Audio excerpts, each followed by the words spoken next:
Okay, we're ready whenever you are. Okay. Okay. Why don't we get started now then? Just tell me when. Go ahead. Good evening. Welcome to the regularly scheduled Oxnard City Council meeting. The date is June 16th, 2020, and the City Council will be starting our appointment items at 4:30 p.m. Madam City Clerk, can you take the roll, please? Councilwoman Basua. Here. Councilmember Lopez. Here. Councilman McDonald. Here. Councilmember Madrigal. Here. I think I heard a here faintly, yes? Yes. Yep. Okay. Councilmember Perlow. Here. Mayor Pro Tem Ramirez. Here. And Mayor Flynn. Here. Okay, thank you. We have a quorum, and Mayor, the agenda for this meeting was posted in the City Hall kiosk on Friday, June 5th. Okay, and before we rise for a pledge to the nation, we'll just also celebrate the tradition here at the City Council of having a moment of silence. Are there any special requests for that moment of silence? Without that, all rise, please. Place your right hand over your heart. Ready, begin. I pledge allegiance to the flag of the United States of America, and to the republic for which it stands, one nation under God, indivisible, with liberty and justice for all. for all.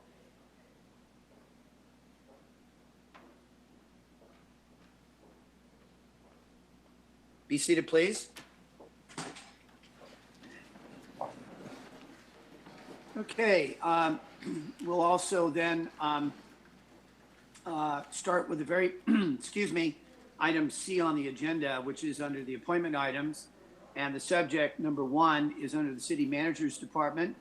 City of Oxnard Overtime Usage Report. Recommendation is that the City Council receive and file the City of Oxnard Overtime Usage Report. This did go to the Finance and Governance Committee, and it was approved 3-0. And Mr. City Manager, are we starting with you or with someone else? It would be me. Thank you, Mr. Mayor. Mr. City Manager. So we have our internal auditor, who's actually an external consulting firm, on the line to field any questions. Our human resources director, our police chief, and our fire chief are here if you have any questions at the end of the presentation.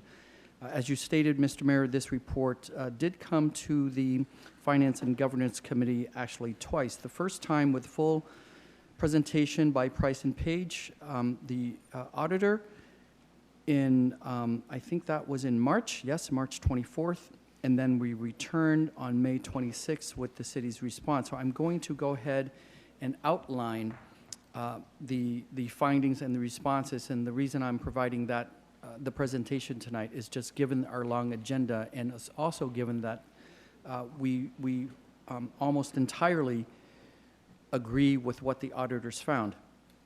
So there are several items. So to go through them.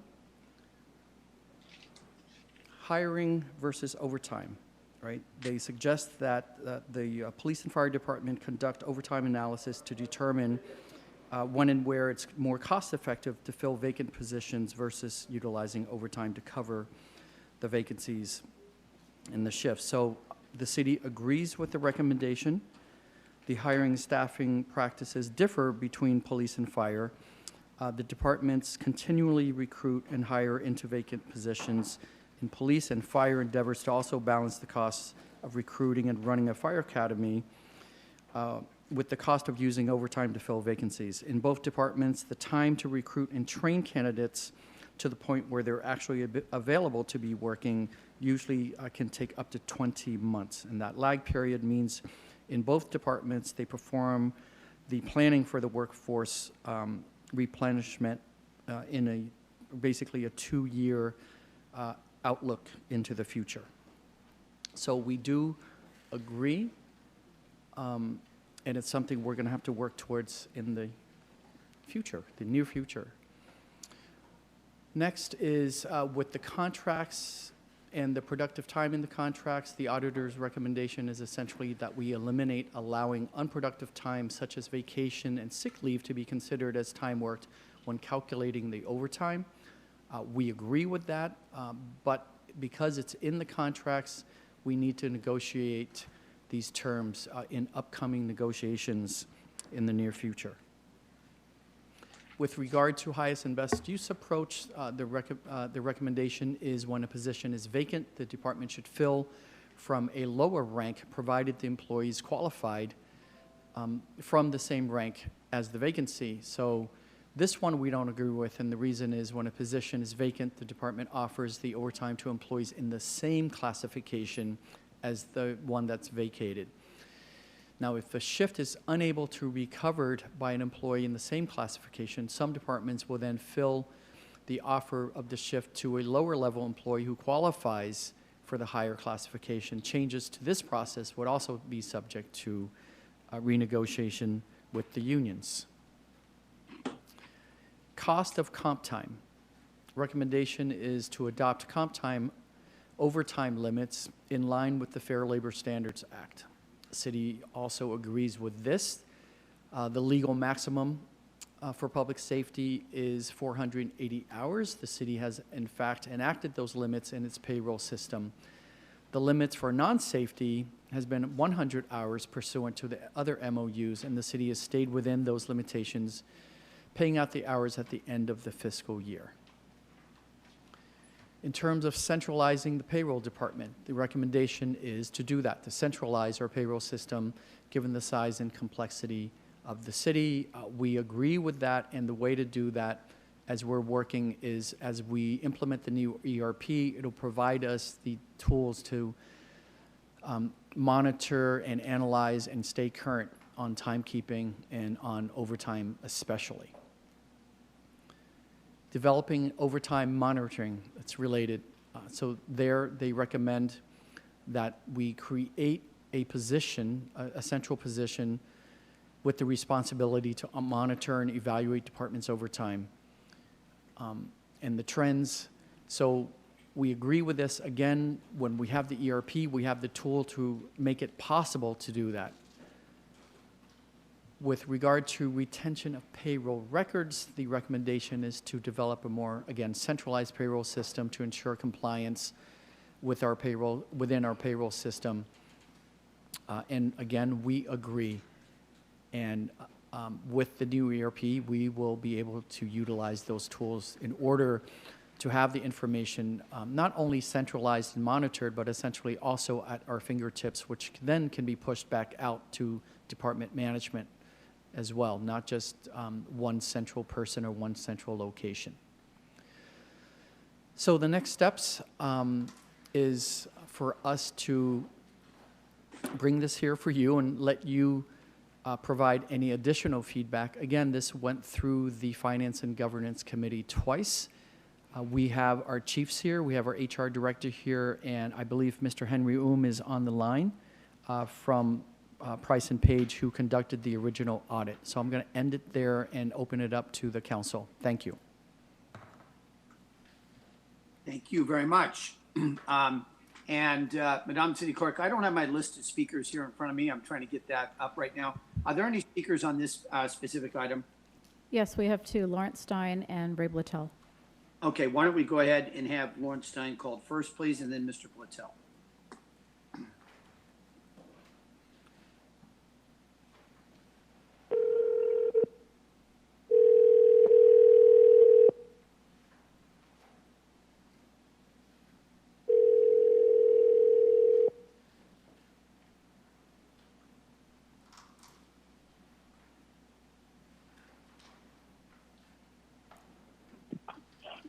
Hi, Larry. It's Michelle from the council meeting. Yeah, I can't get any video. I can't get any audio. Okay, I'm not sure what's happening, but if you could go ahead and make your 3-minute comments on the audit report. Okay, I don't know why I'm not getting the screen. But okay, this is on the item 1. Yes, C1, and I'll let you know when you have 30 seconds left. Please go ahead. I'm somewhat concerned with this item on the agenda. We have items that are being budgeted with no description on what you're going to be doing on this item as far as the projected sales tax. It's suggested that you're going to have 1.5% increase in sales tax, but how those monies are going to be expended and what's the budget going to be with the projected sales tax, without projected sales tax. The votes will go, if it's voted upon in November, it will be effective next year. But the monies from the sales tax revenue is not being determined and how it's going to be allocated. Again, thank you for your time and just consideration. Thank you very much. And now Mr. Blatel, please.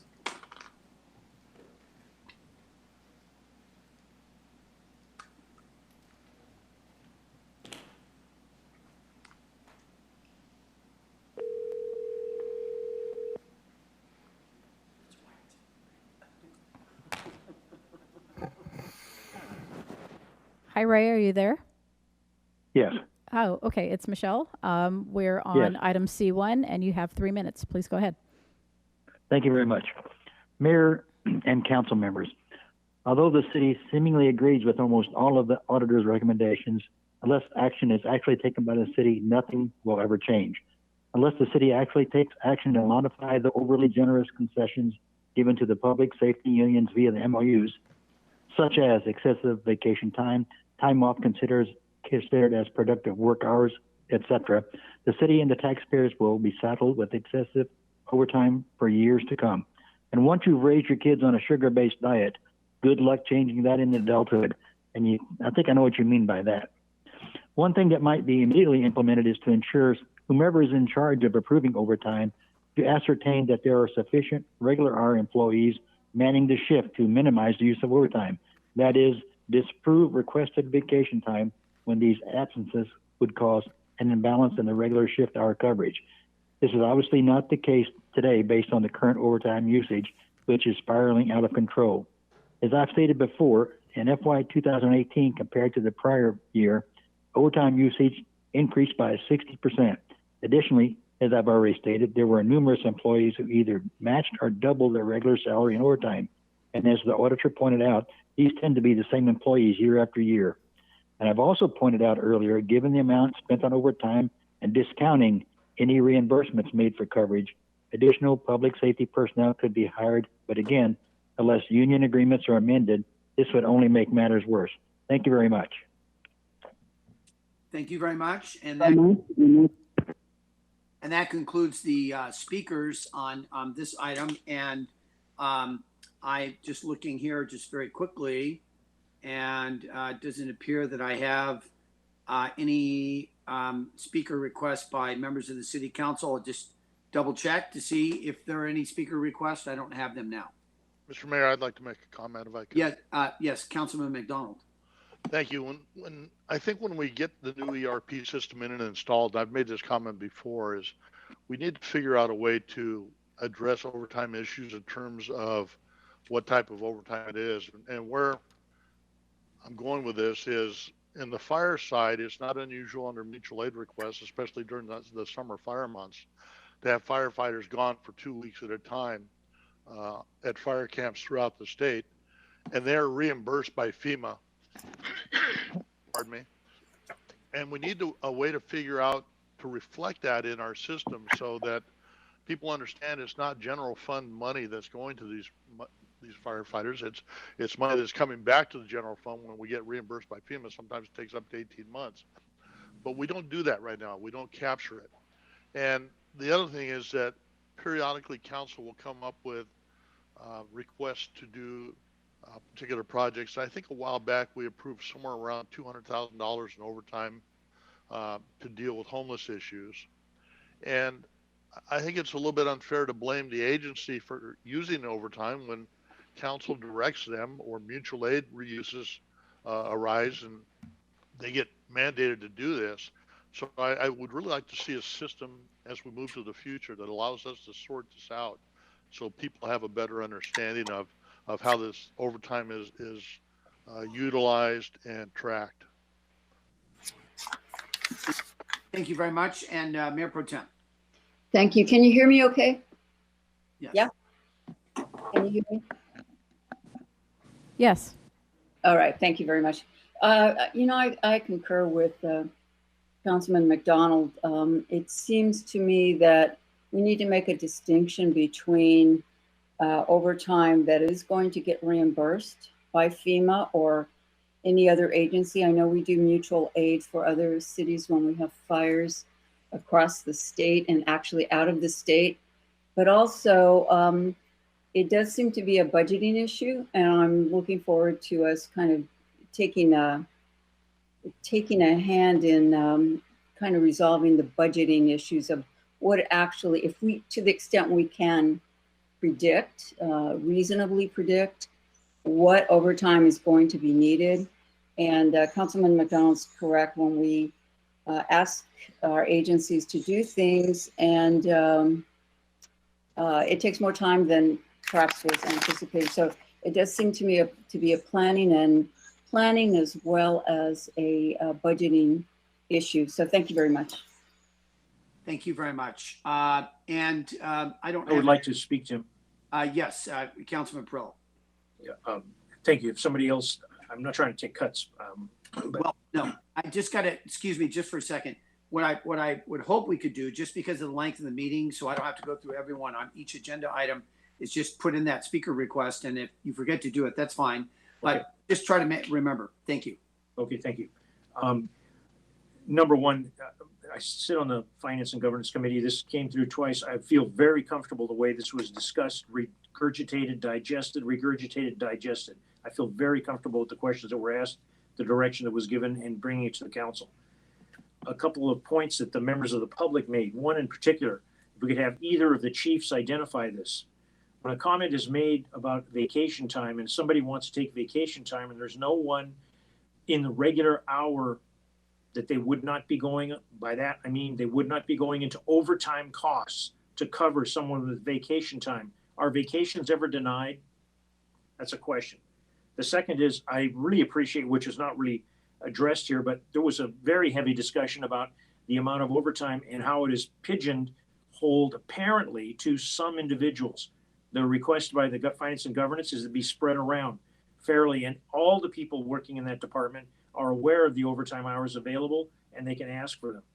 I feel very comfortable being one member of the original Finance Committee with Mr. McDonald, Councilman McDonald, and then asking that this item, the questions about excessive costs, one was the PAC, one was the golf course, one was City Corps, but overtime was 3 times more than the combined of all of the rest of them combined.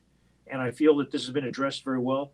Grateful to the accountant and the auditors for looking into it, and the City Council for supplying the initiative to do that. So I support this. Thank you very much. But if we could have somebody answer that question about the vacation, because I believe the individual, the public comment person needs an answer to that question. Okay. We have both chiefs here. Happy to Okay, answer. either one.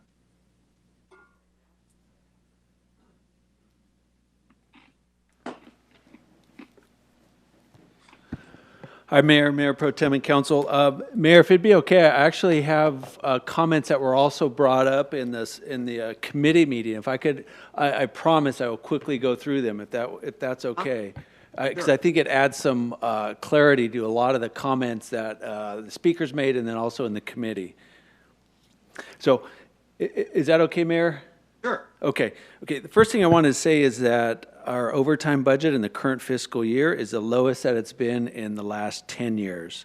We track overtime very closely within the police department. We have over 100 different overtime categories. We've eliminated essentially all discretionary overtime in the police department. Councilmember Perillo, at the committee meeting, you had said something. You said that there are many misconceptions related to the use of overtime, and I want to point out several of those. When you have a 24/7 operation like police and fire, public works, and then also when you have public safety in a city that is cutting basically all the non-core functions, you're gonna have higher overtime in police and fire. It's just unfortunately the way it is. In regards to our overall police budget, overtime counts for 4.4% of our general fund budget and 3.7% of our overall budget, I'm sorry. And this is a key point that it's very easy to miss this, because most people think, oh, overtime you're paying 150% of the cost, 1.5 times. But the reality is, because overtime does not include PERS retirement, unemployment insurance, vacation and sick payout, Medicare, basic life insurance, city-paid health care, and long-term disability, all of those are factored into the officer's salary and benefits at the straight rate, but they're not factored into the overtime rate. The overtime premium is actually, it's not 150% of the pay, it's it changes by officer, but it's only about a 7.5% premium. It's about 107.5%, and that is a huge misconception that people have when it comes to overtime, and that's for police. My guess is it's very similar to fire. So I think that when we look at the cost of hire versus the cost of overtime, it's very easy to overstate this idea that we could save a significant amount of money or much money at all by hiring more employees. We do currently have 31 vacancies, and so if we adopt the budget today where we eliminate 11 positions, we're still going to have 20 vacancies in the police department. There was lots of comments at the committee meeting that we just have an abundance of officers making $100,000+ a year on overtime, as it's listed on one of those websites. I just did a quick look before the meeting. We had 2 in 2018. We didn't have any in 2017. We didn't have any in 2016. The 2 that we had in 2018 are actually trained to work in dispatch, where we have we're in a staffing crisis, so they're performing a good function. There's a question about people being able to sign up for overtime. Overtime is available to everybody, and so there's no restrictions on who can sign up for it. And officers, you can only sign up for 1 overtime shift within a 24-hour period, so it generally allows people to sign up. Plenty of officers can sign up for it. And then the specific question about vacation being denied, our officers earn a certain amount of vacation hours a year. There is a lid on how much they can accumulate. That is being enforced now.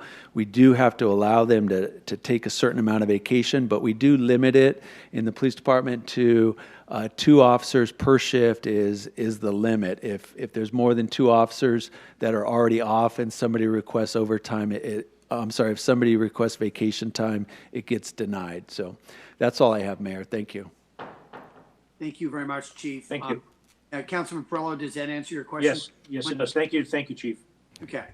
We also, Yes. I think Chief Bass has a few quick comments as well. Thank you. Yes, thank you, Chief Bass. So Councilman Perrello, along those same lines too, very seldom do we deny a firefighter the use of their accumulated overtime or vacation leave. Usually it's extenuating circumstances.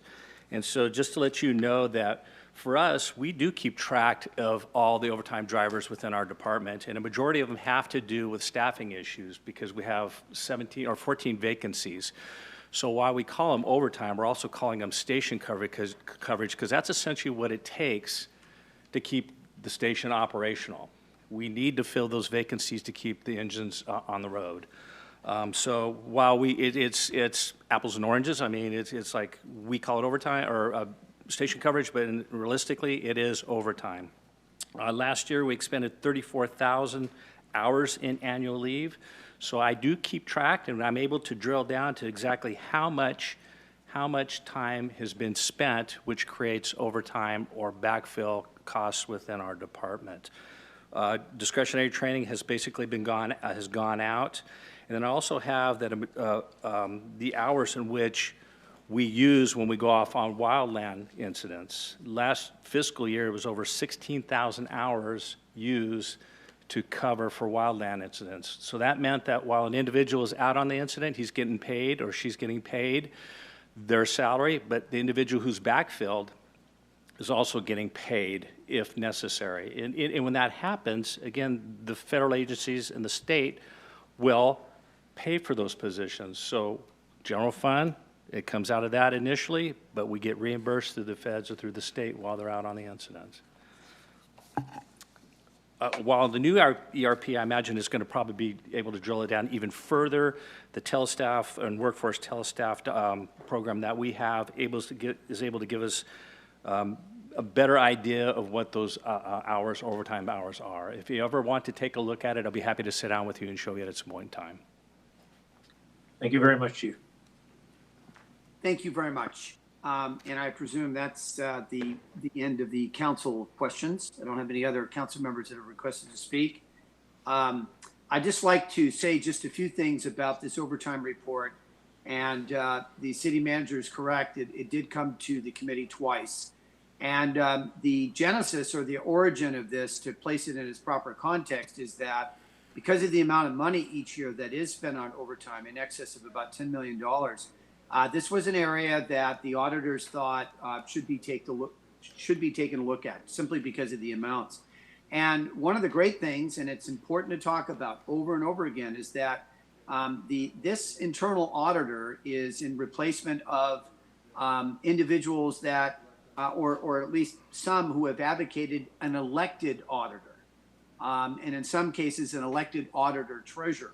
So instead, the council picked as an alternative to have an internal auditor. The city council determines which areas will be looked into, and certainly the auditor recommended that we do look into overtime. So the great news is that the auditor did not find fraud in the overtime audit. That's number one. And the second thing is I wanted to kind of convey to the council is that I think it's important that I think Chief Whitney had said, we don't restrict who can sign up for overtime. And I'll just say, you know, it says a lot about somebody that wants to work overtime. I mean, you know, it's kind of it's an open thing, and people want to work overtime. That's great. My concern, and this is a concern, members of the city council, I expressed at the committee, and something in the future we might want to take a look at and not just let this go. And that is that, you know, the site that Chief Whitney was referring to is Transparent California. And in Transparent California, when we have a lot of people here in the community, and I've gone on Transparent California, when they look on these websites, sometimes they'll see individuals that might have a salary that might even be under $100,000, or it might be $100,000, but because of overtime, it's greatly inflated. And I appreciate the chief pointing out just how many people, you know, does that fit into. But I have a problem with that, because I think when we allow unlimited, we don't have a cap on it. It creates the false impression for all public employees, that this is in fact what public employees are making. So you have the average public employee that might be making $40,000, $50,000, $60,000 a year, but the public perception is it's much more than that because of reports that of this overtime usage. So it's something the city council should take a look at, I believe, where, and it would be reasonable. It wouldn't say you can't work in excess of 5 or 10 hours a week. It would be something reasonable, because in some instances, I feel perhaps you even question humanly how somebody can work as much overtime as they have. And that places them at risk, both their health and if they're in a public safety position or in a public works, a very crucial public works position, that places them at risk, and it places the operation that they're responsible for at risk. And I know that the chiefs and that the public works director and the city manager are aware of that. Mr. Ohm, Henry Ohm, I would like to ask the internal auditor, Mr. Ohm, this is the question most asked about overtime, and all the time I've been on the city council, and that is, does a city save money by allowing individuals to work overtime versus hiring people to replace, putting full-time positions in? This is the most common question I've heard asked. And that's a great question, and that's a question that we did address in our report. So what we're basically saying is that there's no blanket statement, that there's no right or wrong. It has to be analyzed, because you do have to consider the cost to hire versus the cost of overtime. And what is the nature of the overtime being utilized? Is it to fill vacancies, or is it used in a different manner? So you have to understand it. And that's why we made the recommendations, especially with the public safety departments. And it appears like that they have performed some analysis to analyze what is going to be the most efficient approach for the city. Is it the use of overtime, or is it the hiring of additional staff? So it is a common question that we hear a lot as well. And there's no yes or no answer to that. It just depends on the nature of the department, the nature of the overtime usage. Thank you very much for that. Mr. City Manager, ultimately you and the finance director and the department heads, you're responsible for this. How often do we review this issue, or should we be reviewing this issue, so that we know that if it comes to hiring, and if we're having problems hiring, we have to kind of change it up and get those people hired versus hiring out for overtime? Mr. Mayor, our department heads stay on top of this regularly. It's a question of the overall city budget, and frankly, it's a balancing act. So it's easy to have this kind of debate, but if the council wishes at a later council meeting, we can have an overall policy discussion with regard to overtime, but it's a balancing act.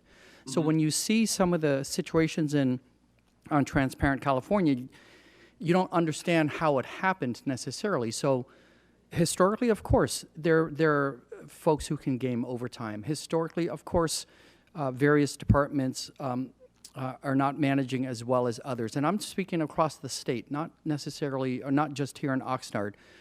But it's a balancing act between what is the most cost-effective, what is the safest thing to do in terms of employee fatigue, and strategically, how is it best timed with regard to our revenues and our budget. So I'll share one anecdote with all of you. We had a case where one year there was a city planner, this is not here, another city I worked in, that ended the year making more money than the city manager.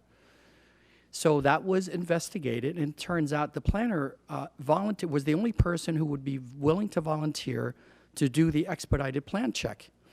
And so the story turns out to be he was going through a nasty divorce, and he didn't want to go home.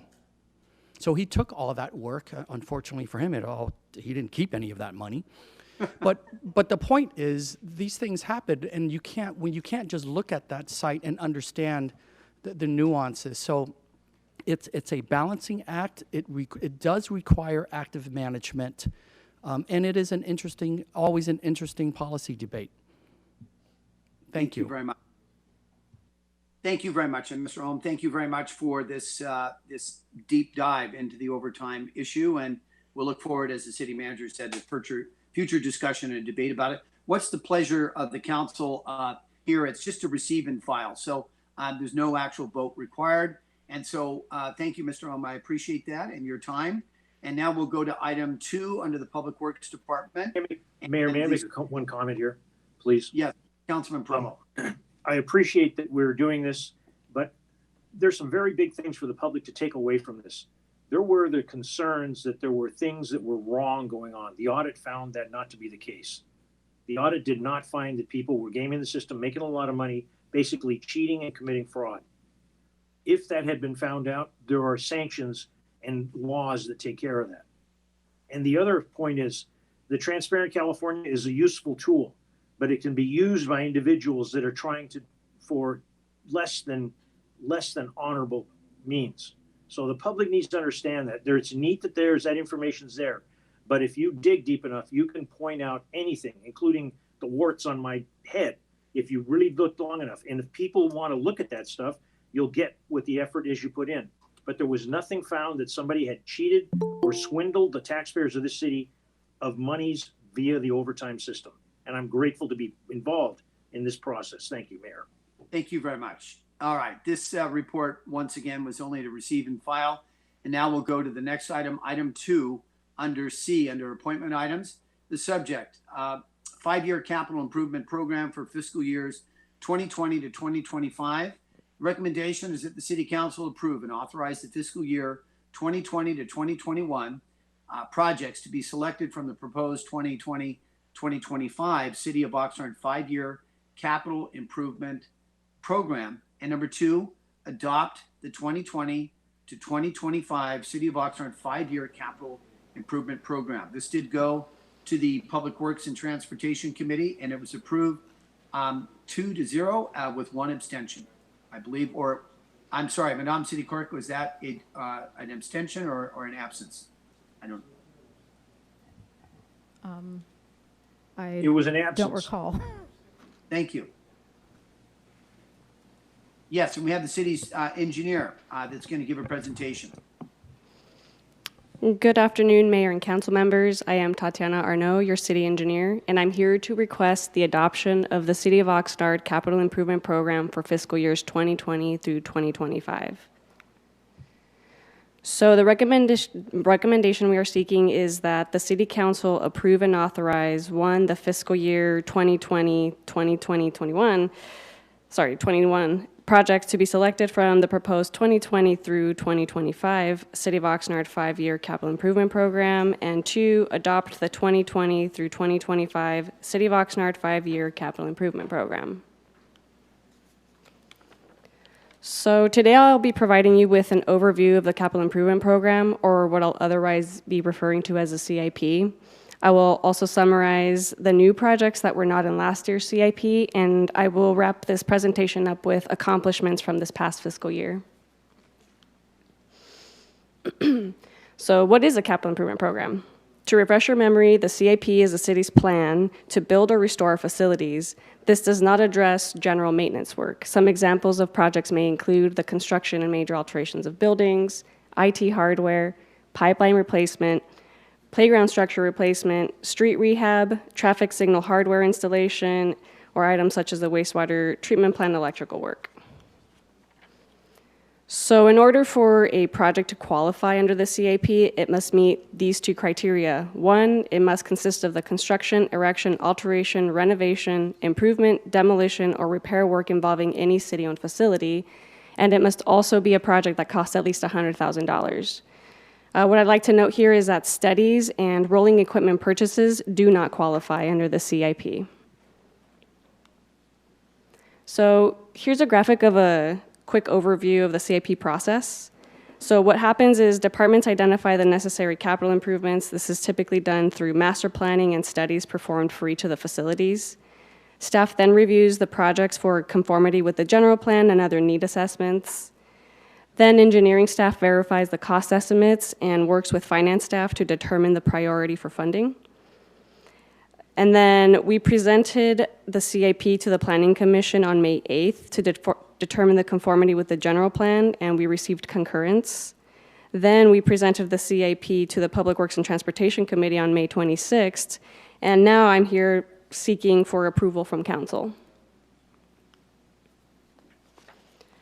So the CIP highlights examples of projects by funding source, council district, and fiscal year.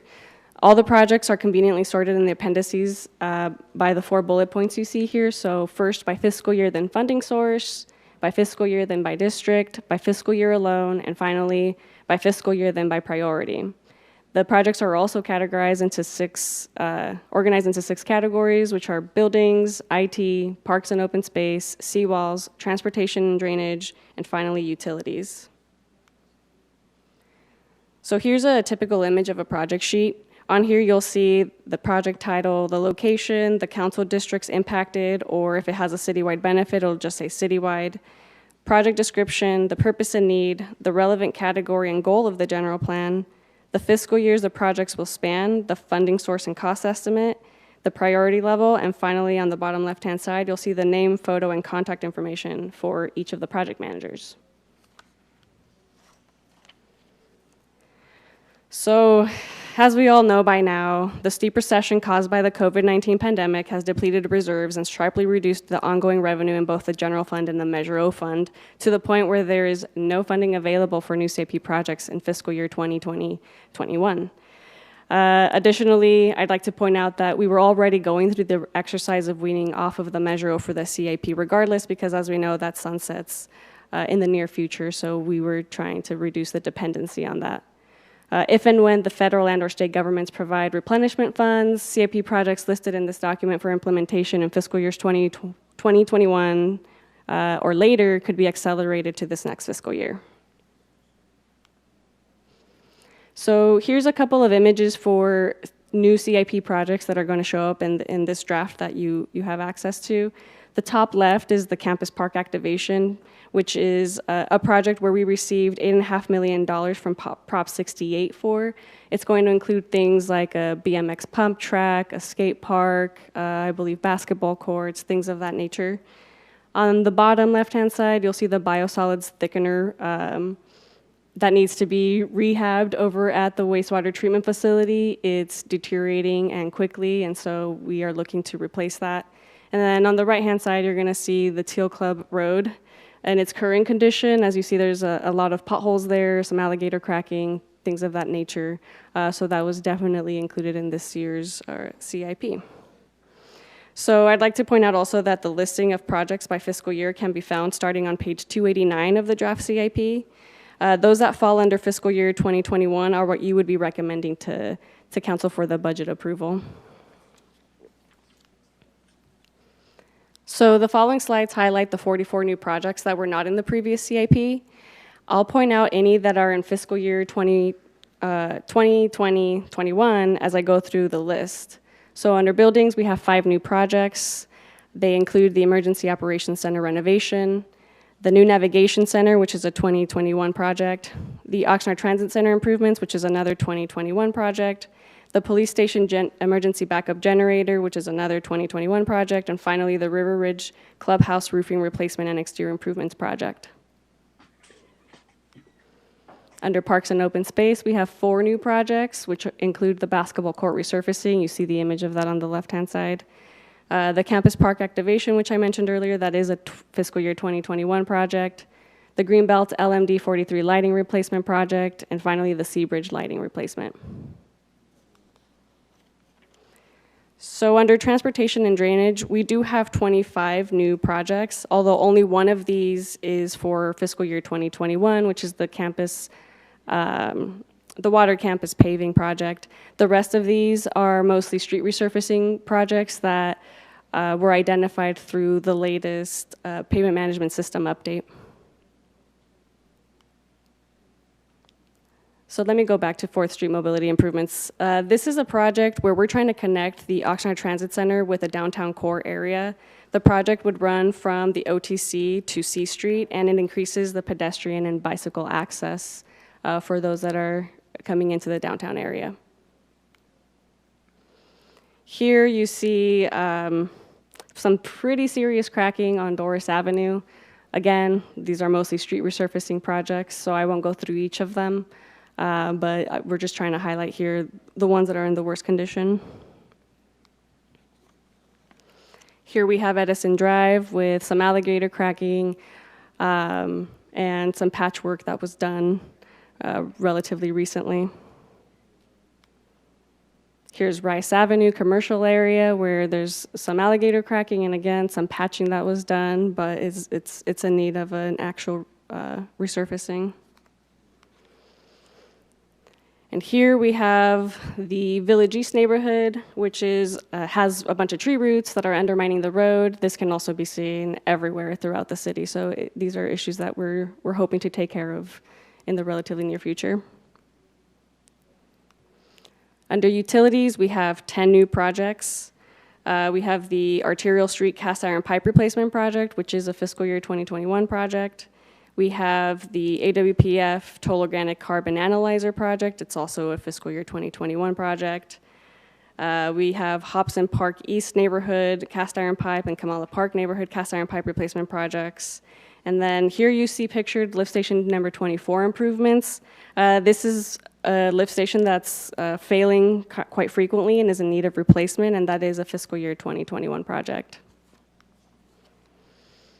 And finally, we have the wastewater treatment plant 3W variable frequency drives replacement project, which is a fiscal year 2021 project. The biosolids thickener rehab, another 2021 project. The Headworks variable frequency drives replacement project, another 2021 project. The primary odor control improvements project, another 2021 project. And finally, the wastewater SCADA or wastewater system SCADA improvements project, which is yet another 2021 project. So as you can see, we have a lot going on at the wastewater plant right now. What you see pictured here is an outdated SCADA system that is in need of some upgrades just to keep up with efficiencies. And that brings us to the fiscal year 2019-2020 accomplishments. So we are wrapping up this year with 32 projects in the design phase, 14 projects in the bid phase, and with 19 projects that are either essentially completed or about to be wrapped up, with a total value of $27.8 million total. I'd like to point out that we did start this fiscal year with 1.5 project managers, and we are now up to 4.5 project managers. So it's kind of remarkable that we were able to accomplish this much with that few staff. Obviously, this was with the help of all the engineers, the inspectors, and the admin staff, of course. I'd also like to take this moment to thank Young in IT, who literally worked nights and weekends to help me get this document put together, as well as Connie and Beth in Finance, who, if it wasn't for them, I don't know how I would have been able to actually get this done.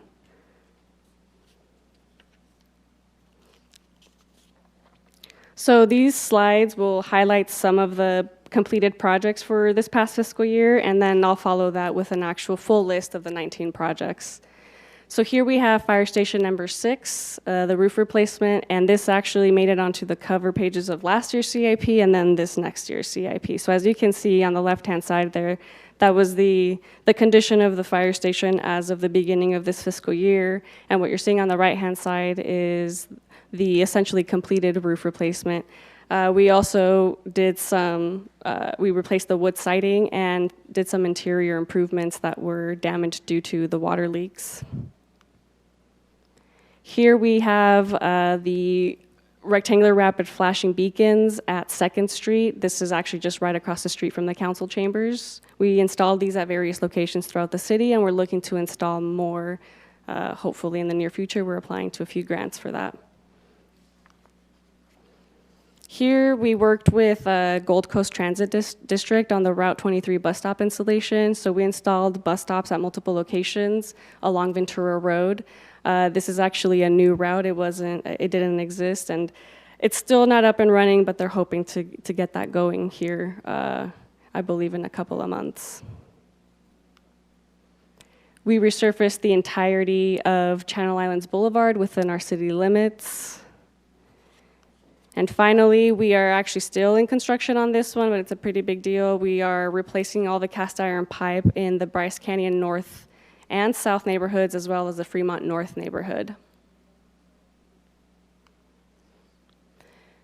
So I'm not going to go through each project in this list, but the following slides will describe the 19 projects that were completed or will be completed soon. So under the category of buildings, the majority of those projects that were completed were roof replacements. Under the seawalls category, we are currently in construction for this one, and it's the pilaster jacket repairs at the Mandalay Bay seawalls. Under transportation and drainage, we accomplished mostly street resurfacing projects, plus we actually installed a new traffic signal in Rosengary, which is by Oxnard College or College Park.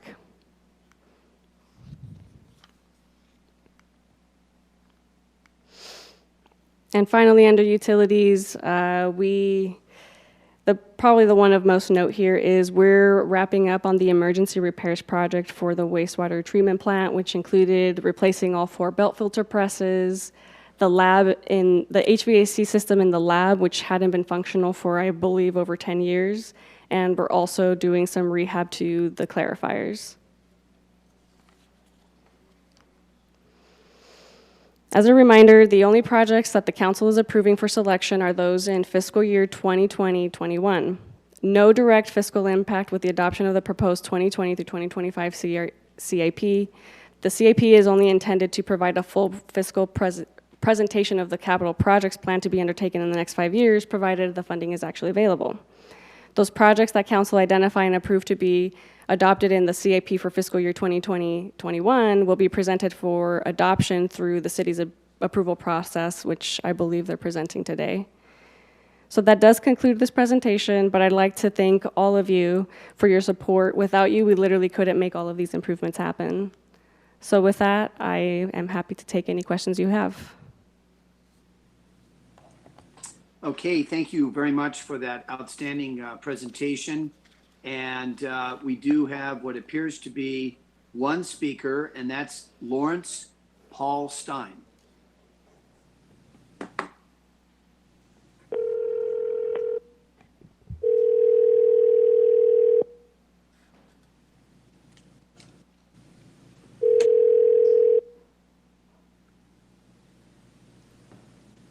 Hi, Larry. It's Michelle again. You've got 3 minutes to speak on the capital improvement program. And I'll need you to turn your TV down, please. Okay. Okay, I'm off. My name's Lawrence Stein. I'm somewhat concerned about the capital improvement project, in particular what's not on here. We've been paying for the 40,000 people have been paying for debt service on the AWTF, and there's nothing in the capital improvement project for 2021 where we can get the water available to be mixed with our regular water. The cost of imported water has gone from $14 million to over $21 million. We're supposed to have water available to the public. This water has not been made available to the public for over 8 years since 2012. 40,000 people are paying debt service on this in violation of Prop 218. The general fund should be paying the debt service on this. There's nothing in the capital improvement project being projected to finish the structure involved in making the great water available to the general public. The city attorney ignores the fact that we're paying debt service on this, that the city is liable for the debt service on this. The Public Works Department is ignoring the fact that we're paying debt service on this project. We're not getting the water, again in violation of state law under Prop 218. I'm dismayed with the fact that the Public Works ignored the completion of making the water available. In 2009, the GREAT program was supposed to be the backbone of our water program, and the only people getting the benefits of this are agricultural entities, and they're not paying the debt service on the GREAT program, but they're getting the benefit. So again, I'm greatly dismayed with this capital improvement project, not including the finishing of the GREAT program to make it compatible with our general water supply. Thank you much for your time. I'll be talking later on other items. Thank you. Thank you very much. And that concludes the speakers on this item. And now we'll go first to Mayor Pro Tem and then to Councilman Perrella. Mayor Pro Tem. Thank you. I want to just say a couple things and thank you, Madam City Engineer, for a terrific report. I'd like to just speak the truth about our city. We're an old city. We have old infrastructure. We have deferred maintenance. And if you don't restore buildings and take care of them and keep them modern, we lose their value, and that ultimately will cost the taxpayers more. I also wanted to say that I think it's so important that people understand the budget situation that we have, that we're going to discuss later, that and we'll be talking about this, what it costs to actually do these things, pretty significant. The city doesn't have lots of money, especially now. We're depleting our reserves to deal with the virus, but there are some things that are absolutely essential that we do so we don't lose the value. But I know I'm not alone, and my colleagues are hearing every day about the pothole, the street repair, the park maintenance, which is not included here. But I just would like to ask the public to really pay attention to our budget issues and see what we can do. The money is not there to do everything the way we'd like to do it, but we've got to do the basics so we don't lose our initial investment and then later it costs us more. Thank you, Mayor.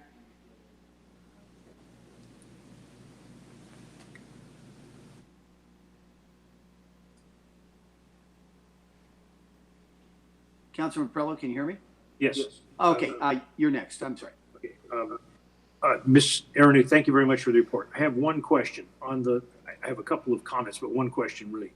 On the slide, that indicated lift station 24. Is that in the area where there have been residents that have complained about odors, and will this assist in potentially eliminating that problem? Councilmember Perello, no, not to my knowledge. This is over by Vineyard and Oxnard Boulevard, so it's actually in a commercial area. Okay, thank you very much.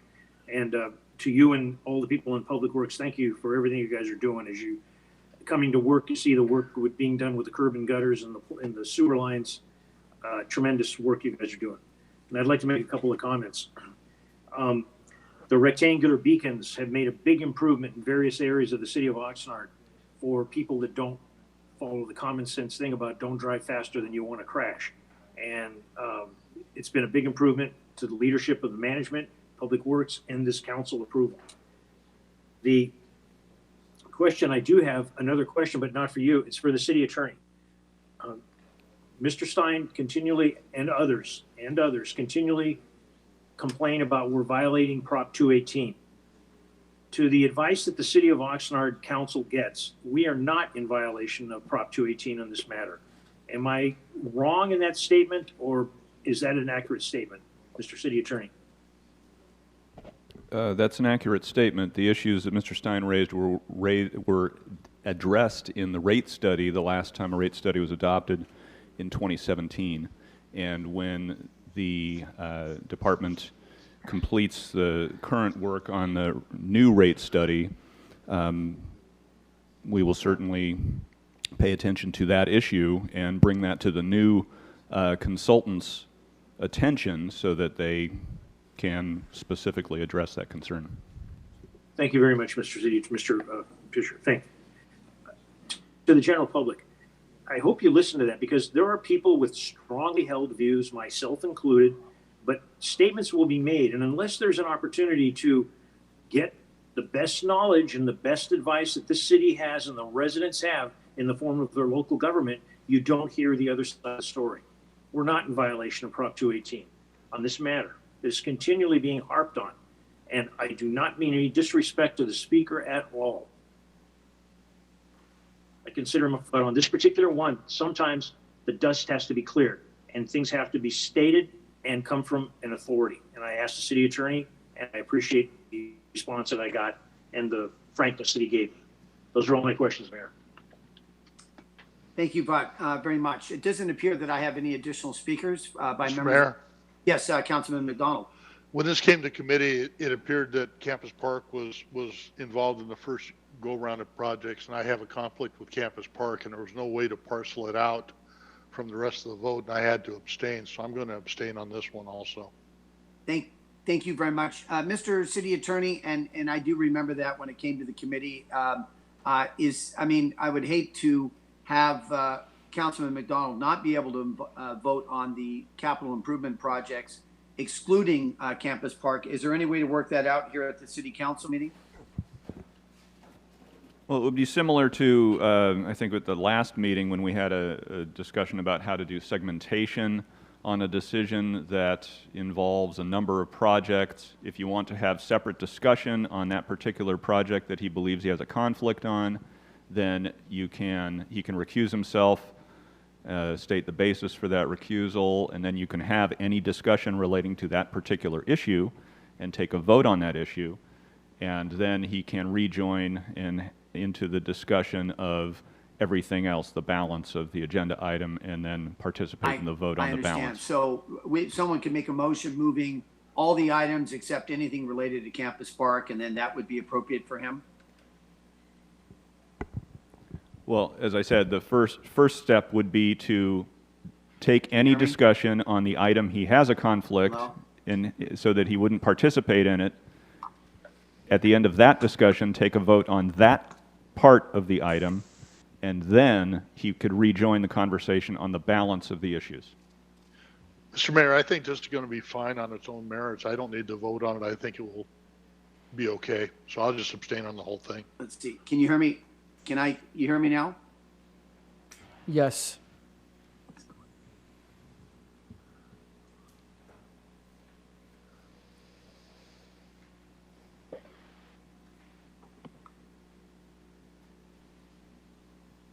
Can't hear anything. Jim? Hear me? Yes, I can hear you, Jim.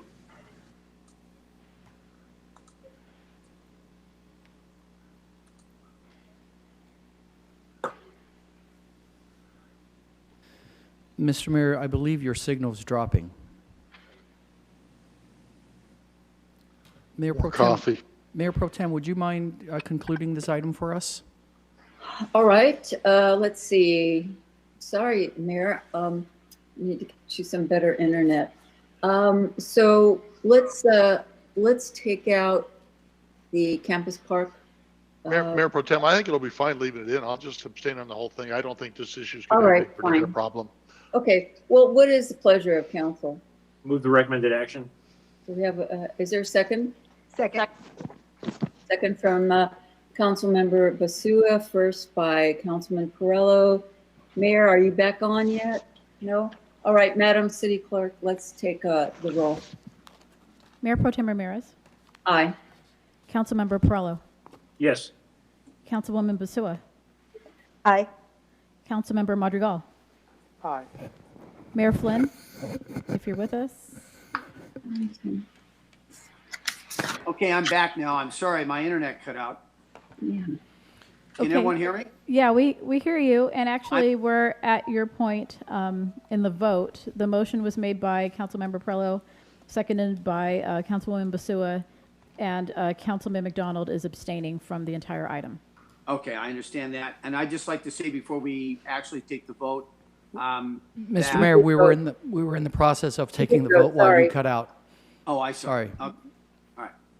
So we need your vote, Mayor. Okay, aye. Did we get everybody's vote? Councilmember Lopez. Yes. Okay, the motion to approve carries 6-0. Back to you.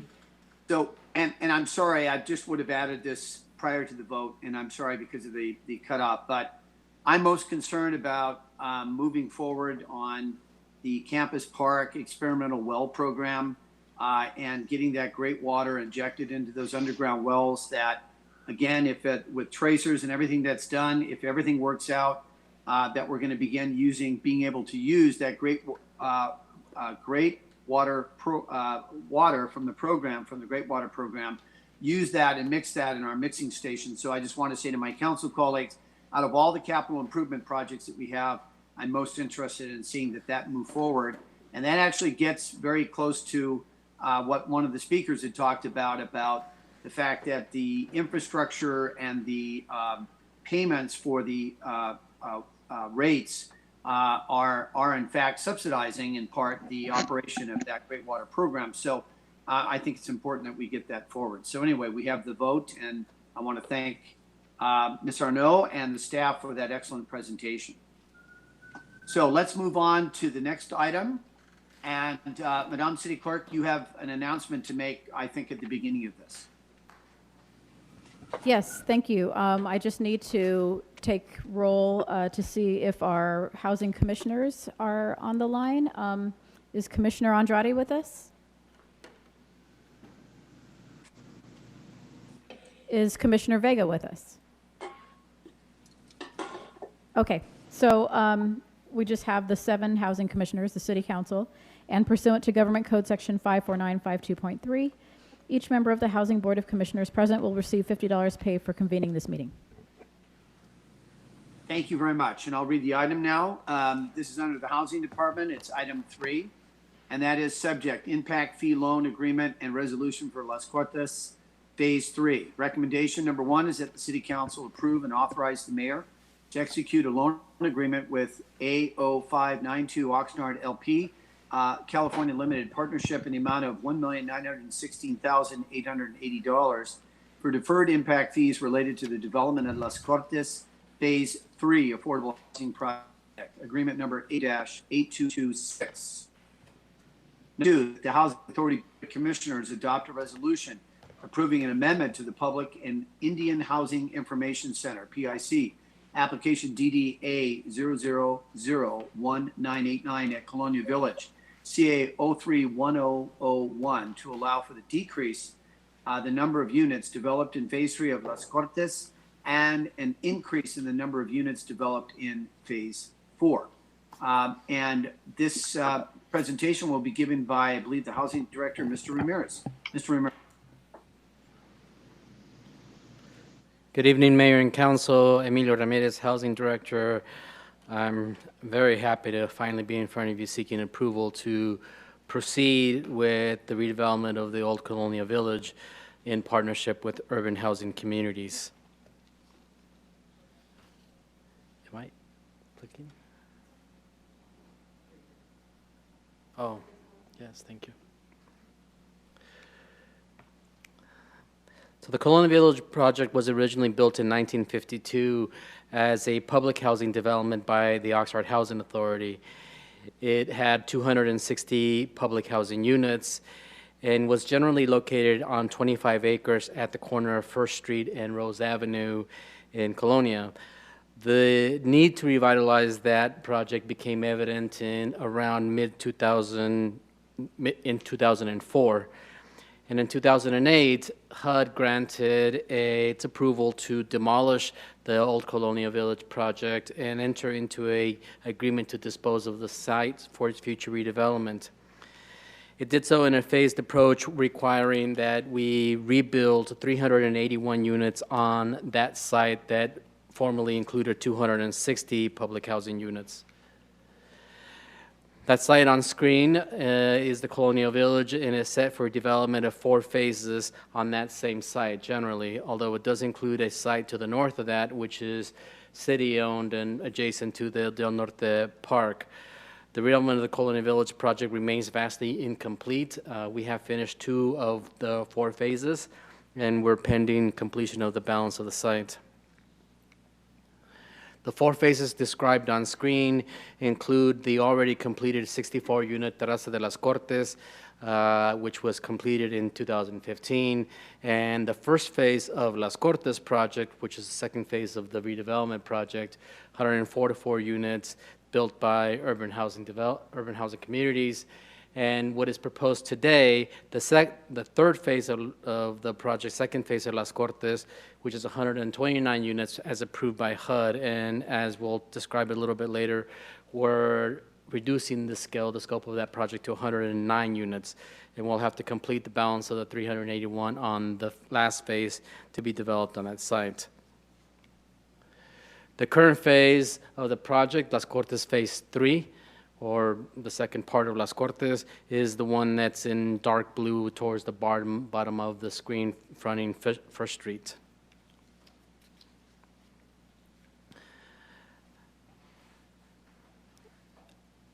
After the development of the first part of Las Cortes and Terraza de las Cortes, there remains 146 units on site that are in the condition that you're seeing on screen now. Boarded up, abandoned, vacant, and causing for a significant nuisance in the community. It's been like that for a little while, and we needed to undertake relocation of all the residents. We completed that in November of 2019. Needed to seek approval from HUD for its demolition. We completed that at the beginning of this year and sought for the demolition of the remaining site so that we can pursue the redevelopment of that land. As of now, the demolition is active. We started demolition on Friday of last week, and right now as we speak, there is actually activity on site to pursue the demolition.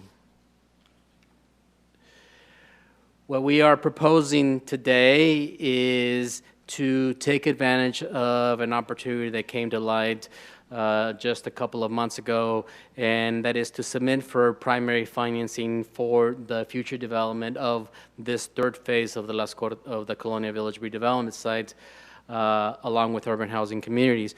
And we are going to be submitting, with your approval, we are going to be submitting for a competitive allocation of 9% low-income housing tax credits that were awarded to the County of Ventura as a result of recent fires that occurred. They're called disaster relief tax credits. We have to apply to them. They're competitive. And we are hoping that we can take advantage of the opportunity and move up the timing of development so that we can be under construction at the end of this year versus waiting for another couple, 2 or 3 years before we can initiate that. In order to do that, we needed to reduce the scope of the project from 129 units to 109 units. That's making the project more financially feasible. We will have to build the balance of those units in the next phase of the Las Cortes, something that we will work on together with the community for design and for future entitlements. At this point, we are seeking your approval of a loan agreement that would defer the payment of development impact fees that would have been payable to the city, but for it being a redevelopment project. So they're not actual fees that are due, but would have been due in an effort to provide for what the Tax Credit Allocation Committee defines as eligible basis, so that we can make the financing viable. In this case, the impact fee loan agreement is $1.9 million and some change. And that is allowing us to leverage the full cost of the development budget of $71 million and some change. The project will in fact pay for the development impact fees that is not attributable to those units that were under redevelopment, and that is just under $500,000 that is going to be paid attributable to what would be the new units that we built on site. The source of financing includes a permanent loan of $15.5 million, tax credit financing and equity investment of about $44 million, a land contribution from the Oxnard Housing Authority valued at just over $7 million, an actual contribution of cash from the central fund from the Housing Authority generated from other affordable housing developments that we undertook at $2.5 million, and then this impact fee loan agreement that we're asking for your approval today at $1,916,880,000, $1,916,880, and a deferred developer fee of $722,000, totaling that development budget of $71 million. This is a site plan identifying the location of the proposed project. As you can see, it is generally fronting First Street, just off of the corner of First and Rose. It is those areas that are identified with the green buildings and purple buildings, and that totals 109 units. It will be developed with tax credit financing and therefore a mix of affordable units for families earning 30 to 60% of the area median income. This is sample elevations or renderings of what the buildings might look like on the site. They include site amenities of a courtyard barbecue space, tot lot recreation space, a community building, etc. So our recommendation is that the City Council approve and authorize the mayor to execute a loan agreement with Urban Housing Communities for the deferred impact fees related to the development of Las Cortes Phase 3 affordable housing project, and that the Housing Authority Board of Commissioners adopt a resolution approving an amendment to the Public and Indian Housing Information Center application at Colonia Village to allow for a decrease in the number of units to be developed at Phase 3 of Las Cortes and an increase in the number of units developed in Phase 4. Happy to answer any questions that you may have. Representatives from Urban Housing Communities are also virtually present. Thank you.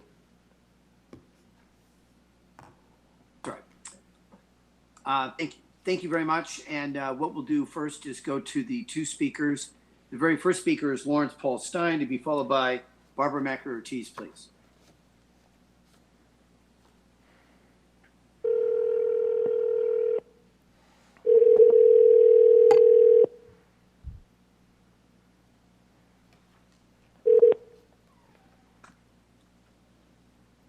Hi, Larry. Michelle again. We're on C3 for the Las Cortes project. You have 3 minutes. Please go ahead. And I'm sorry, you got to turn that sound down in the background. Affordable housing, while the guidelines that we set aside for affordable housing with this percent of gross income. In reality, there's no affordable housing in Oxnard. The bigger house that's been listed at $400,000. Where's somebody going to come up with $40,000 to $80,000 for down payment on affordable housing? How's the rent going to be subsidized over here? I moved to Oxnard in 1982. I was paying $235 rent for a one-bedroom apartment off of Gonzales. Now rent is going to $1,400 for a one-bedroom apartment. How is this affordable?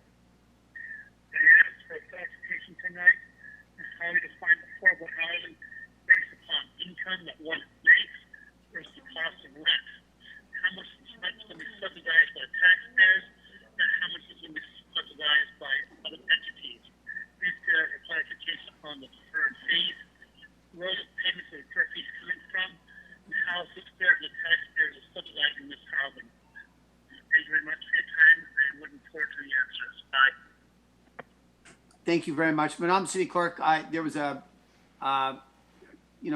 auditory problem here. I don't know how best. I heard that he wanted a question answered, but I couldn't quite make that out. Neither could we. Okay. Neither could I. All right. So, all right, and that concludes the speakers. I don't No, have any we still comment- have Barbara McRae-Ortiz. Oh, Barbara McRae-Ortiz. I'm sorry.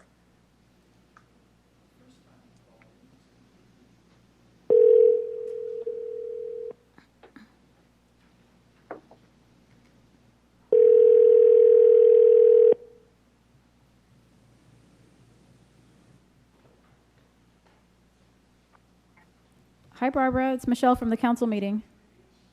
Hi, Michelle. Hi. You've How are got you? 3 minutes to speak on the Las Cortes item. Please go ahead. Okay, thank you very much.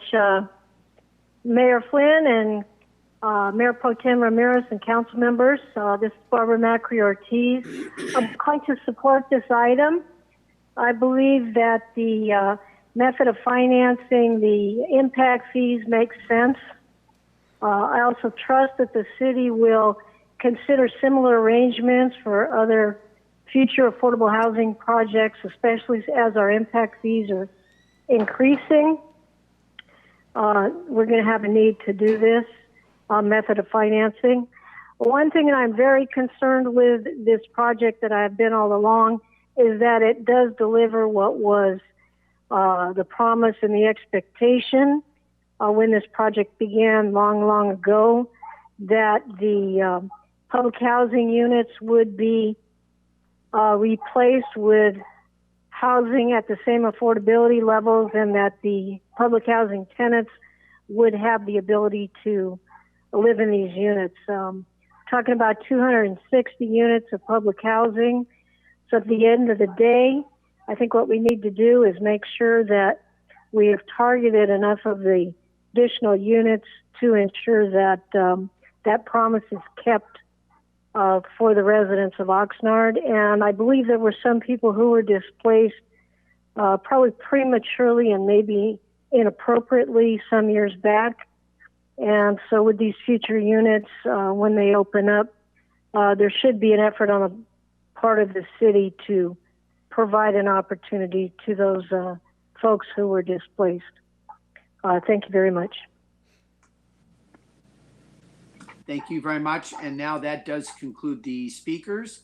I don't have any request from the city council to speak on this item. What's the pleasure of the council on this item? Jim, I'd like to Recommended speak. action. Okay, very quickly, Councilman Pearl. Let me go before you real quick. Give me just 5 seconds. So, Mr. Mayor, if I could interject right now, I was just looking at the request of Councilmember Madrigal at the radius maps for the location of his property, and while his property appears to be just outside of the 500-foot radius of the project, it is within the 1,000-foot area, and without being able to do more in-depth analysis of whether a conflict exists given that 1,000-foot distance, I would recommend that he recuse himself from this matter. Okay. I'll abstain. Okay. All right, then. Councilman Madrigal will not be voting and he will abstain from voting. We'll mark that for the record based on the city attorney's remarks. And Councilman Perillo, I'm sorry, I didn't see that you had requested to speak, so go ahead. I'm not in an attempt to deny this project. As a matter of fact, I'll second it, but I do have some, what I consider to be serious questions. On when we're going to reduce the amount of units in phase 3 and increase the amount of units in phase 4, I noticed from one of the slides on page 5 that it butts right up to Rose Road. And if we're going to increase those density, I mean, what kind of living conditions are we going to create for the people in phase 4? Right up against one of the busier streets in the city. The second, the item that I had was, I'm really grateful to see the demolition of this eyesore in the city of Oxnard going forward. The questions from the speaker, the public speaker, I could not hear or understand what Mr. Stein was saying. And he usually has something very interesting to say. And I apologize, Larry. I could not make out what you were saying. I know you're going to speak later. I hope you'll do a better job of getting your message across. But again, the issue on this phase 4, if we're going to increase more of them, how is that going to impact the people that are going to be living next to the closest street, major street, much more major than First Street? Rose Road is, I would say, a thoroughfare through the city of Oxnard. Can I please get an answer on that? And again, I've seconded the motion, but I'd like that answer before there's a vote taken. Yes, sir, Councilman. We are not increasing the density of the project because we reduced not only the unit counts, but the area of development. So the land on which we're building phase 3 has gotten smaller, and therefore the unit count gone smaller. As a result, the area on which we're building phase 4 has gotten larger, and it'll be the same unit count as has always been contemplated in phase 4, or at least in the area of the land, it'll be the same, except for that it'll have been built under phase 4. Thank you very much. That's Mr. Mayor, if I can make a quick comment. And I appreciate Mr. Emilio. That is a very understandable answer. I appreciate that. Thank you very much. Yes, Councilman McDonald. Well, I was just going to say the east side of the horseshoe loop of Eliza Court currently backs up to what would be Rose Avenue. There's a large sound barrier wall, and I don't think the new construction will go any more distant from the original footprint. So it should be a zero-sum game. Okay. Very good. So we have, Madam City Clerk, a motion from, I believe, Councilman McDonald. Is that correct? And a second by Councilman Perillo? Yes. Yes. Mayor Flynn. Aye. Mayor Pro Tem Ramirez. I'll come back to you. Aye. Aye. Oh, okay, gotcha. Councilmember Perillo? Yes. Councilmember Lopez? Yes. Councilmember Madrigal? Oh, I'm sorry, he's abstaining. Never mind. Councilwoman Basua? Aye. Councilman McDonald? Aye, and I believe Commissioner Andrade signed on a few minutes ago. I don't know if he's still here or not. Yeah, Yes, I was just getting to him. Commissioner Andrade? Oh, okay. Yes. Oh, And then Commissioner Vega is with us? No? Okay, so then we have approval 7-0. Thank you very much, with one abstention, correct? One abstention, yeah. Yes. Correct. Okay. Very well. So that concludes that item, and we're right on time, so I want to compliment my distinguished colleagues. We'll now go to item D on the agenda, public comments on items not on the agenda. At this time, the legislative body will consider public comments for a maximum of 30 minutes. A person may address the legislative body only on matters not appearing on the agenda and within the subject matter jurisdiction of the legislative body. Speaker requests should be submitted as set forth on the first page of this agenda. Based on the number of speaker requests submitted, the presiding officer may impose time limits per speaker. Typically, speakers are limited to 3 minutes, but shorter times may be established as deemed necessary. The legislative body cannot enter into a detailed discussion or take any action on any items presented during public comments at this time. Such items may only be referred to the city manager for administrative action or scheduled on a subsequent agenda for discussion. Persons wishing to speak on public hearing items should do so at the time of the hearing. And so I'll just say right now that each one of the speakers is going to be given 2 minutes. So once again, that's 2 minutes. And I'll call on the speakers in the order in which their speaker cards were submitted. So let me just go ahead and get that, bring that up.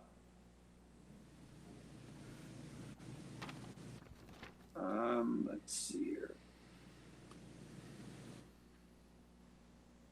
Okay. The very first speaker is actually unable to speak, and the city clerk let me know about it earlier this afternoon, and I contacted him personally. His name is John Jay, and John Jay, which I'll be addressing under council comments. John Jay wrote the city council and intended on speaking, but is unable to, about the fireworks problem in the Marina West neighborhood. I spoke with Mr. Jay extensively about that today and told him I'd be addressing that in other areas throughout the city during council business. So that was the very first speaker. Once again, John Jay. Very second speaker is Lawrence Paul Stein, to be followed by Joyce Chavez, please.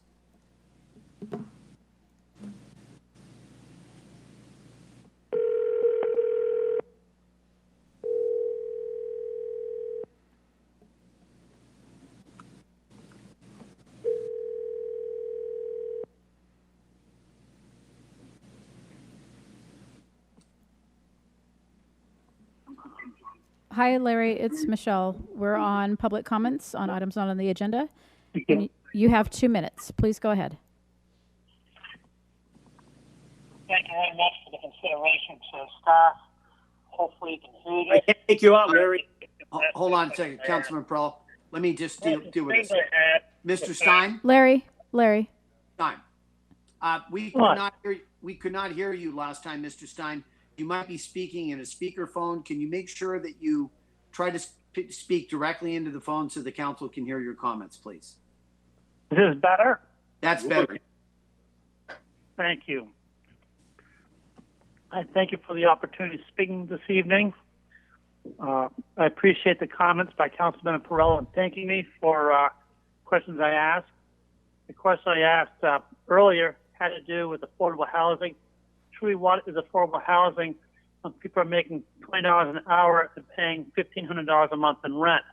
How is something affordable when somebody has to pay $40,000 to $80,000 down on a $400,000 home? How is that affordable? One concern I also have to answer is the approach the city attorney has made on Prop 218. He says that we're not breaking Prop 218, but the explanation as to why we're not breaking Prop 218 is beyond my comprehension. I look at Prop 218 and it says that ratepayers are not supposed to pay for or be charged fees for services for something they're not getting a direct benefit thereof. 40,000 people are not getting a direct benefit of the GREAT program, but 40,000 people are paying the debt service on the project of the GREAT program. Again, I thank you for the time of speaking. The concerns I have regarding how the taxpayers are paying for things, not getting benefits of the benefit of these programs is beyond me. The fact that the city manager wants to increase our sales tax by 1.5%, but doesn't tell us where the money's going to be going. The city was taken advantage of, or is taking advantage of the public to vote for Measure O, and now he wants to do it again, Measure 1.5%.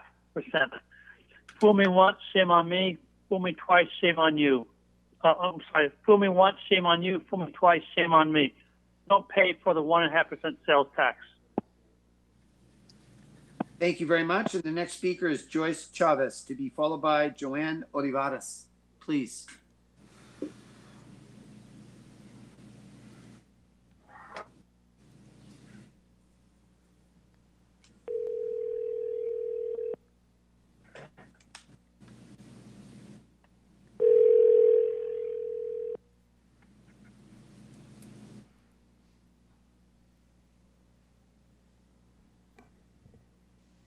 Hi, Joyce. It's Michelle from the City Council meeting. Hi, I think you might have a wrong number here. Oh, okay. Sorry. Sorry about that. Well, that's the number that was provided. I copied and pasted it directly from what was entered. So we might be out of luck on that one. That's okay. Okay, why don't we go to the next speaker then? I believe it's Joanne Olivares, to be followed by Joyce Chavez. There's actually two Joyce Chavez's under here, so I don't know if there's a different number, City Clerk, for the next one. Looks like the same number is entered. Okay. So we'll go to Joanne Olivares, please.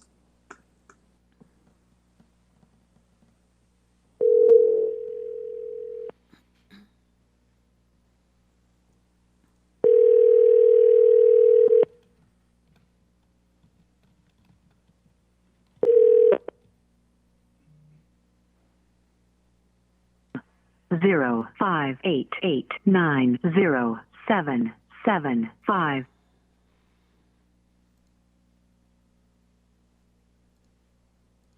Should we try again? Yes, one more time.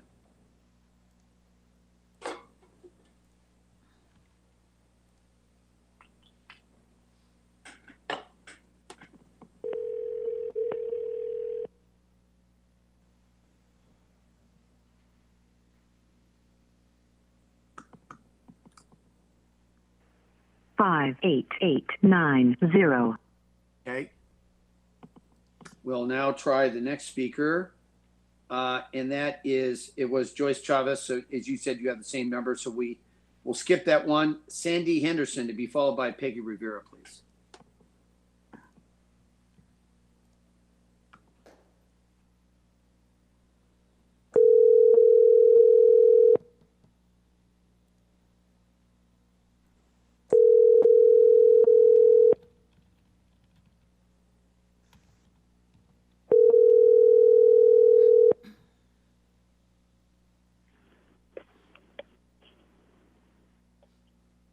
Hi, Sandy. Yeah. Yes. Hi. Hang on a second. Hello? Yes. Hi, it's Michelle from the City Council meeting. We're on public comments on items not on the agenda. So you've got 2 minutes, please. Okay. Thank you very much. What I wanted to say is that it's urgent to the health and safety of the residents of Oxnard, California, whom you all here at City Council represent, that wearing face masks be a requirement of being in public. I personally wear a mask everywhere I go and prefer that I not be exposed to others who are either uneducated or choose to ignore the seriousness of this COVID-19 pandemic. Please put it on the council agenda as an emergency item for immediate discussion and vote. A study conducted by A&M University and published in the Proceedings of the National Academy of Science demonstrated that between April 17th and May 9th, face masks alone significantly reduced the number of deaths by over 66,000 lives in New York and over 78,000 lives in Italy. The study concluded that social distancing and contact tracing must be accompanied by face masks to really make a difference. The numbers are on the rise in Oxnard, and we need to reduce them and keep from being forced into another lockdown situation. While wearing a face mask may grate on human nature because we want to breathe freely and see another person's expressions when we talk to them, it is a vital line of defense against the airborne transmission of COVID-19, and one that is not difficult to implement until an effective vaccine is available. Japan is a great example of how the wearing of face masks, a practice that began long before the pandemic, can be an effective means of reducing virus spread and death. Again, I respectfully request that City Council put the wearing of face masks on the agenda as an emergency measure and adopt an ordinance, much as the City of Ventura has, mandating the wearing of face masks in public. Thank you for your time. Thank you. Thank you very much. And I will just, without, of course, engaging in a conversation with the speaker, and they're off the line now, I intend on bringing that issue up under council business, and I understand there might be other council members that want to do the same. So their comments are timely. Let's see here. So let's go on to the very Mayor? next speaker. Yes? Someone just emailed me with Joyce Chavez's correct phone number, so Okay, I can try her again if you'd like. Okay, that's fine. Let's do that.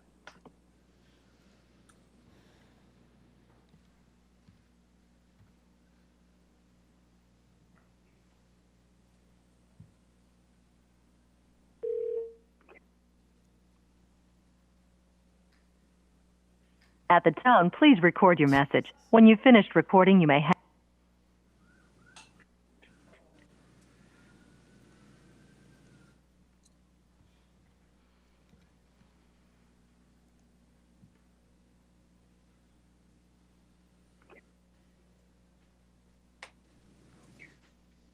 At the tone, please record your message. When you've finished recording.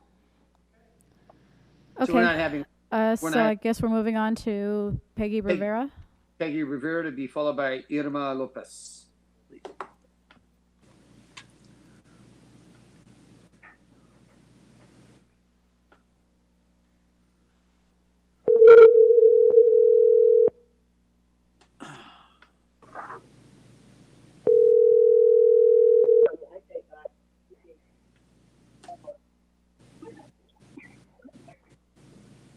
Hi, Peggy. It's Michelle from the council meeting. Hi, Michelle. I'm sorry. I couldn't hear you. I was over here in a Bible study. Okay, no worries. We're on items not on the agenda, and you have 2 minutes to speak. Please go ahead. Now? Yep, right now. Good afternoon. Okay. Good afternoon. My name is Peggy Rivera. I'm the chair of the Commission on Homelessness. And I'm sure that you've heard me speak about the Kingdom Center. Kingdom Center is a site on Rose Avenue, 1450 Rose Avenue. And it is a site that I think that it'd make a better shelter site for us instead of the Second and B Street location.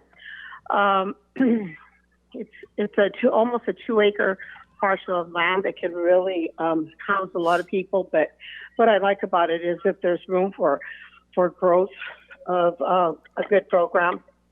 And so I would like you to consider that program.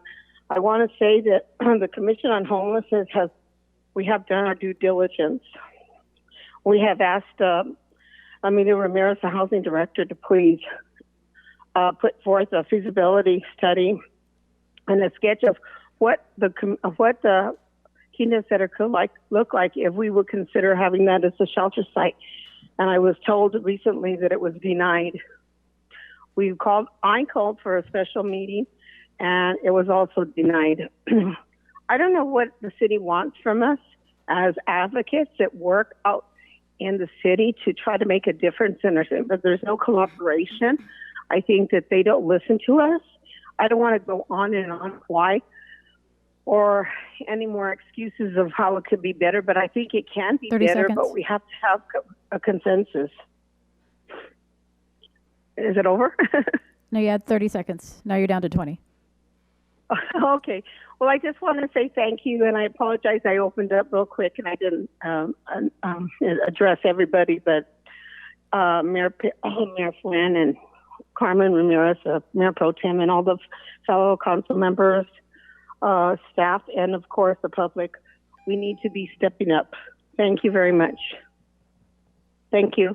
Thank you very much. And just a quick comment to the city manager. I spoke with Ms. Rivera today and on numerous occasions over the last couple of days, and said that the city was more than willing to work with the Homeless Commission. I also noted that the commission, of course, is advisory, and it always helps to form a consensus by a majority vote if there is going to be a recommendation to the full council. So I've relayed that information to the city manager, and I will continue my dialogue with Ms. Rivera and the Homeless Commission. Very next speaker is Irma Lopez, to be followed by Greg Runyon, please.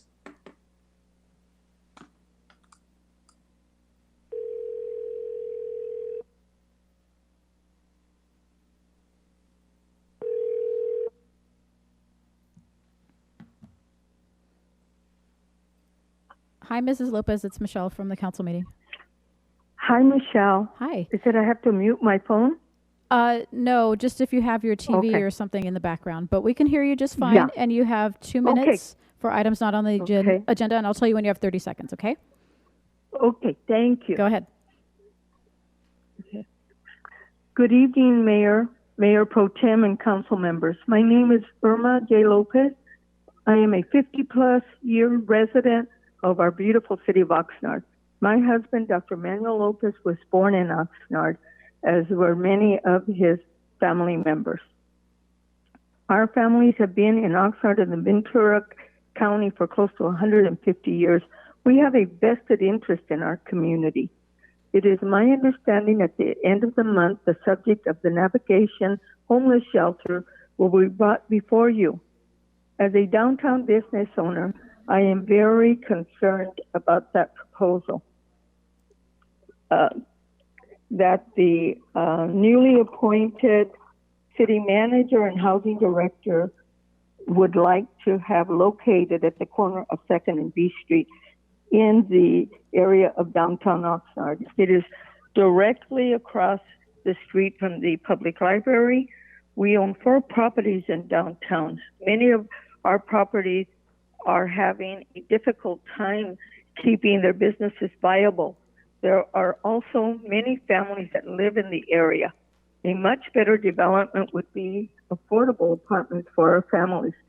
The city currently owns other properties that would be more suitable for our homeless brothers and sisters.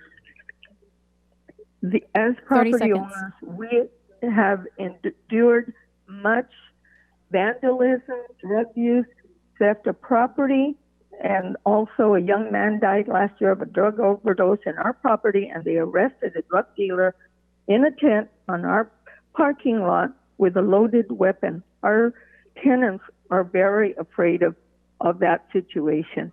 I ask that you ask your staff to look at more appropriate locations. The city needs our business taxes very much to keep us going. We have contributed, many of our businesses have contributed and continue and want to do that, but it has been very difficult. And I think many of the residents that listen to that know that. They have seen that, they have been accosted.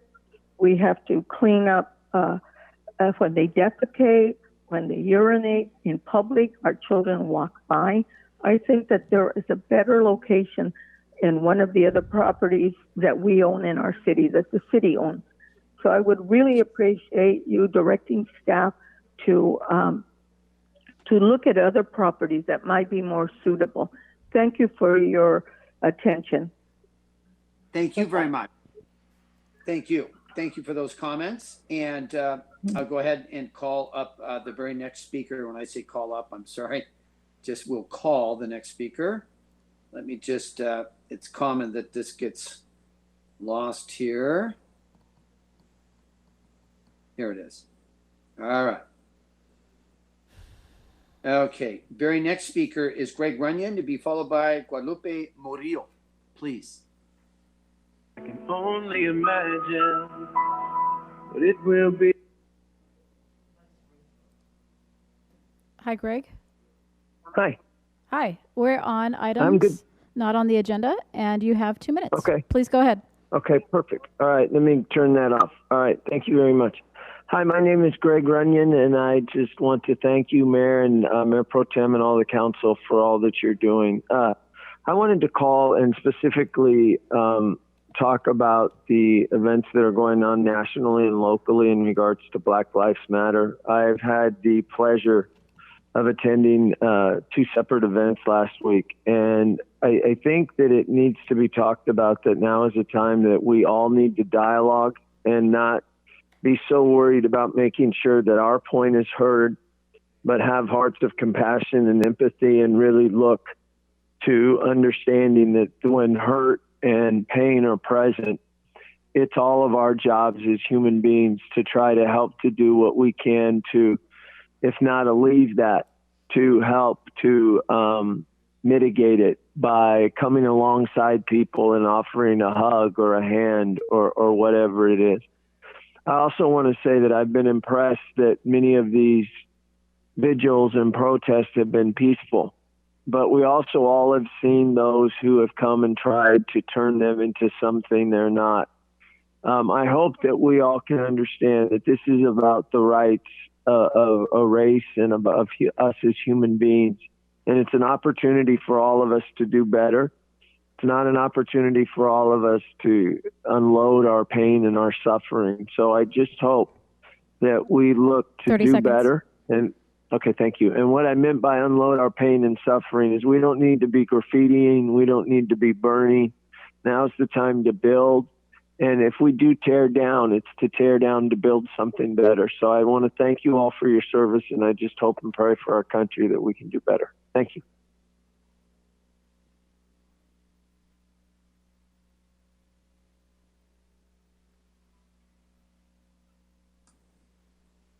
Sorry about that. Thank you very much for those comments.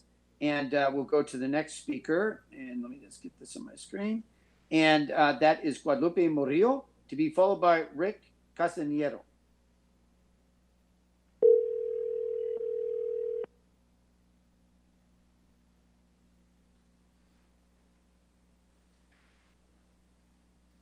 Hi, Guadalupe. It's Michelle from the council meeting. Hi, I'm here. Okay, good. We are on public comments on items not on the agenda, and you have 2 minutes, and I'll let you know when there's 30 seconds left. So please begin. Okay. Good evening. Good evening, Mayor Flynn, Mayor Pro Tem, and all council members. My name is Guadalupe Murillo. I am a longtime resident, business owner, and a teacher at Pacifica High School. I am a strong supporter of providing a safe, warm, and appropriate shelter for our homeless population. 3 years ago, when the warming shelter was going to close because of lack of funds, my daughter Eliana and I donated $5,000, and she was able to secure another $5,000 through her employer's matching funds. She and I wanted to remain anonymous, and I'm only mentioning it today because I want everyone to understand that my concern over the development of this shelter downtown is not based on self-interest, and I don't believe others is based on self-interest either. I believe that the site across the street, the Navigation Center, the proposed site across the street from the library and downtown, discourages our youth from going to the library, going downtown. I know this because they have told me that they do not feel safe anymore. And when we had a vision to revitalize downtown for all of our residents, to establish venues for our families to feel comfortable, safe, to go visit, to go and be entertained, I don't think we need to lose sight of that vision. And I think that by developing a navigation homeless shelter there is not the appropriate site for them. I also am very concerned for them. I would love for them to have a space where they can have an area like maybe the Kingdom Center that Ms. Rivera was talking about. It would provide an area for their carts, their possessions to be stored, for a garden to be planted, for picnic tables or other activities. So I think that we need to seriously consider that site. And also hearing that the feasibility report was denied, I would like to know why it was denied and why that center really is not an appropriate one. I understand that there are residents there and they could be relocated to the area where the navigation center is being proposed now. That would be a wonderful place for them. So I think that I would like to really, a lot of people I know I feel strongly about this. If you need for us to have a petition or something. I feel so strongly about this. I love Oxnard. I am an advocate for my students, an advocate for everyone, including the homeless, and I do not believe that the Navigation Center location where it's proposed now is an appropriate one. Thank you for your time. Be well, be safe. And yes, the virus is very serious. My daughter had it. Ma'am, your 2 2 minutes are up. Okay. Oh, thank you. Thank you very much. I couldn't hear that. Thank you. Bye-bye. Thank you. Thank you very much. The next speaker is Rick Castanero, to be followed by Armando Delgado, please.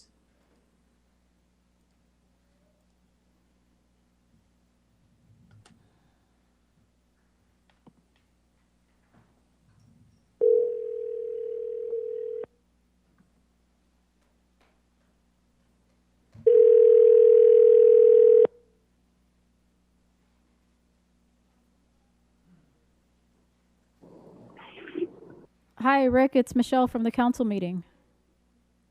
Hi, Michelle. Hi. We're on public comments on items not on the agenda, and you've got 2 minutes, and I can let you know when there's 30 seconds remaining. Okay, so please go ahead. Okay. Well, good evening, Mayor, council members, and staff. I appreciate this opportunity to address you this evening. I'm very excited to see that Oxnard is taking a progressive stance in constructing a homeless shelter. But there's so many questions about the homeless shelter that I wish we could find out. I think this is something that we need to do, and I'm excited that the city is stepping forward to do something. But I really would like to know why 2nd Street is the best spot. I really would like to know if a low barrier homeless shelter is going to be built. Does anyone know the success rate of this kind of facility in helping our fellow citizens? Research says that this kind of facility only is successful with individuals about 14% of the time. And so to invest $34 million into this facility concerns me. Living in a city that's strapped for cash and trying to figure out what services to give out, it's a challenge, I know. And I'm glad the city's taking it on. But I wish the city would share 30 its seconds. plan. And more than anything, you know, we have farm workers in our city. Our farm workers are the backbone of the agricultural industry in our county. And I want to know why the city isn't stepping up and building more housing for farm workers. These are working people that deserve the opportunity to have a decent living life, and we want to have a high quality of life in our. Thank you very much. Thank you for your comments. And the last speaker is Armando Delgado, please.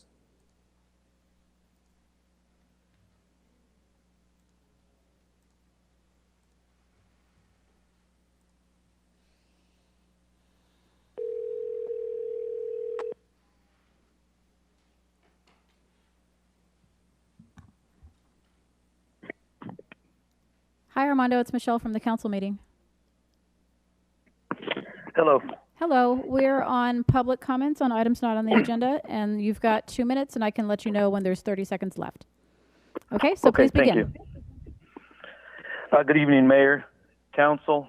Let me begin by saying, my name is Armando Delgado, and I represent thousands of carpenters in Local 805.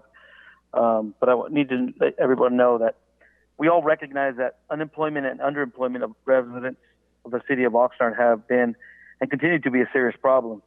Today, the higher unemployment level in the city of Oxnard correlates to the higher number of families living at or near the poverty line. You know, the carpenter and fellow labor trades understand that there is a need to provide Oxnard residents with more opportunities to participate in workforce development and apprenticeship programs. Successful project labor agreements involve the collaboration of project developers, contractors, and a properly trained and skilled workforce in different trades. In order to avoid costly delays and additional expenses, it is essential to complete the work in an efficient and timely manner. Projects must proceed without disruptions that can occur from labor relations and frictions that arise from large group of contractors. You know, in the private sector, project labor agreements have been used for years on complex construction projects to achieve satisfactory performance, stadiums, airports, and stuff like that. But in the public sector, project labor agreements have also been used successfully in water districts, community college districts, numerous public entities, and hospitals and reservoirs, wastewater treatments. Such agreements have 30 seconds. been a major factor in producing quality construction work and projects completed on time. Well, what I'm trying to get at is there are many projects getting ready to hit the streets here in Oxnard, hitting it in the areas. And you not only have the responsibility, but the duty to assist, educate, and protect your residents. A lot of these developers will come here and they'll ask you to allow them to build. But what are we doing to help educate our residents? Thank you very much. Thank you. Thank you, Mr. Delgado. That concludes the speakers on items not on the agenda. And now we'll go to item E, which is the city managers, under the city managers department. Subject, COVID-19 update from Director of Emergency Services. Recommendation that the City Council receive and file update from the Director of Emergency Services on COVID-19 local emergency. Mr. City Manager. Thank you, Mr. Mayor. Very quickly, with regard to the many comments about the Navigation Center, I very much look forward to having that public discussion and debate at the next council meeting when those items will come before you. I have very few updates tonight, so let me just get right into it. COVID-19 updates. Last Friday, the County of Ventura revised their stay well at home order, so there are a handful of more segments of the community, of the business community, that were allowed to reopen under strict social distancing guidances. And again, that information is available at the county's public health website, vcemergency.com. Some of the categories that were allowed to start to reopen were gyms and fitness facilities, day camps, family entertainment centers, hotels and lodging for tourism or individual travel, campgrounds, RV parks and outdoor recreation, restaurants, wineries and bars, zoos, aquariums and museums, public pools, swimming pools, and skate parks. Now again, all of those facilities were allowed to begin last weekend to reopen, but they also have to attest that they can follow the strict guidelines. Information, again, at the county, vcemergency.com. Now, a couple of highlights from that, which is, and we have the slide on the screen here, utilizing the CARES Act funding that was allocated for all the cities in the county. The County of Ventura's started a program for to provide grants for rent as well as grants for small businesses. And the rent program is actually becoming available starting tomorrow. The slide on the screen in English and Spanish points our community. So if you have back rent that you will need help paying, you can apply to the county. We at the city stand ready to help our residents should anyone need assistance to navigate the application. So again, it opens tomorrow, and if you need help from us to get through that application process, we can help. So our phone number here, if you need any assistance with this, you just call 805-385-7401, and we'll schedule time to help you to apply for the rent assistance. On July 27th, the county will be releasing a similar program for small businesses. So as soon as we get that information, we'll forward it to everyone. Next is a update on the census. And I have a statement here from Dr. Aguirre from the census, and this is to remind us that the Census Bureau has extended the self-reporting period from July 31st through October 31st. So that seems like a pretty good extension. The census activities continue in earnest, operating within the shelter-in-place guidelines. The Ventura County Census Campaign has pivoted away from direct face-to-face outreach, obviously, and towards more online outreach. Also utilizing telephone and text banking, as well as other forms of communications. The partnership with the U.S. Census Bureau and the California Census 2020 are partnering with our county and VC Community Foundation, or our Ventura County Community Foundation, collaborating with 42 community-based organizations throughout the county to encourage people to respond. Now, as of this week, the self-response rate in our county and how we compare. So the national average to date is 61.4% of people having responded. The state's average, California, is 62.5%. Our county is at 70.3%, which means we're fourth in the state in terms of counties. And it's in Oxnard, we are at 62.2% of responses. And so we're almost at the state average. And while we're just above the national average. We're still only at 62%. So we continue to encourage people to fill out the census. I know many of us have done it, and it is easy, and it's available in multiple languages. So the Ventura County Community Foundation has distributed over 3,000 disposable masks countywide and are actively recruiting volunteers to also sew additional cloth masks. There are also printed over 1,000 yard signs with census messaging in English and Spanish, specifically for Oxnard and the Santa Clara Valley communities. These signs will be displayed on city property throughout the community, again, to remind people to please fill out the census because it is so significant to our community for the next decade. The Community Foundation also installed 2 large billboards somewhere in our city. I have not seen it, but they've installed them in our city, again, to advertise and encourage people to continue with the census. So with that, I have 2 more quick updates. So one is, as you may recall, last year, we held the City of Oxnard's very first insect festival. And obviously that had to be postponed this year given the pandemic. Our terrific recreation staff are continued to be resourceful and creative, and they actually held a online version this year. And so here's a quick picture of one of the events they did where they asked people from the community to dress up like an insect on June 4th and submit their photos. So on the screen before you is one such photo. We certainly look forward to bringing the Insect Festival back live and in person with a lot of animals next summer. Hopefully we'll be through the pandemic by then. And then finally, I just want to say that with regard to the Black Lives Matter situation across the nation, there have been many demonstrations and protests throughout our community.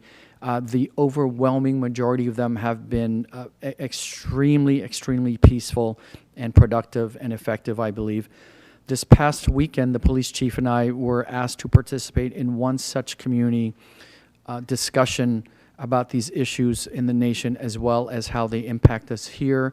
And I want to thank those organizers for having that event. I know the event itself is available online. And I also want to thank the City Council. I noticed you all in the audience, and I think that was it was just a very positive engagement that we had, even though some of the conversations were very uncomfortable. And we will continue to be engaged in those conversations when we're invited, and we are working on organizing a form of a town hall meeting as well. So with that, I turn it back over to you, Mr. Mayor. Thank you. Thank you very much, Mr. City Manager. And I do have one request to speak from Council Member Lopez. Thank you, Mayor, and thank you to our city staff working in this current time. So following up on the update about the COVID-19, I had a question just because I've seen some of the comments and received some questions about the street sweeping in our city and when that will resume. We're seeing more people are going back to work. There's more movement out on the streets, and so if there's any update on that. Thank you, Council Member, for the question. So we are planning how to phase that out, and we will have an announcement at the next council meeting. But essentially, yes, we're beginning to phase that to see the need to phase out some of the orders. We just want to plan and do it in a way that is easy for people and that would not be a surprise. Thank you. Thank you.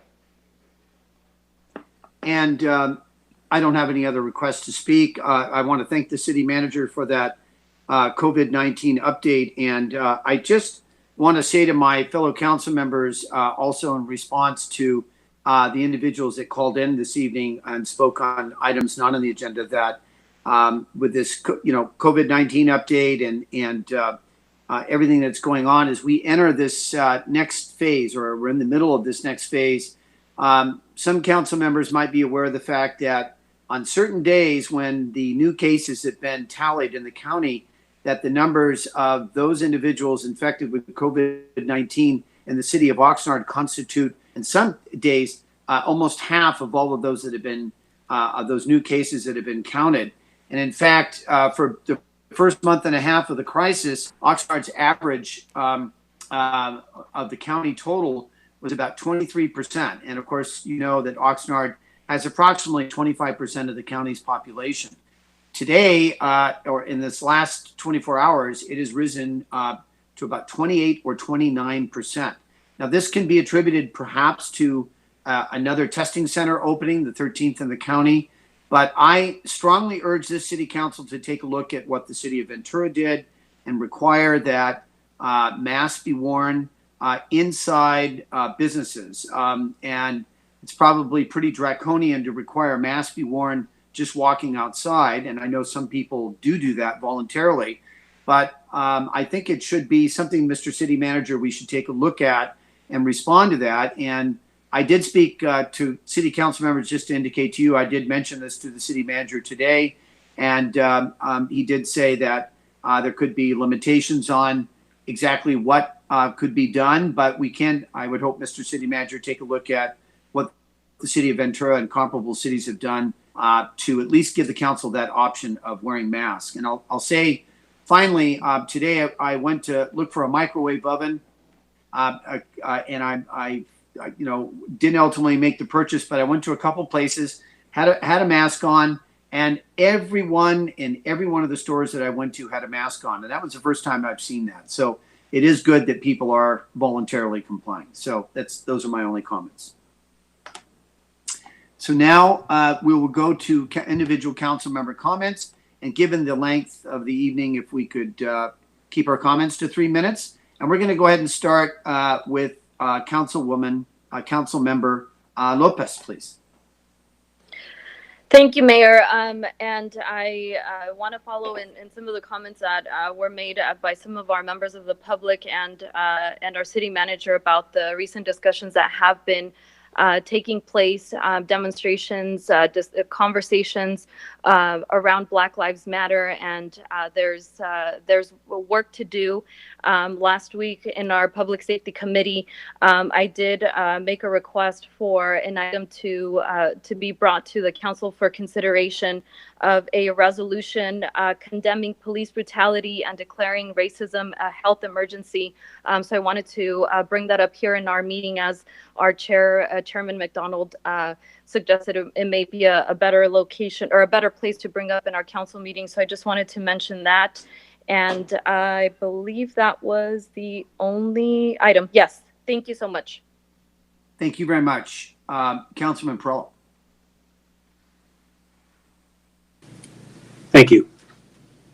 I did have the opportunity to attend the meeting the city manager talked about. I believe it's called The Talk. It is available on the internet. I don't know if the city can push the site. I think it'd be well worth it. I appreciated my city manager and my police chief making presentations and then fielding questions from the audience. I appreciate the church organization allowing it to take place very well. I'm very grateful that I went. I saw other council members there. I'm sure we're all glad that we attended. The Black Lives Matter is a very big deal. It is amazing the mobilization of a public across the nation. But some of the angles that this mobilization has taken, including blanket assumptions of defunding law enforcement, I believe is a wrong step. When there are people that are doing wrong, they need to be held accountable. Too often, they're not held accountable. That goes for politicians too, especially politicians. Again, I would recommend everybody to take a look at that video, the talk. I was contacted by the gentlelady that spoke today with respect to the masks. I agree with her.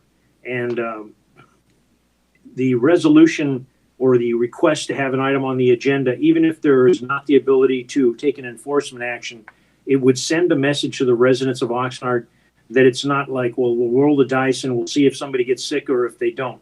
We're recommending that people wear the mask as often as possible. We're not trying to protect one specific group, one specific individual, one class of people, whatever, or one neighborhood. We're trying to protect everybody in the community. Along with that has come the issue of people wanting to use the parks for organized sports, and they're coming against the decision of the city. We're not going to do that. The city has employees that are trying to trying to uphold the rules as they stand. There are others that are other individuals, private, that are trying to take advantage of situations. I would support any action the city of Oxnard wants to take to remedy that.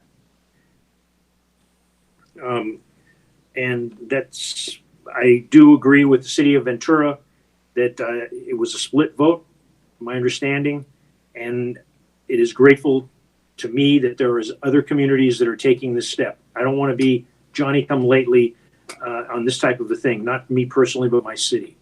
I'm also grateful to get the pictures of the actual demolitions of some of the projects in the courts going today. Thank you very much. That's it, Mayor. Thank you very much, Councilman McDonald. I have no comment. Okay, Mayor Pro Tem.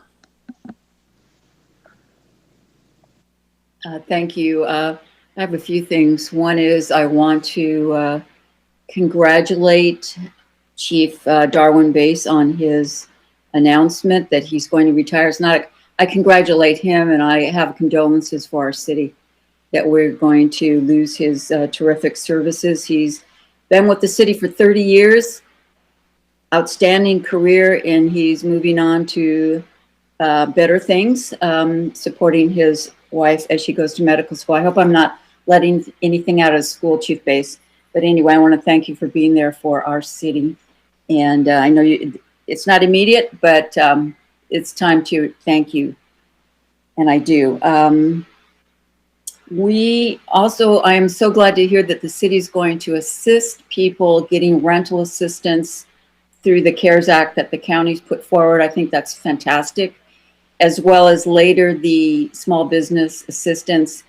If you've seen the application, it requires that people be able to scan documents, apply on the internet and scan documents up and upload. And for many of the people in our city, especially the people who really need this, that's just not going to be possible. So I really appreciate the efforts of the city manager to make staff available to help people do that.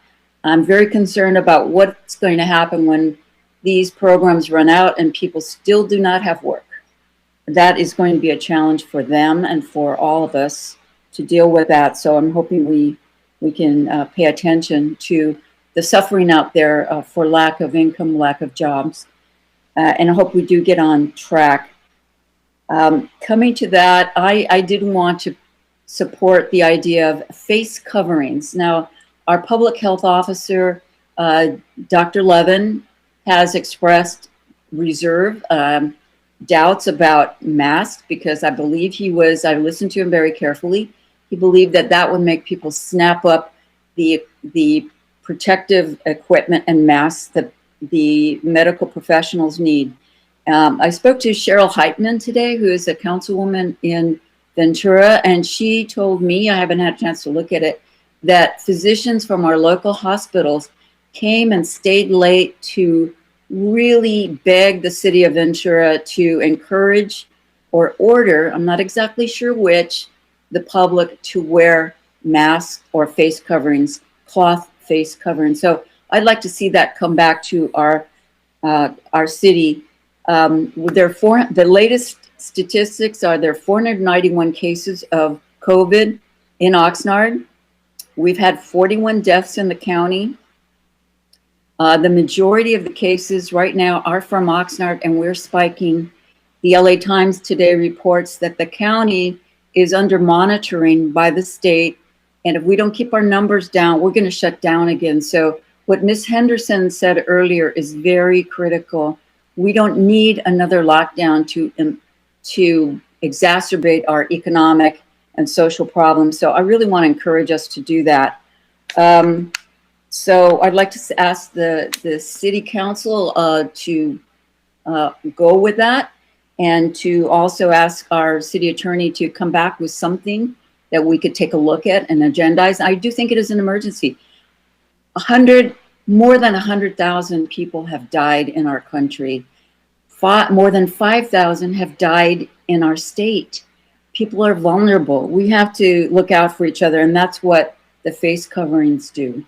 So I'll leave it there. I think contact tracing is really important. That's how other countries have kept their numbers down, and I support the county in doing that. I did attend the virtual town hall, and I think it's important for us to keep having those conversations with our community about past injustices. Many of them are institutional, ingrained in our system, and we got to root out the infection and understand what people have been going through, especially our African American community members who our country is built on their labor. You know that the capital of the United States was built by people who were enslaved. These are shocking things that sometimes we don't get to know about till we're quite older, and we need to know our history in order to do the right thing by people who've continue to be suffering from discrimination. Mr. Delgado mentioned project labor agreements. I totally support that, and I'd like to see how our city can encourage them or require them for some of the projects coming forward. So perhaps we can get a report on that, Mr. City Manager, and how we could do that. And then just finally, and I'm sorry taking so much time, we're expecting from the Supreme Court a decision. I'm hoping it's as good as a decision that said gay folks cannot, and transgender people cannot be discriminated against. It was a great decision supporting equality for everybody.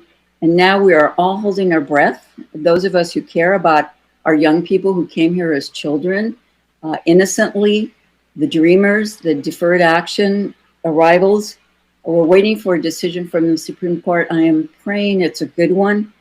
If it isn't, we're going to have to help our people get through that. So I'll leave it there. Thank you very much. Thank you very much. And now we'll go to the next speaker, and that is Councilwoman Basua, please. Thank you, Mayor. I have no comments at this time. Thank you. Councilman Madrigal. Thank you. As previously stated, with the number of cases, we now make up 29.7% of all cases in the county. However, in more positive news concerning that, per 100,000 residents, we are still in the mid 200s, while cities like Santa Paula are in the 400s and Fillmore is up in the 500s. So, you know, although we are getting a large increase here in the city of Oxnard, there are other cities in the county that are struggling with the coronavirus. Please, to all residents, please make sure you wear a face mask. Little clarification made by previous speakers. Today at the Board of Supervisors meeting, we Ventura County are out of the monitoring phase, according to Dr. Levin. And also, Dr. Levin did state that the state will be issuing new guidelines concerning face masks this week. So we should wait to see what the state's going to say. And Dr. Levin said that he would abide by whatever the state recommended. And lastly, I want to wish my nephew Julian a happy 6th birthday. Unfortunately for him, you know, he wasn't able to get his kindergarten promotion, which he's actually really bummed about. But happy birthday to him. And I guess he may also be losing his birthday party this year, but next year. So thank you. Thank you very much. And that concludes the, excuse me, the remarks of the City Council. I'd just like to briefly add to my colleagues that I have asked for, and not only at the City Council meeting, but on the Facebook Live broadcast that I do on Friday evening at 6 p.m. For a conversation in the city of Oxnard about the events that transpired over the past couple of weeks. That conversation is alive and well, and we just have to make sure that the conversation continues and it leads to eventually, whether, again, there's a role that government can play in this, and there's a role, obviously, that the community plays in this. And in my remarks, I've talked about, challenging. It's not a challenge for individual council members. It's a calling to individual council members and to the city council and collectively to the government about what concrete steps have we taken and what steps are we taking now and are we intending on taking to address these very disturbing issues that seem to be pervasive not only in our country, but in even to an extent, even in our own city. And I did attend the event over the weekend. I have avoided crowds of all kinds, especially one recently that was in Plaza Park. I think it was on Sunday, because you just the thought that there's not social distancing and not really knowing how that would be. And I've counseled people to stay away from larger groups. This COVID-19 is a communicable disease. It's common sense that the more people that a person is going to be around or that surrounds himself with, the likelier you can spread COVID-19, maybe unsuspectingly, to someone else, or that they can spread that to you.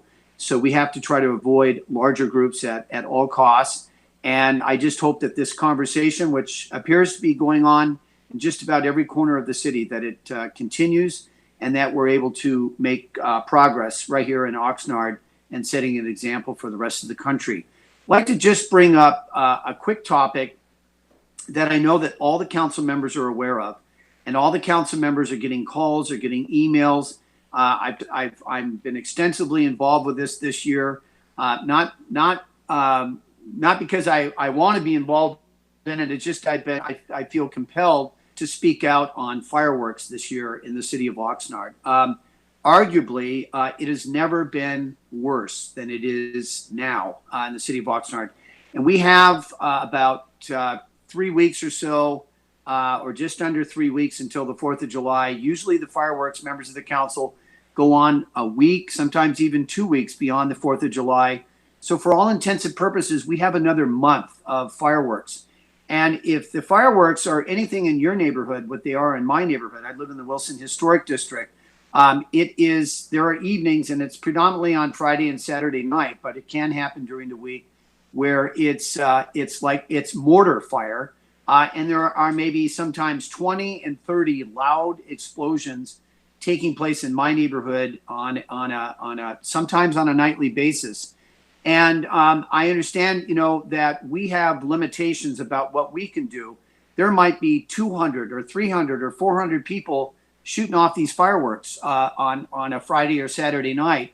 And if there are 10 police officers or even upwards to 15 police officers on a weekend shift, how can 10 or 15 police officers respond to 200, 300, or 400 people lighting off fireworks? So I'm asking the council to back up an idea that has been very successful in other endeavors and other efforts, and that is encouraging members of the council in your district, those neighborhood councils and those neighborhood chairs, to reactivate the Neighborhood Watch program. And how can the Neighborhood Watch program be helpful for the police?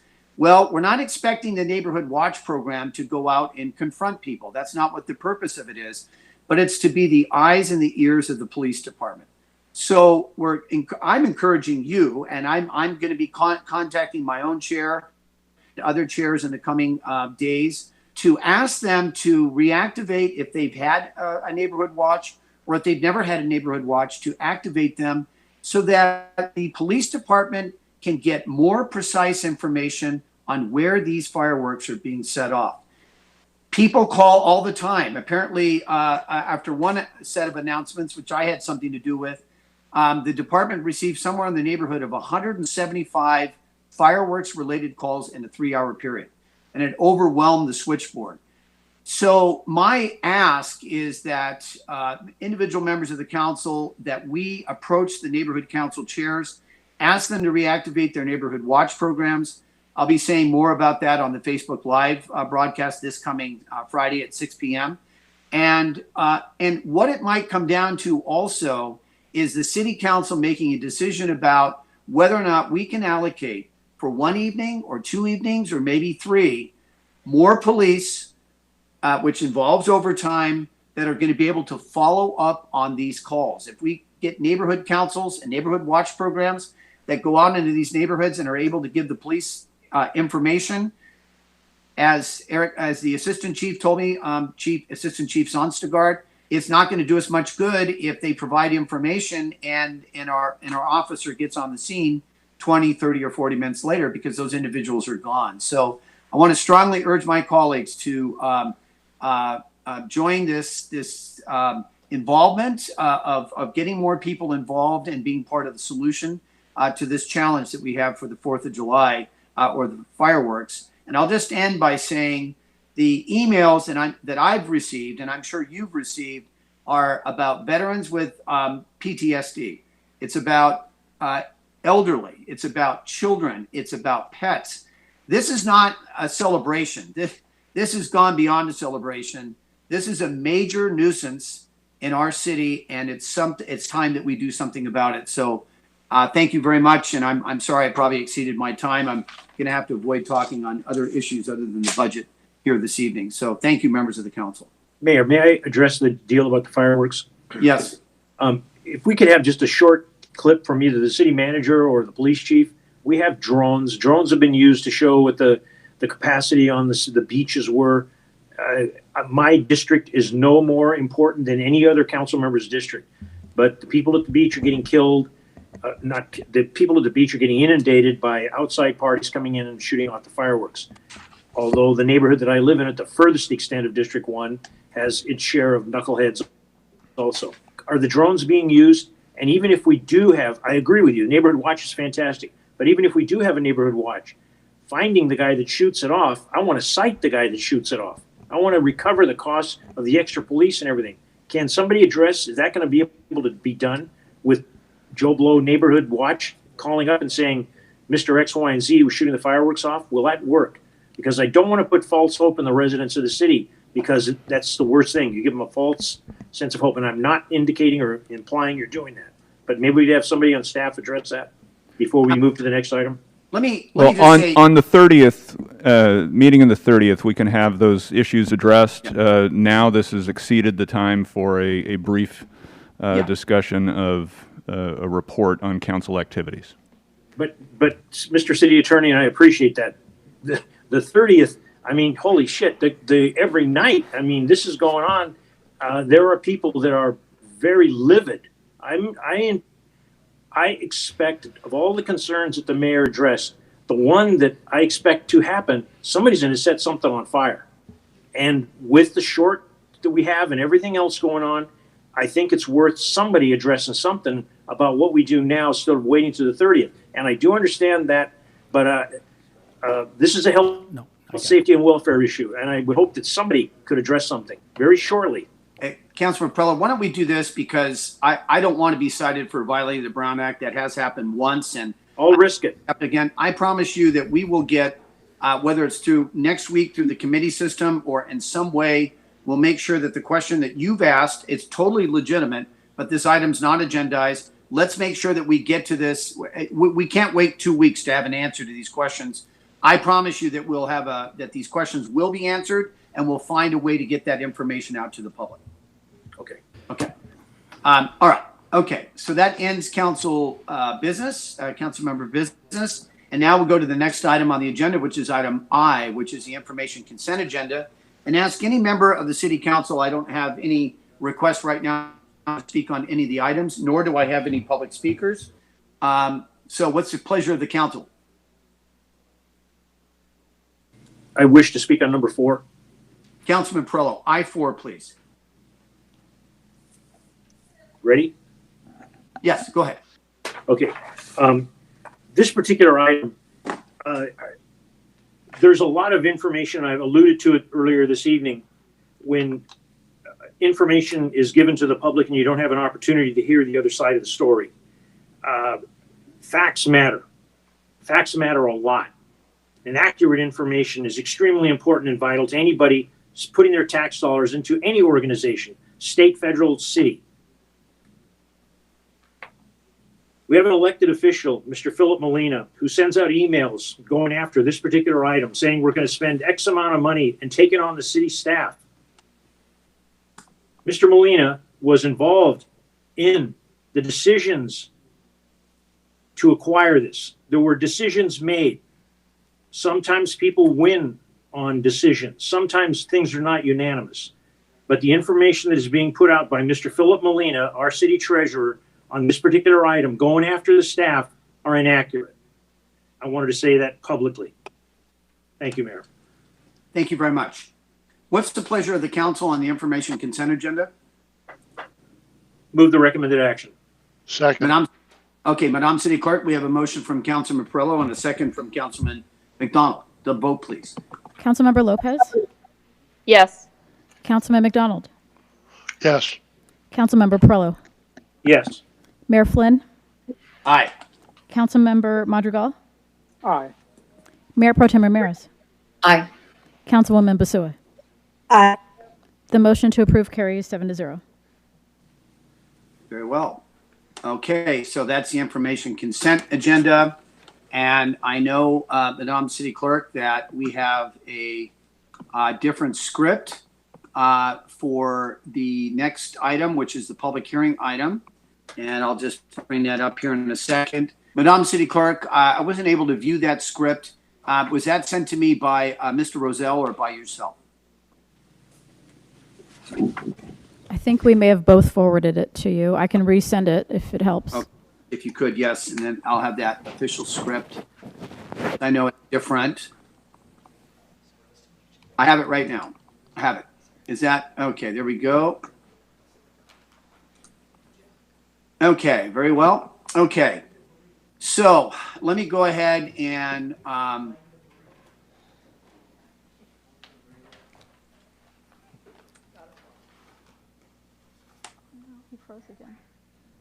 right. So,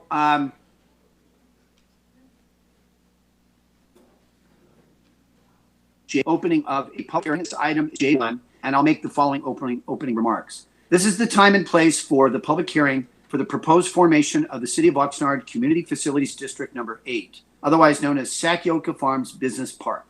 The proposed rate and method of apportionment of the special tax to be levied on certain property within CFD 8 and all other matters discussed in the resolution of intention adopted on May 5th, 2020. The public hearing is hereby officially opened. At this time, we will have presentations by staff about CFD number 8. After that, we will receive comments and questions and any oral protests from any interested persons. When all comments have been received, the public hearing will be closed.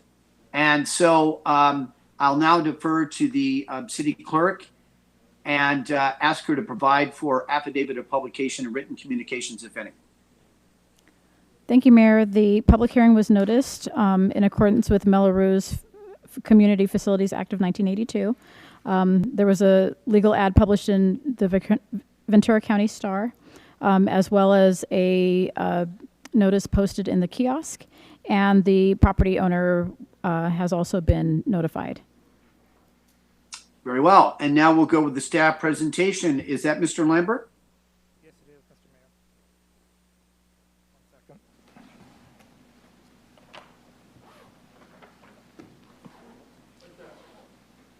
Oh, thanks. Thank you, Mr. Mayor. I'll proceed with the staff presentation.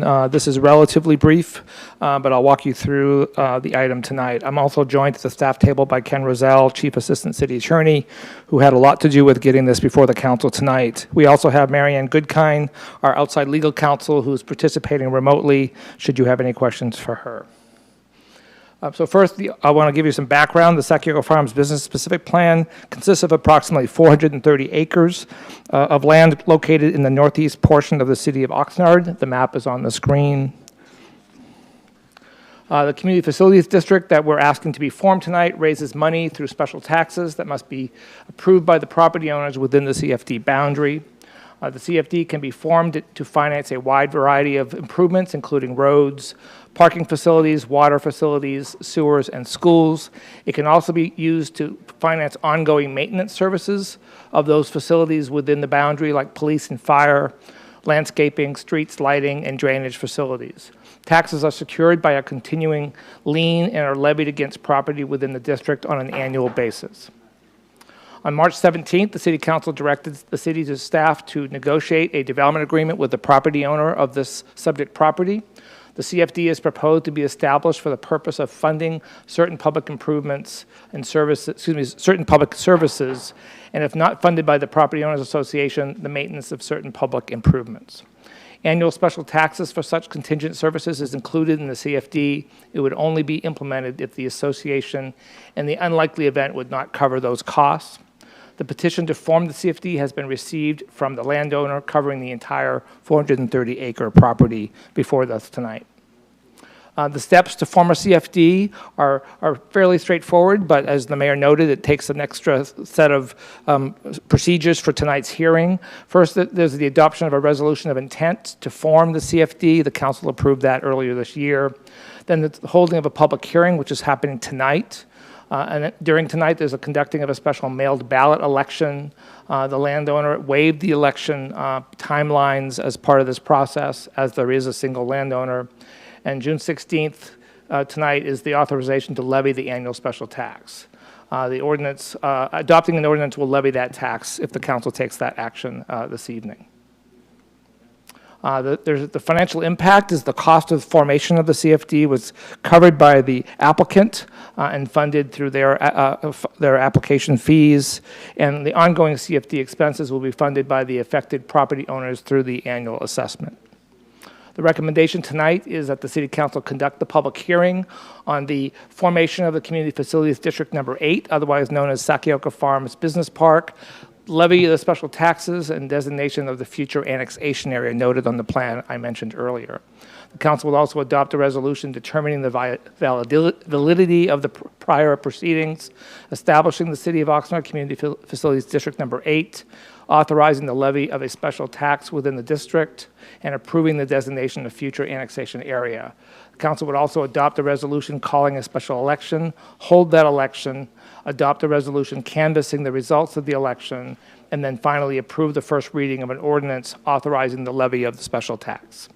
That concludes staff's presentation. We're here to answer questions. Thank you very much.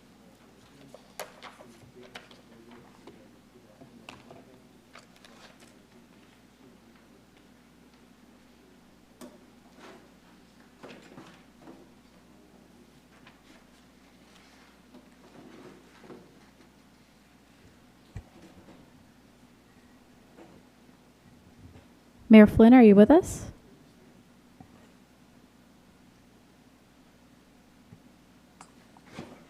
Sorry about that. Sometimes I was rambling on and on, so it's probably good that it was on mute. Okay, so what I'd like to do now is open up the public testimony portion of this public hearing, and anyone is entitled to speak. We do have one speaker card, and that is Lawrence Paul Stein, please.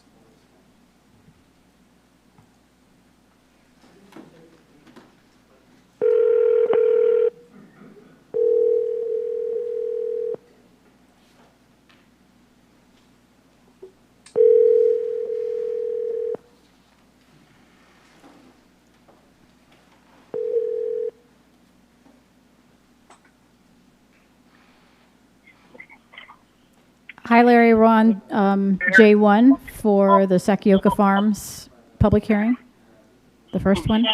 CFDs in general. Larry, sorry, we can't hear you again. Would you please either put the phone up to your ear or... Good evening, members of City Council, staff. In general, I'm against CFDs, primarily because of past histories. People who are participating in CFDs are not getting the full benefit of CFDs. With this particular CFD, there's an issue of the fire station. If you look at the 10-year strategic plan for fire stations, a fire station was supposed to be built at this project. It's being excluded. In 1992, when the development agreement, when the Northeast Pacific Plan became a written document, a fire station was planned for this region, Sakioka Farms. In 5 other agreements and adjustments to the specific plan, a fire station was always included in there. Even as late as 10 years ago, a fire station was included as part of the specific plan. Now, City Council has been told by staff that it's not going to be a fire station. So what's the purpose of a CFD if people are promised certain things, they pay for things, and not getting them? In this particular case, a fire.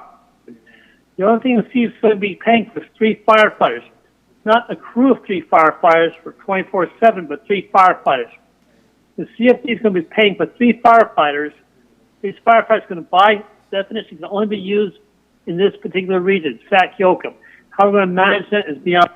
Again, I suggest you vote against the construction and development of CFD and let this project stand on its own, with its own developer fees, and not process it through 3 different people through the CFD. And we are avoiding the fact that the developers are not paying developer fees, and they're going to let the developer fees being passed down through the owners and occupants of the property in this particular area, the Sac-Yoakum Farms. Bear in mind, this area is not being developed for another 10, 15 years. The decisions made by City Council tonight won't have any bearing for at least 10, 15 years until the property is actually developed. The construction and vote on the CFD should be postponed until the actual area is ready to be developed. Thank you very much for your time and consideration. Thank you very much. And that appears, Madam City Clerk, to be the only speaker. And you do not have additional speaker cards. Is that correct? Correct. We don't have any other speakers, but we did receive one email that I've been advised to read aloud, and it's pretty brief. Okay, go ahead. It's from Aaron Wiedemeyer. It says, 2 major issues with this proposal. Number 1, how can a development of this size not be subject to an environmental study? 129 private lots, new public infrastructure, new roads, all of these items will have an environmental impact on the surrounding community. And number 2, how is the development of 430 acres of prime agricultural land that has had multiple rotational crops per year for decades consistent with SOAR? Okay. All right. So what I'd like to do here quickly then is ask if anyone else would like to speak. And of course, I presume no one is at the council chambers. Is that correct, Madam City Clerk? That's put in an additional speaker card? Correct. Okay. So I'd ask for a motion to close the public testimony portion of this public hearing. All in favor, say aye. Aye. Aye. All opposed? All right. Before I formally close the hearing, if there's any property owners subject to the proposed special tax who wish to file a written protest, if so, they must be filed with the city clerk at this time. For the purpose of a majority protest, only written protests are be considered. So, all right. And okay, very well. And then let me just, I'm following a script, so I just want to ask council members to be patient here. Let's see here. So I think at this time, I just want to, it looks like I can ask, then council members can ask questions. But before I do that, I'd like to ask either Mr. Lambert or Mr. Nguyen about the comments that were made by the first speaker about a promised fire station, and then the proposition of delaying the formation of a CFD.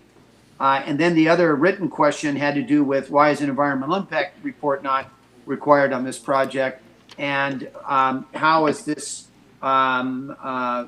process of going forward with Sac-Yoakum Farms either consistent or not consistent with the SOAR initiative?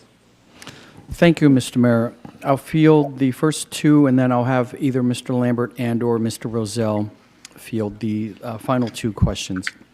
So with regard to the fire station, yes, that was contemplated many, many years ago. Based on what our needs are today, the fire department, led by their fire chief, I consulted with them multiple times to determine what our needs would be for a facility like this going forward in the future based on modern building codes and fire suppression amenities in these potential buildings for this business park. So it was determined that we can provide sufficient service if we can beef up one of the nearby fire stations with staffing. There's no reason to require constructing a brand new firehouse unless and until we need it which would be when the population here expands to a much larger number. But remember, if you build a fire station, and we've learned this lesson, you have to operate it, you have to run it, you have to staff it. So this is the most efficient way for us to move forward with this project and to satisfy the fire department's needs.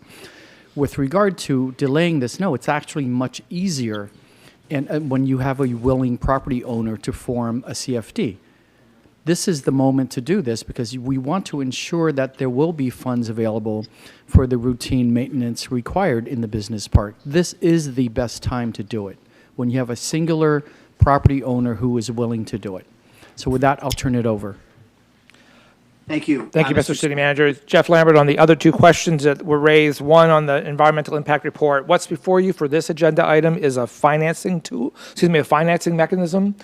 So it's not inappropriate to do an environmental impact report on this. I will tell the council that the next item has an environmental analysis, which we'll speak about when we bring that item up next. And there is environmental consideration there. And then second, regarding SOAR, this property has long not been subject to SOAR because it's been designated for industrial use and not under the requirements of SOAR to require a public vote to convert. It's not SOAR protected, so that's the answer to the second question. Thank you. Thank you very much. And I do have just a few comments and questions by members of the City Council, and we'll start with Mayor Pro Tem. Thank you. I was going to ask a question about the environmental impact, and that's been answered by Mr. Lambert. Thank you. I think it's important to just speak to the public about why these community facility districts are important to our city. And that really, it's my understanding that we need them because if we didn't have them, the general fund and the rest of the residents would have to foot the bill for increased infrastructure and services. So it's very appropriate to do it. And then, of course, the future owners of the parcels or the renters will understand it'll be very clear what what their costs are going to be.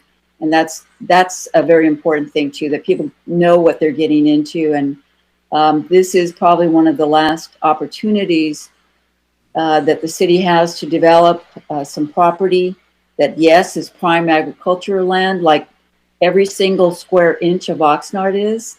And we've made some compromises so we can have some development, but SOAR puts a limit to what we can do and what we should do so we can retain our open space and quality of life. And I think this is very appropriate.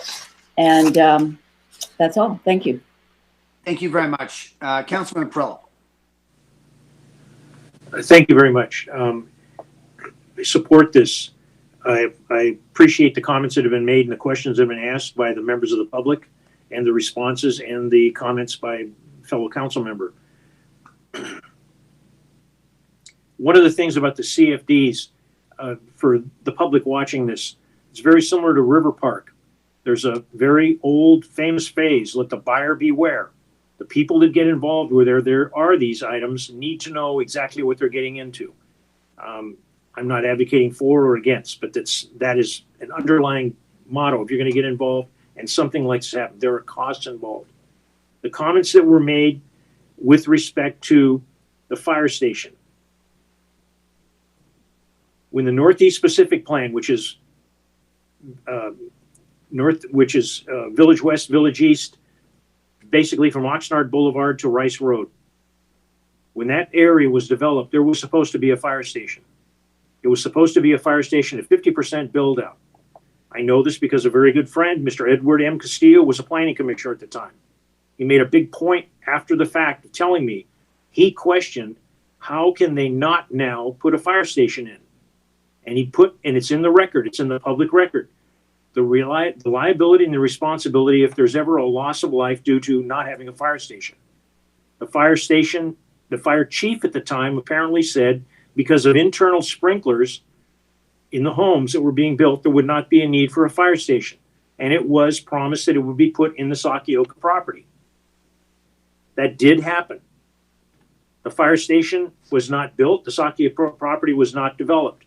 Recently at planning commission meetings, the fire chief, I'm told, addressed the planning commission and said that there would not be a need of a fire station, that they could accommodate it in some other manner. One other significant item on this project, this is not a residential project. It's not a residential project. So as the speaker correctly stated, there were promises made in the past, things change, and why haven't they been, followed through? I just laid out the scenario why I'm led to believe I support this project. The situation has changed.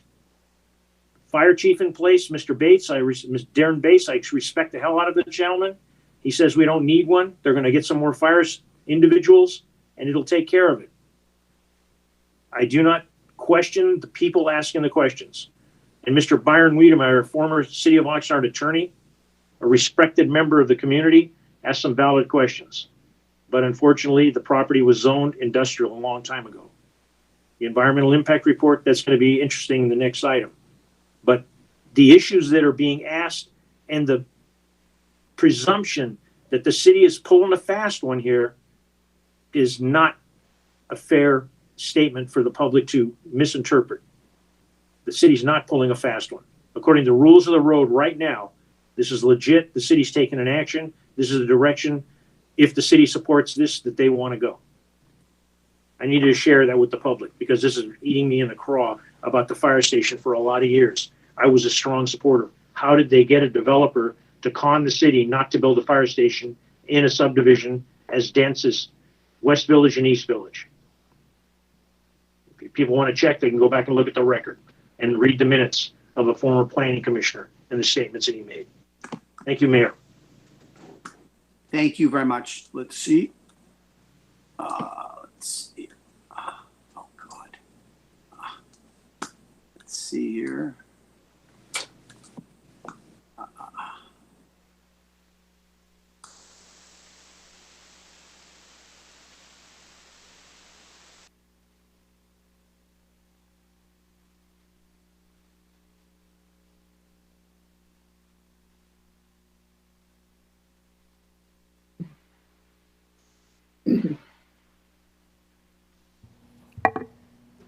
Mr. Mayor?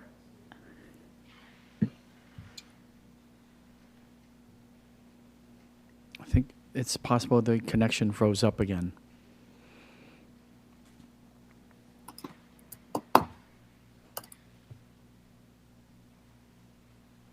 Mayor Pro Tem, can you help us continue with council member comments and questions? Sure. Do we have other council members who wish to make comment at this time? Till the mayor gets back, I'll hold the fort here. I can't tell. Wave your hand. Unmute yourself. So we heard from Councilman Perello. I assume the mayor is going to get back on as soon as he can. I'll just go through the list. Councilman McDonald, do you have any comments? No, ma'am. How about Councilwoman Lopez? Oh, the mayor's back. We're just looking for more comments from colleagues. So you take over then. Oh, thank you. Are there any additional comments by members of the council on this issue? Okay, with no further comments, I will just then proceed let's see here. Just state that this public hearing is hereby closed. Do I have a motion to adopt the resolution of the formation? So moved. So moved. All right, Madam City Clerk, we have a motion by Councilman McDonald and a second by Mayor Pro Tem. And we need to call the vote, please. Councilwoman Basua. Aye. Councilmember Madrigal. Aye. Councilman McDonald. Yes. Mayor Pro Tem Ramirez. Aye. Councilmember Lopez. Yes. Councilmember Perello. Yes. Mayor Flynn. Aye. So the motion to approve that resolution carries 7-0. Very well.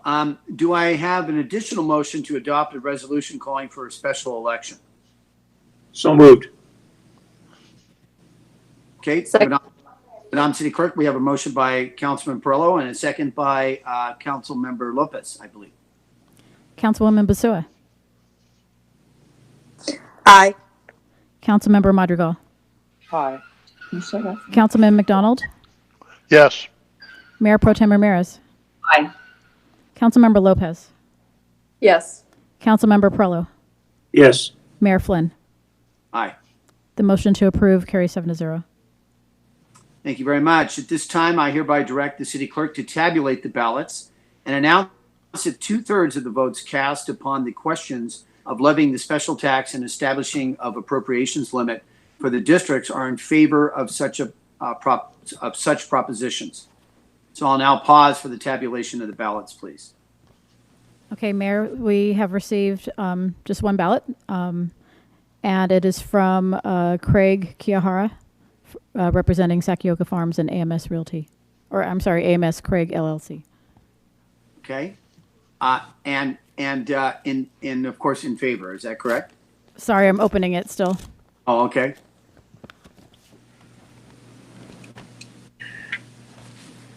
The vote is in favor. Yes. All right. So that definitely, with one vote, makes the 2/3 requirement.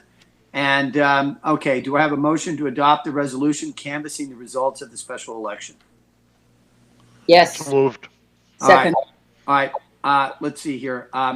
So I believe Mayor Pro Tem, you made the motion, and it was seconded by Councilman McDonald. Is that correct? Or vice versa. Or vice versa? Yeah, that works. Either way works for me. All right. So it's motion made by Mayor Pro Tem, seconded by Councilman McDonald. The vote, please.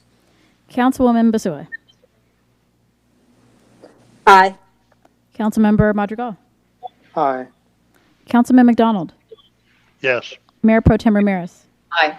Councilmember Lopez. Yes. Councilmember Perlow. Yes. Mayor Flynn. Aye. The motion to approve carries 7-0. Very well. Also, do I have a motion to conduct the first reading of the ordinance authorizing the levy of a special tax? So moved. Second. Okay, Madam City Clerk, the motion was by Councilman Perello and the second by Councilman Madrigal, please. 1 second.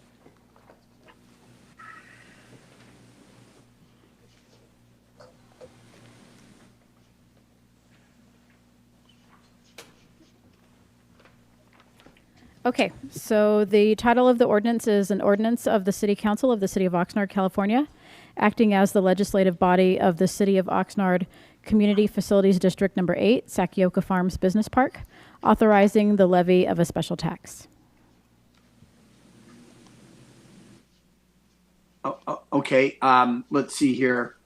I think we were supposed to conduct a vote. Isn't that correct? Or was I wrong on that? Or you just read it. Is that correct, Madam City Clerk? I'm not looking at it. The first reading of the ordinance? Yes, that was the first reading of the ordinance by title. I apologize because I didn't have that in front of me. Okay, very well. So then that was done. And I believe, let's see, I believe that is the conclusion of this item then. So that then successfully passed. And Can the city attorney weigh in and tell us if that's the way it's going so we don't make a boo-boo here? Well, Mr. Fisher? Mr. Fisher, I've read all the way through the script. So Okay. This is Mary Ann Goodkind here. Everything was done fine. Thank you very much. Thank you. Thank you. Very well. Okay, now No, that concludes the first public they didn't hearing. approve Now we'll the go first second. Pardon me? So on the ordinance, can we have a vote to approve the introduction of the ordinance? And also, could the motion be amended to waive further reading? Waive further reading now that the title has been read? Okay. So we have a motion and a second, please. Second. I didn't find it. I know it was seconded, Madam City Clerk, by Councilmember Lopez. I didn't hear who it was. The motion came from Mayor Pro Tem. Okay, and the motion from Mayor Pro Tem. Okay, the vote, please, and waive also further reading. Thank you. Councilwoman Basua.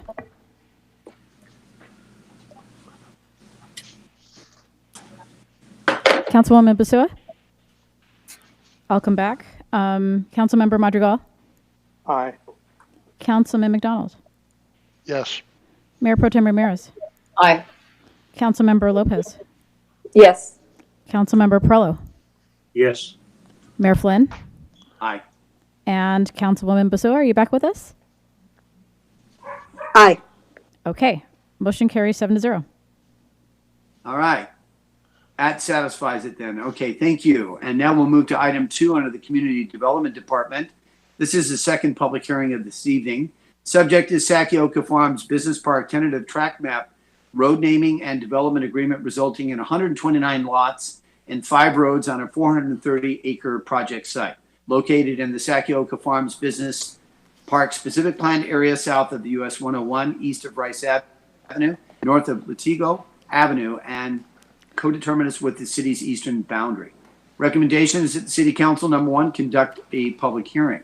Number 2, find the project is not subject to additional environmental review pursuant to the California Environmental Quality Act, otherwise known as CEQA, guideline section 15168, consistency evaluation. 3, adopt a resolution approving planning and zoning permit number 20-300-01, tentative subdivision map for tract number 5996 and 20-650-01, road naming subject to certain findings and conditions.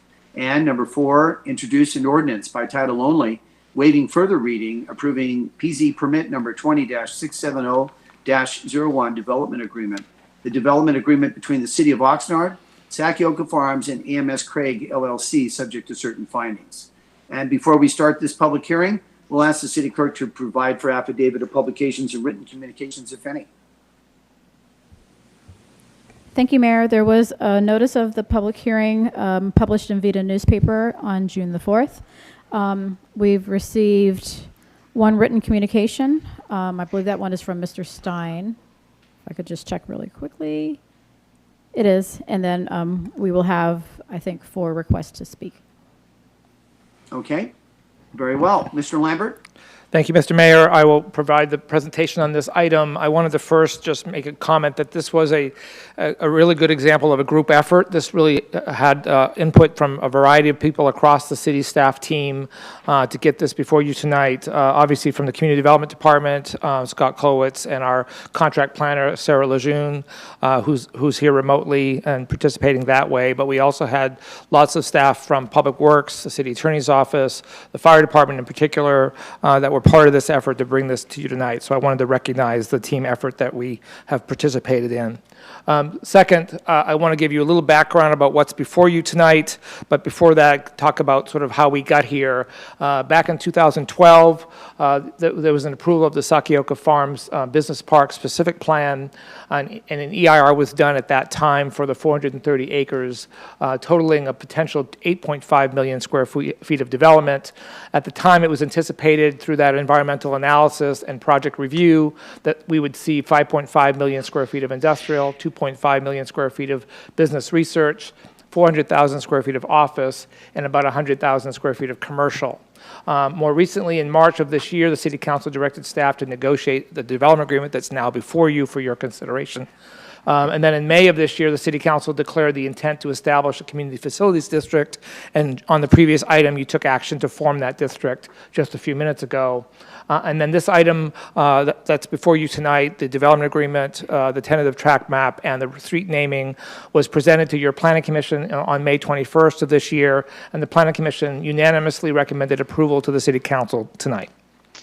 There are 4 components of what's before you tonight, so it's important to just walk through those components, and then I'll go through them in individual detail. The first is the subdivision of this 430-acre property called Sakioka Farms into 129 individual lots, and also the Phase 1 Public Improvement Plan is part of the action tonight as well.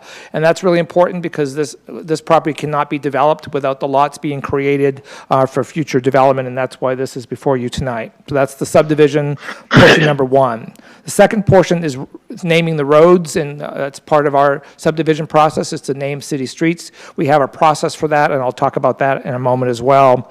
The third component is the development agreement. This is implementing the council's direction from early this year to negotiate a development agreement with the property owners and bring that back to you for your consideration tonight. And then the fourth one, and this was mentioned in the previous item, is a consistency evaluation. And what that means is is we took the environmental document that was done in 2012 as part of the original specific plan, compared what's before the council tonight, and determined that what's before you tonight is consistent with the analysis that was done at that time, and that there's no requirement for further environmental review as part of tonight's consideration. And I'll talk about that in a little bit more detail in just a moment. So in case folks aren't clear, the site is identified on the map. It's really in the northeast corner of the city, and it's currently covered by the specific plan for the Sakioka Farms, 430 acres. On the north side it's in the northeast part of the community. Along the north is the 101 freeway. Along the west is Rice Avenue, and on the east is Del Norte, and it goes just to the east of Del Norte to the city's existing municipal boundary. It's also bordered by Latigo Avenue, and then Gonzales Road is currently dead ends at the property and would continue through the property to and beyond Del Norte. What's on the screen now is really directly from the specific plan, and this really shows how the land uses were laid out in the specific plan, and that specific plan is not before you for any amendments. It's being implemented through the actions before you tonight.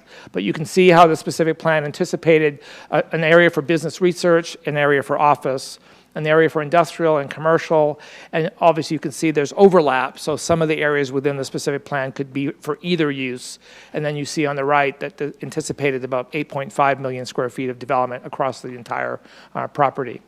The next is the map. This is a copy or visual of the subdivision map. This shows how the site is being divided from its current 4 lots and 430 acres into 129 individual lots. The goal of this subdivision is to make these lots available for development, so the city can attract that kind of commercial and light industrial development that we want to grow jobs in our community.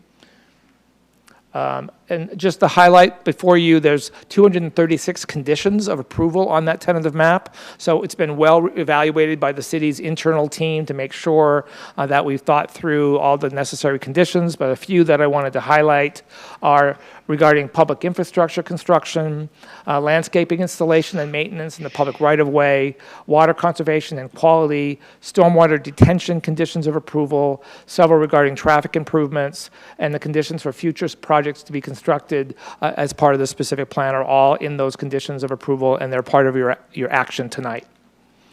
Further, a few others to highlight. The conditions cover construction and maintenance of stormwater detention basins. They cover installation of traffic improvements at key intersections to make sure that the impacts are mitigated as this project moves forward.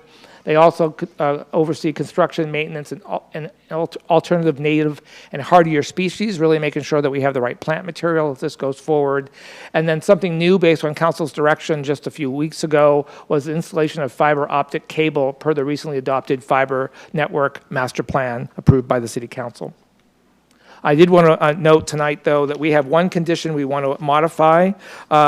We realized when we looked at all the traffic conditions, one of the conditions requires improvements at Gonzales and Rice, and it was brought to our attention by the applicant team that specific condition does require coordination and approval by Caltrans, unlike the other improvements we have anticipated. So we wanted to add a phrase to the condition number 192, which is in your packet, really to add a sentence at the end that says, and this is the condition that talks about those improvements that would happen as part of the phase 1 of this project. And it basically says, this condition does not prohibit the commencement of the Rice-Gonzales interchange improvements up to 6 months after the initial phase 1 improvements have begun, so long as the necessary Caltrans permits are being diligently pursued. The community development director shall have authority to administratively accommodate further extensions for cause. So what we're saying there is we don't want the whole project to be held up because of delays in Caltrans. We want to anticipate that and create the flexibility that allows that to happen. So the recommendation to you tonight would be to include that additional language I just read into condition 192. There's also a phased improvement plan, and this really shows on the screen now the first phase of this project is actually phase number 5. So you might say we're going backwards, but this is where the applicant wanted to begin and then work their way towards the 101 freeway. First phase is 116 acres.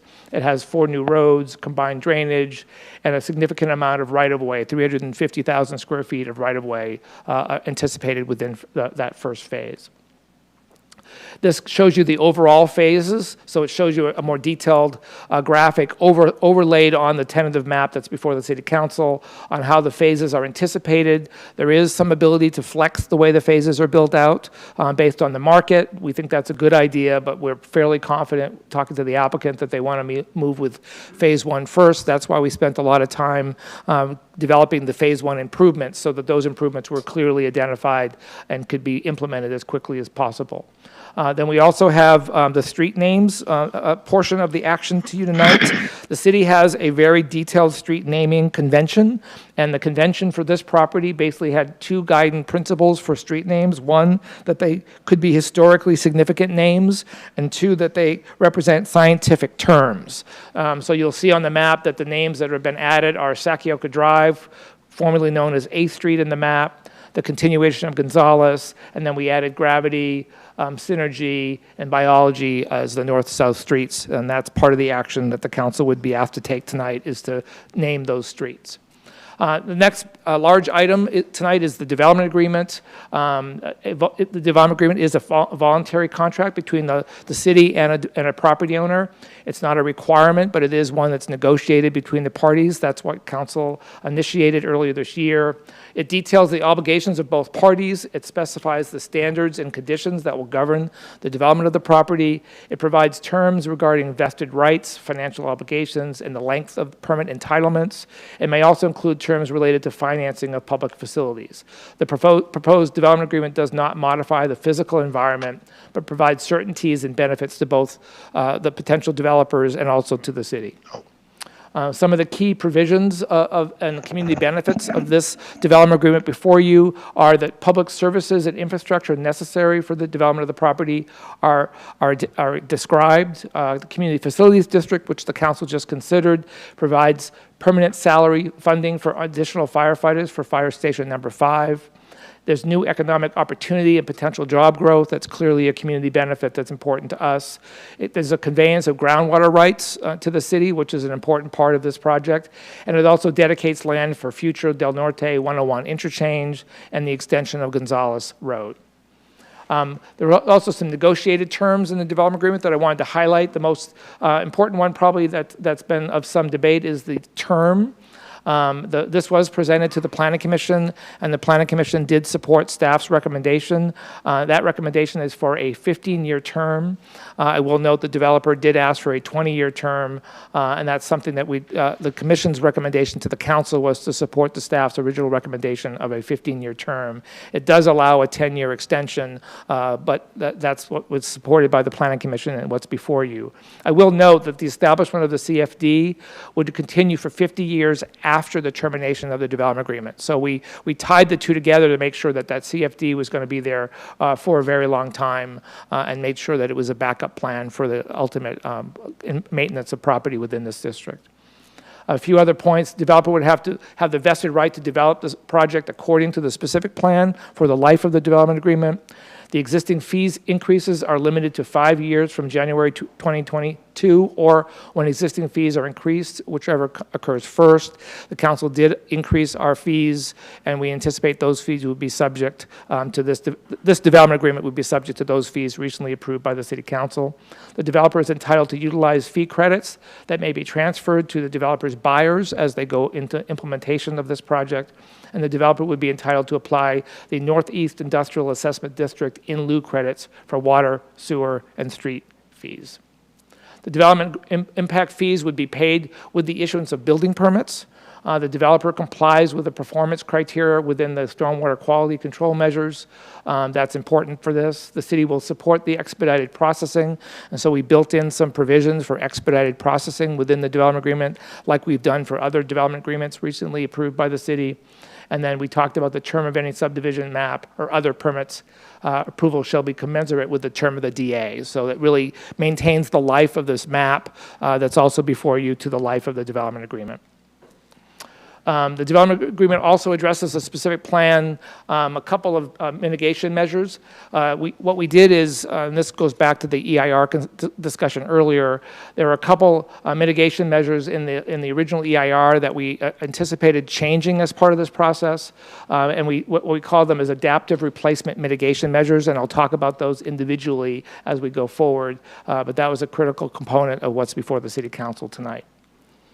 Now back to the EIR, which is the fourth component that's before you. In June of 2012, the city certified an environmental impact report for this property. That was done as part of the adoption of the specific plan. That had an adaptive management mitigation monitoring and reporting program and adopted a statement of overriding considerations at that time for significant and unavoidable cumulative impacts to agricultural resources, greenhouse gas emissions, and roadway noise. What we endeavored to do now is the city prepared a consistency evaluation to really look at what's before the council tonight, and we really saw this as an implementation of the action that happened in 2012, but we wanted to make sure that we looked at that critically to make sure it was consistent with that EIR. And the conclusion of the analysis that we presented to the council tonight is that no further environmental documentation is required beyond the consistency analysis with the original EIR that was adopted and certified by the city in 2012. However, there were a couple mitigation measures that I want to talk about, one that's already come up in this conversation. One was, they're both considered adaptive replacement mitigation measures. So they're basically saying there's a equivalent mitigation measure to what was adopted in the original EIR that serves the same purpose, but reflects how the city has evolved since that EIR was adopted in 2012. And the first is mitigation measure M1-1. That measure required the dedication of 1.5 acres of land for a fire station near Rice and Gonzales. As was discussed by the city manager earlier, based on the city fire chief's advice and the need to fund the operation of firefighting, less about the facilities, the city did do the analysis to show that funding personnel through the CFD was an equivalent measure that provided equivalent fire services. I will note that we have included in that measure that assumes a basic light industrial development. If there's more intense development that's beyond what was considered as part of that analysis, it could and would likely require additional fire services. But if this site was completely developed as light industrial, general, low fire hazard uses, those 3 firefighter-funded programs would be sufficient to serve this property. The other was regarding water. Recycled water was a mitigation measure back in 2012. Those mitigation measures required participation in the recycled water program. The city, however, the city's groundwater recovery and enhancement treatment, otherwise known as GREAT, addresses multiple sources of reducing water demand and replenishes the local aquifer. So our replacement mitigation measure now was that the developer would participate in the GREAT program, dedicate their water rights, and purchase city water. Based on how the city has evolved in its provision of water, we believed in the analysis showed that that's an equivalent mitigation measure to what was imposed in 2012, and that's why no additional environmental analysis would be required. As far as the financial impact of what's before the council tonight, the project will be required to pay all required fees. That's developer impact fees, as noted earlier. That's the CFD fees ongoing for maintenance and firefighting services. There are mitigation measure fees and connection fees. Those will all be paid as part of implementation of this project. The specific plan area allows for 8.5 million square feet of development. That development will generate additional property tax and revenue to the city. And then city staff really just did a back of the envelope analysis of what kind of jobs we could anticipate seeing in this development as it builds out. And we believe really on the low range of 5 to 5,500 jobs could be created in this area, or as high as up to almost 9,000 jobs could be created by this project. And that alone is a significant financial benefit to the city as those jobs generate revenue in our community. So the recommendation before the City Council tonight is to conduct a public hearing, Find the project is not subject to additional environmental review pursuant to the Environmental Quality Act. Guidelines section 15168, consistency evaluation. Number 3, adopt a resolution recommending the City Council approve planning and zoning permit for the tentative subdivision map and the road naming, subject to certain findings and conditions that were noted earlier. And 4, introduce an ordinance approving PZ permit 206701, which is the development agreement between the City of Oxnard, Sakyuka Farms, and AMS Craig LLC, subject to certain findings and conditions. And that concludes staff presentation. There's a lot of staff here and available to answer questions. Thank you very much.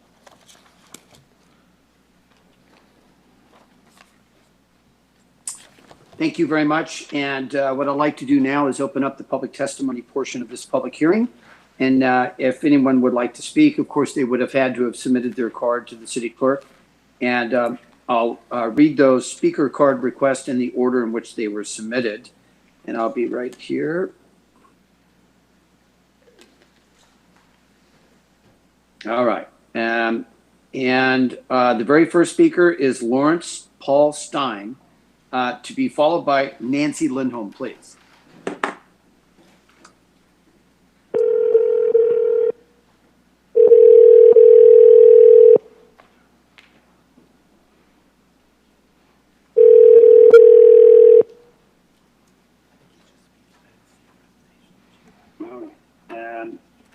Hi, Larry. We're on J2.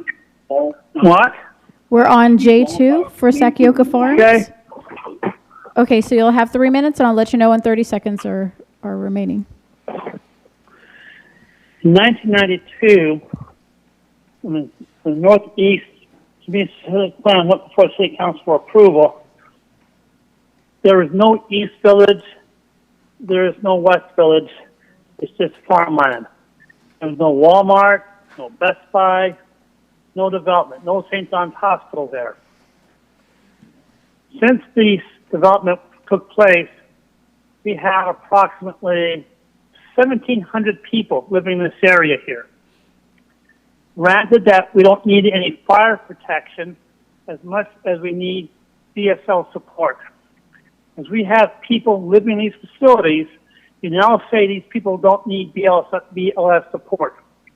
If we didn't need BLC support, how can we build 1,700 places? How can we build housing for 1,700 people and no fire station?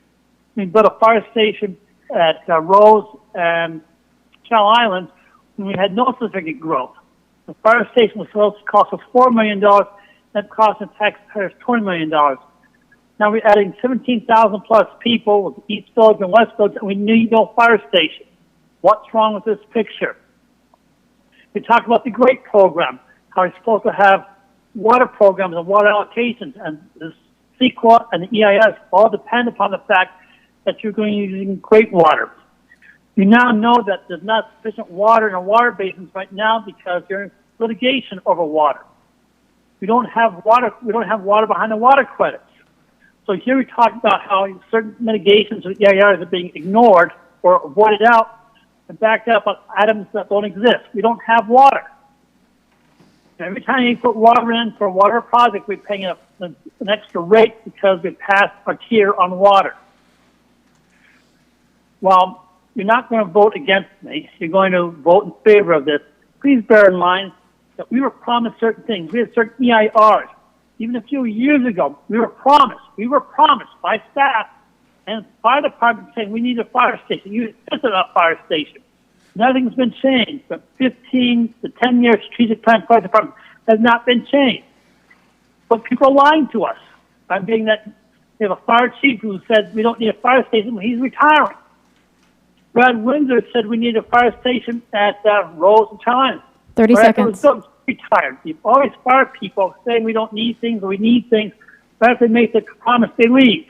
Again, there's a lack of trust, I feel, by staff and the fact we're not going to build a fire station, not because of a fire, but because of human nature. We need people who have heart attacks.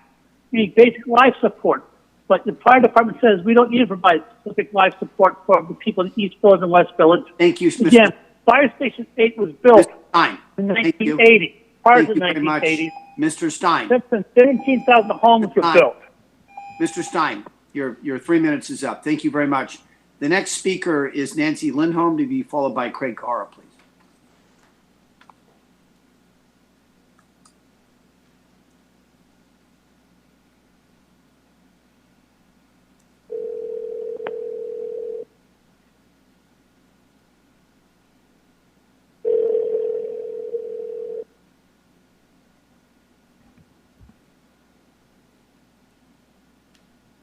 Hi, Nancy. It's Michelle from the council meeting. Hi, Michelle. Hi. We're on item J2, and you have 3 minutes, and I'll let you know when 30 seconds is left. Please begin. Thank you very much. Yes. Good evening, Mayor Flynn and members of the council. Nancy Lindholm, President and CEO of the Oxnard Chamber of Commerce. I just wanted to call in tonight to let you know that the Chamber has supported the Sakioka Farms Business Park for more than a decade, almost close to 2 decades.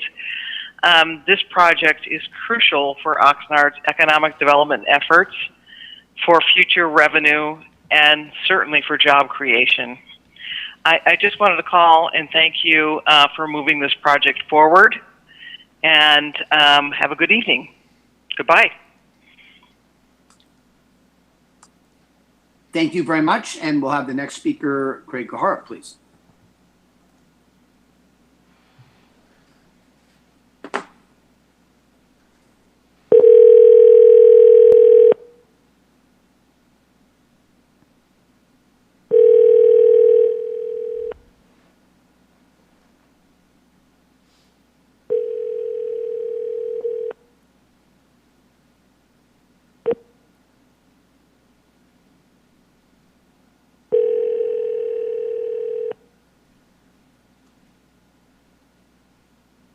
And Arthur Sakioka, please leave a message and we'll get back to you. Thank you.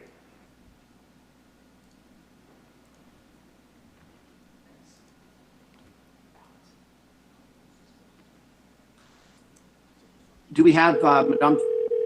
I'm trying him again. Hi, Craig. Oh.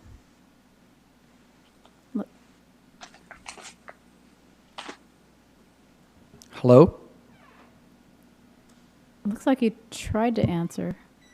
Why don't we try one more time here? Sure. Please.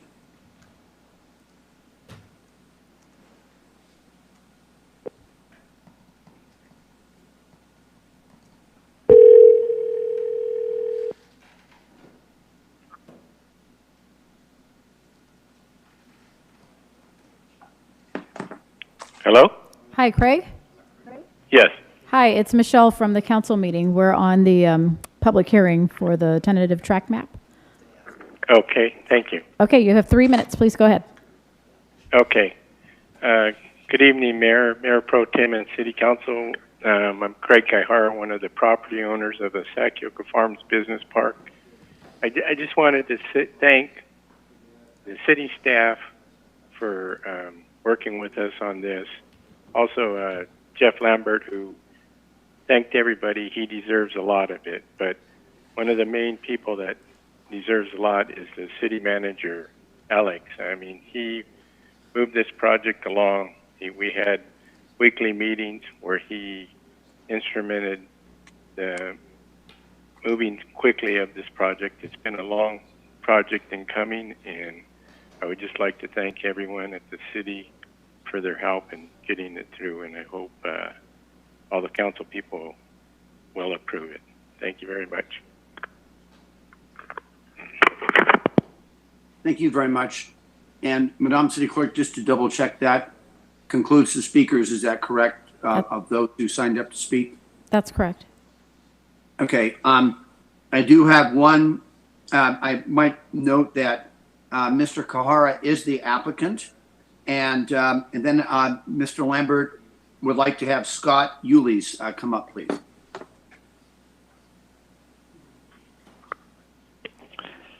Hi, thank you. This is Scott Yules with Delane Engineering. I'm the civil engineer on the Sakioka Farms Business Park. Mayor Flynn, Mayor Pro Tem Ramirez, and City Council, thank you for having us this evening. I'd like to second what both Jeff Lambert and Craig said. It's been a Herculean effort on everybody's part. So thanks to all of the city staff and city manager. Jeff gave a great overview, so I just wanted to give a little bit of a quick background on the project and the site, maybe some information you guys didn't have. In 1969, Xerox actually purchased the property, which was sold to the Sakiokas in '74, and then farmed until now, until currently. We started the specific plan work in 2003 and got that approved in 2012. In terms of project timeline, we're moving ahead. There were some questions earlier from the public about how long it would take, and we're actually planning to break ground this year as soon as we complete the phase 1 infrastructure and record our final map. Both of those items are well underway.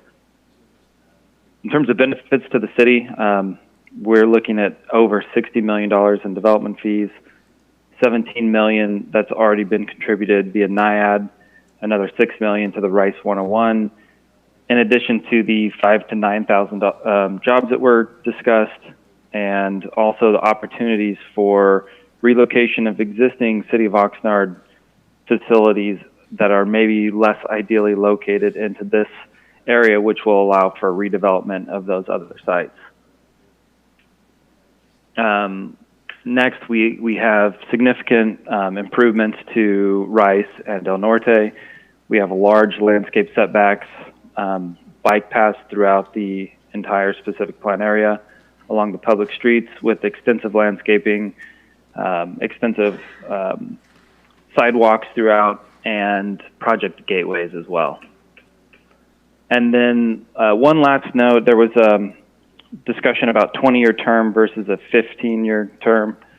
We were proposing a 20-year term given the size of this project, the amount of public infrastructure that's being constructed, as well as the Caltrans interface and permitting requirements at Del Norte, and the amount of time it will take to both develop out the entire site, the impacts and the contributions for public infrastructure, as well as this Caltrans piece.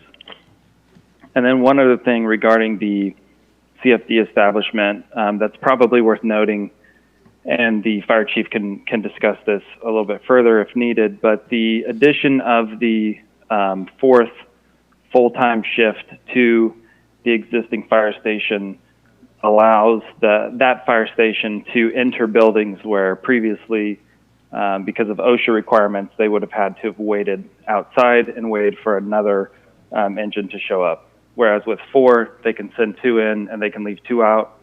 So not only does it benefit the Sakioka Farms development, it benefits all of City of Oxnard. I'm also here for any questions if you have any, and thank you for your time. Thank you very much. And that concludes the speakers. And I'd like to ask for a motion to close the public testimony portion of the public hearing. All in favor, say aye. Aye. All opposed? All right, now we'll go to questions by members of the council. We'll start with Councilman McDonald and then go to Mayor Pro Tem. I have no questions. Mayor Pro Tem. I think I didn't. I thank you all very much for all the Herculean work. I appreciate it. I have just a couple of things. One is, Mr. Lambert, I don't think I heard anything about public transportation, which is not necessarily in the bailiwick or covered by this agreement. But can you say something about if we're going to have 5,000 jobs, and at some point want to try to get people off the road? Is there any thinking about that? Any planning about that? Which is tangential? Sorry, yes, actually there is. The original specific plan had provisions requiring transportation demand management programs for every applicant. And so, in fact, that will be part of the program that as development comes forward, those developers will have to submit a transportation demand management program. We've also engaged our transit provider, Gold Coast Transit, as we've looked at the tentative map to see how they think they would serve this property, how they think they would adjust existing routes to serve this property. So those discussions are well underway.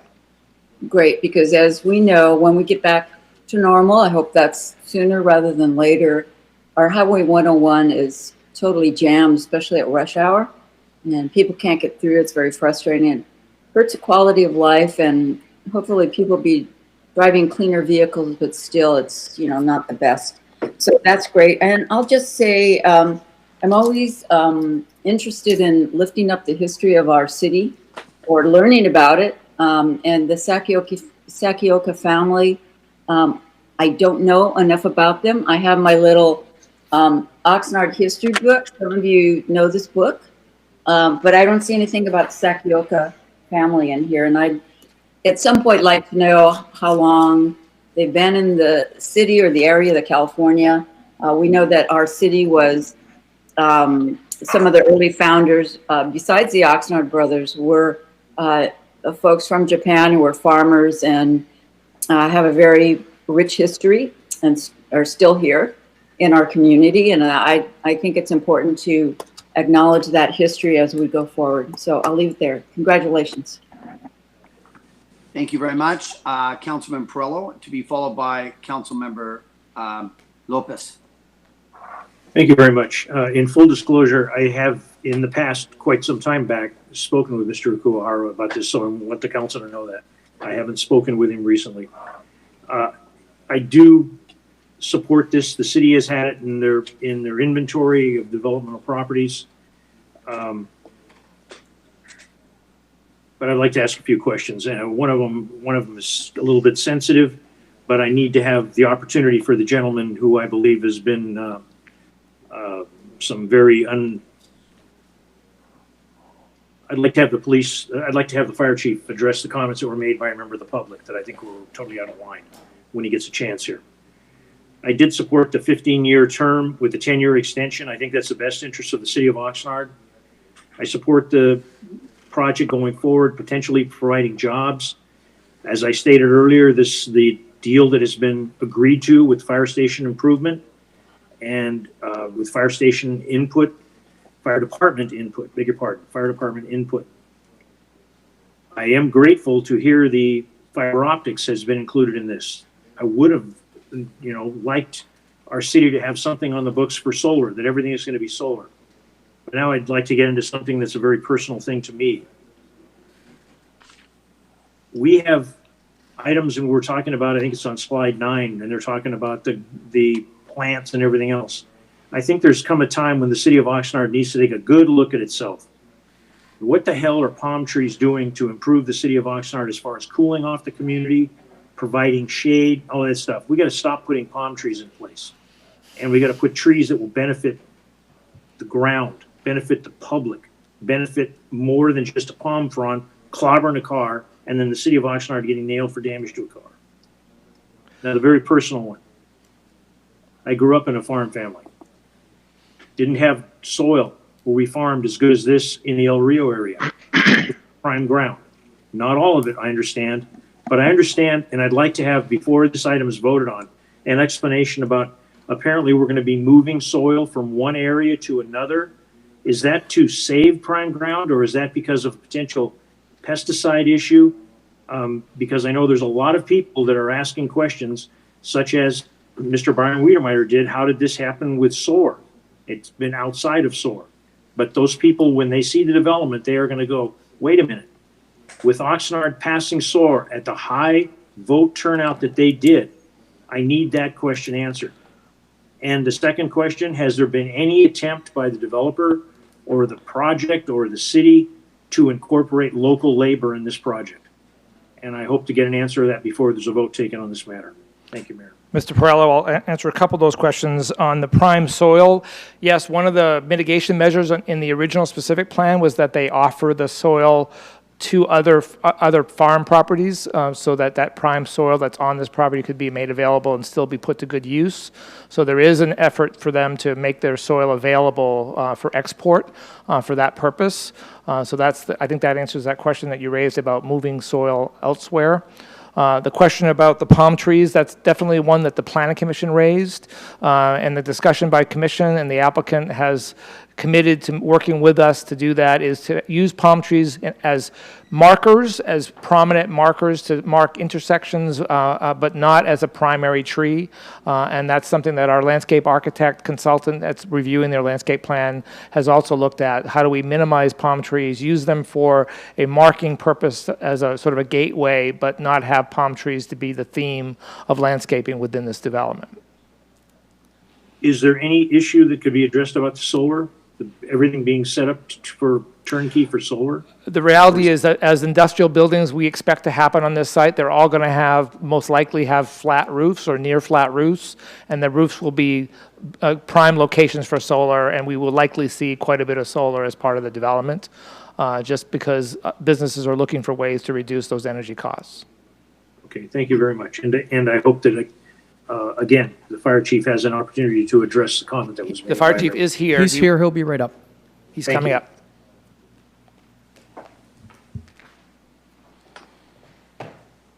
Good evening, Councilman Perello. So Mr. Stein had a lot of questions in regards to the history of the fire stations and station locations. I know that Station 8, when it was built, it might have been designed for that Sakioka or that development area, but we felt it would best fit down at the south end of town. Our Station 2 on Pleasant Valley at that time was covering a population of over 80,000 residents. So by placing Station 8 there at Rose and Channel Islands, that helped to lessen the impact for responses within that particular area. As far as the northeast development, I can't speak to what the previous chiefs or what the designs or build out was at that time, but I feel as a risk manager, just by increasing staffing at Station 5, the new construction as far as design and safety features, I'm comfortable with increasing staffing to cover the light industrial that's being developed or constructed out in that area. Thank you very much, Chief. I need to say this then. You are the first fire chief that I've met that I have a bit of a awkward history with the fire department coming from the neighborhood that I come in and what happened in June 6th, 2 o'clock in the morning, 2000. I do not believe that you are leaving as was implied because you're going to give an okay and then you're leaving the city. And Mr. Stein, I believe, is a big enough individual. He's going to apologize to you for that comment. So that's the one. Thank you very much. And I hope we can get somebody to address Mr. Kuwahara or somebody about a potential for local labor. And that's it. That's all my questions, Mayor. And I'd like to get that one addressed first before there's a vote. So, Mr. Mayor, if I can jump in real quick. So at this point, we're just doing the development agreement with the property owner. When a real project comes, and we're working on one to come soon, I will personally make sure that the project and our union or carpenters union get to sit down and meet with each other.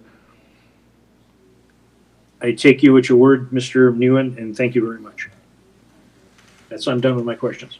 Thank you very much. Council Member Lopez.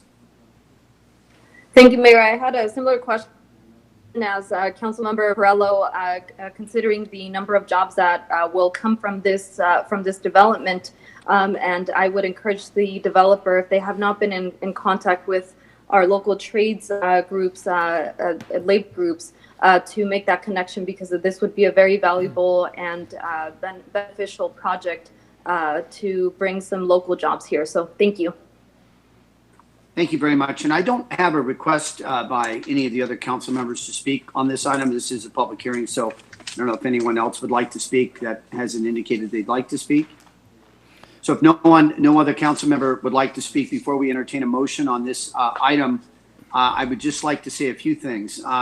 I've met with Mr. Kahara, the applicant, on a number of occasions. And the most recent occasion I met with Mr. Kahara was regarding an effort that I led to with the previous city manager to bring Amazon's second headquarters to this site, this 430-acre site. And it was consistent with my goal of trying to attract new economy jobs to Oxnard, so high-tech, biotech, medical research.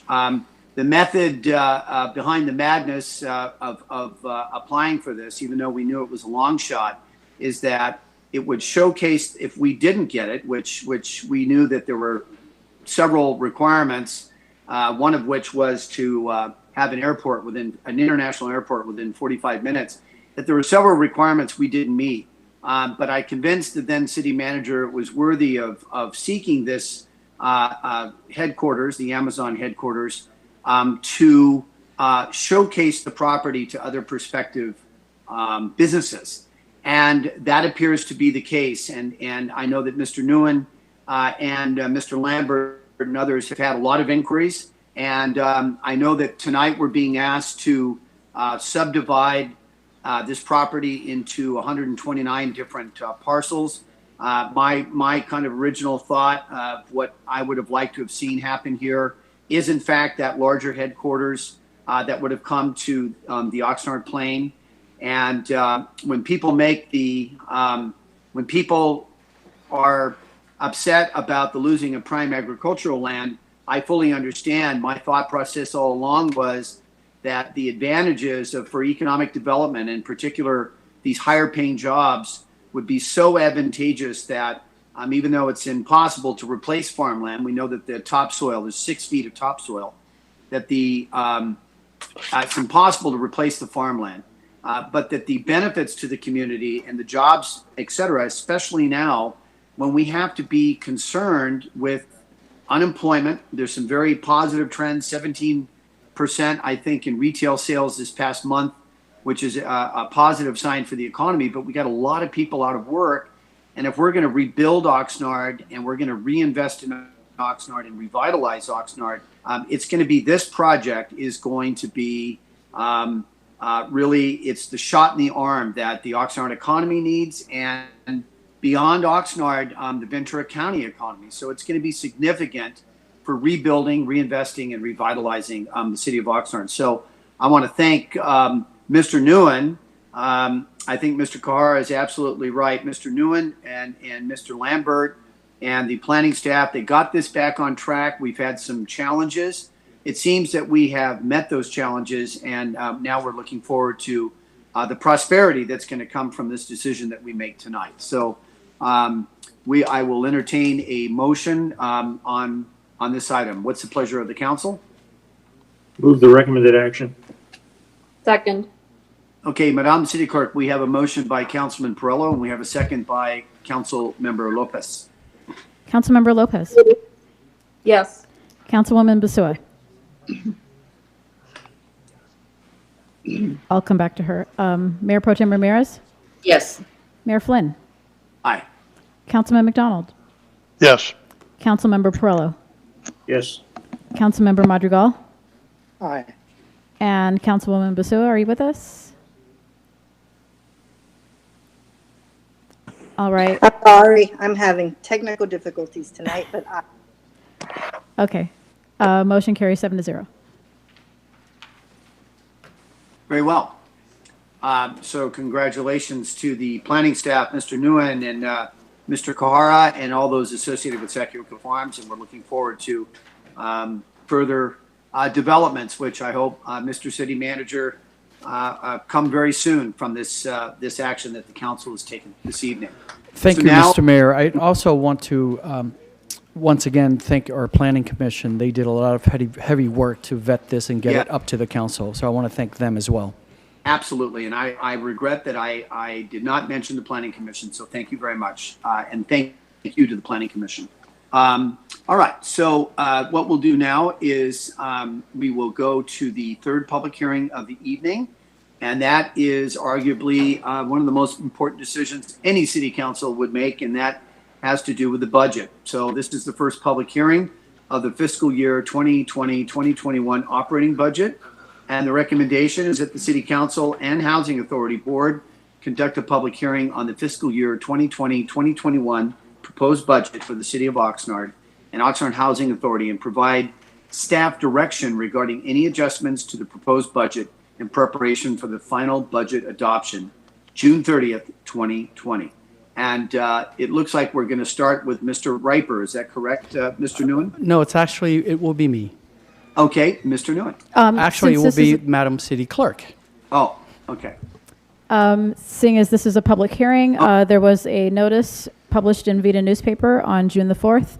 And the city clerk's office has received 6 written communications on this item. Thank you. And I forgot to mention those items, affidavit of publication and written communications, if any. So thank you. Okay, Mr. Nguyen? Thank you very much, Mr. Mayor and members of the council. It's my pleasure to be presenting to you our budget for this upcoming fiscal year. And if I could ask our IT, there we go.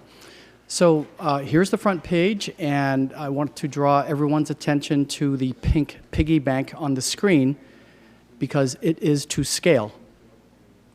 By the end of the next fiscal year, that's all the money we'll have left. It'll fit in that piggy bank. So here's the overview. I'm going to discuss the big picture of where we are, a very brief refresher about municipal budgeting, recap the current fiscal year, go over highlights of some of the progress that we actually made, discuss the proposed budget for fiscal year 2020 and 2021, and then also discuss the future of where we need to head. So here is the big picture, and again, some of you have seen this at the Finance Committee in the past. This is a busy slide, but it really is a great representation of the big picture. So I'm going to start on the right-hand side, and my clicker's not working. Okay, I'm going to do this without the pointer. On the right-hand side, where you see the sunshine shining on Oxnard, that has been and remains our goal, to reach fiscal sustainability. And to do that, we have a lot of work, but the reason we want to do that is essentially, you see the items listed there as examples of being able to deliver our core and essential services. It's where we need to get. Now, going back to the left-hand side of this screen. So last year, you will recall, we had a very, very, very difficult and painful budget hearing process here. We were facing a large structural deficit. The council made difficult choices to cut over $5 million in staffing and services. And going through the fiscal year, we actually were doing well. We were beginning to make progress. And in fact, at the mid-year, we were predicting going from last year, a $9.2 million deficit, down to only $2 million. And we were gearing up to present to you today what would have been a status quo budget for the next fiscal year, meaning we would have been prepared to present a budget without any reductions. Now, so you see the person climbing out the rope there on the left-hand side. So that's where we were, trying to achieve stability for this city, this organization. As you can see, we were already in the hole. I mean, this city has been in a financial hole for many, many years. But we were starting to climb out. And then, of course, the coronavirus pandemic and ensuing recession, which knocked everybody out of whack across the country, certainly all cities in California and many other places around the planet. So the virus and the ensuing recession was staggering in terms of how quickly, how swiftly it happened, and it pretty much halted almost all of our progress. It's amazing that we're able to continue with significant projects like we just did with the Sakioka Farms. So in a very, very short amount of time, covering the last 4 months of this current fiscal year, which ends June 30, we've seen a staggering loss of our revenues, right? $8.4 million. And that is money that we fully expected to have come into the city, and it just didn't. It literally evaporated in the last quarter of the fiscal year. So instead of continuing with our steady progress, climbing out of this hole, We got knocked off, as you can see at the very bottom there. So now, rather than reaching, getting closer to stability, we're now back at a recovery stage.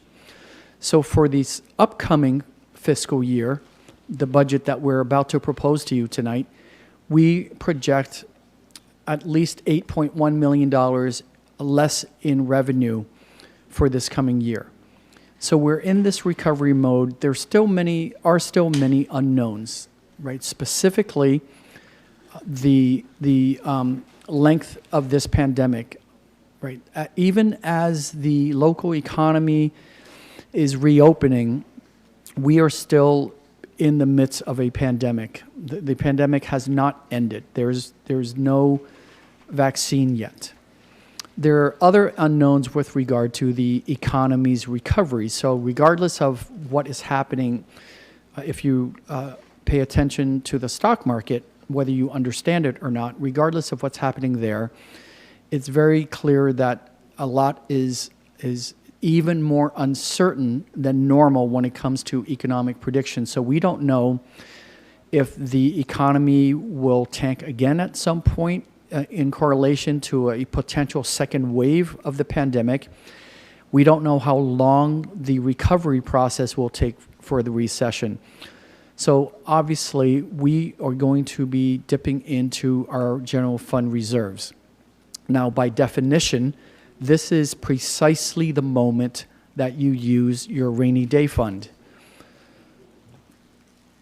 So very quickly, so that's a wrap on the big picture. Very quickly, municipal budgeting. So when we look at city budgets, funds are the same as accounts. If you're doing your home budget or your business budget, a fund is essentially an account, and revenue is money. So examples of the major city funds, of course, the general fund, and that's the topic tonight because that's where we have the discretionary dollars. We also, of course, have our enterprise funds, water, sewer, trash. All that money is restricted. In addition, we have special districts, facilities districts, and landscape maintenance districts. Those are all restricted funds that can only go back into those districts. And there are other funds that we get, such as grants, and we'll talk about that later, but they're all restricted. So it's only the general fund that we're highlighting tonight. Now, here is a summary of the current fiscal year. So last year, after all those very difficult decisions, you ended up with a budget where we had a revenue of just under 140 million, and we had expenses just over 140 million. And as a reminder, you can see the bulk of our revenues come through taxes, and the on the expenditure side, the bulk of our expenses are for public safety. So an easier way to understand our revenues, the taxes make up 77% of our revenues. Now, I know some people hate taxes, but that's the fundamental ways that government functions. This is a public entity. This is not a private entity, and that's a significant difference. So we have franchise taxes, transient occupancy tax, which otherwise known as the hotel tax. We have our business license tax, sales tax, and property taxes. And then the non-tax revenues, part of our revenue, is where we get our various fees. So how much of the taxes, especially of those major components, do we get? So our main two categories are property tax and sales tax. So here's an example. When someone pays their annual property tax on a property here in Oxnard that is valued at $300,000, they pay $3,000 to the tax collector. And from that, the city receives $528. So again, for us to provide all of our services out of the property tax category for a $300,000 property, we receive in the end $528. Another way of looking at each of those property tax dollars is over 56% goes to the state, primarily for education. The county gets over 20%. We get 17.6%, and then there are various county districts that get a remaining 5.8%. So 17.6% of property taxes come back to Oxnard. The other large category is the sales tax. And here, again, is a breakdown of a typical sales tax dollar. So the state gets almost 4% of it. The county gets over 1.5%. We get a base 1% plus a 0.5% for the current temporary Measure O. And then there's Prop 172 and county transportation. Those go through the county and not coming back to the city. So for every sales tax dollar, we get just those two buckets there, 1.5%. And it's the 1% there that is the permanent baseline. The Measure O is temporary. And thank goodness that we have Measure O while we have it. Another way to understand it, so if you buy a $20 shirt in Oxnard, that must be a hipster shirt to cost $20. You pay a sales tax of $1.55, and the city, we get 30 cents from that transaction. So just to be clear, we don't get the full $1.55 out of sales tax for a $20 transaction. We get 30 cents. And here are the restricted revenues. So of course, again, utilities, water, sewer, garbage, the grants that we get, the gas tax that we get to help with the roads, our special assessment districts, and then any bond proceeds we get. All of that revenue is restricted to those categories. So we can't take money from there and use it for police, library, fire, recreation, finance, what have you. They have to be spent in those categories. As a policy reminder, we have a reserve policy in the general fund of 12% and in the enterprise funds of 25%. And that was reestablished last year during the last budget. So again, going back to the current fiscal year, we were facing a $9.2 million structural deficit. Council made some very difficult decisions to cut $5.3 million, which included laying off 32 people. And we had to draw down on some of our reserves, and we also had to utilize Measure O, specifically for the fiscal year for our fire station and for the Performing Arts Center for an additional several months for the PAC. Fire station was for the full year.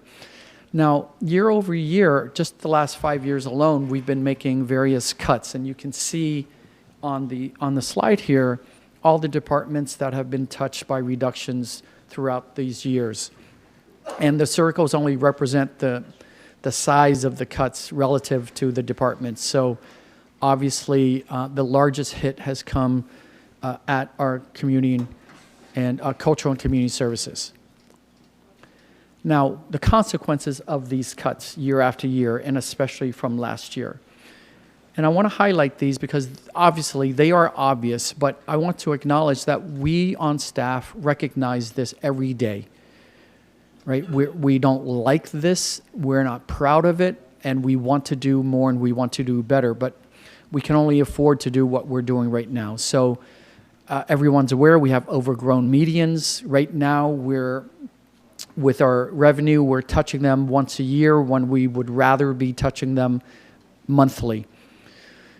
We are behind on the maintaining the streets. You know, just to maintain the streets under their current conditions, we really need just over $13 million a year, and in the current budget, we could only afford 11.5.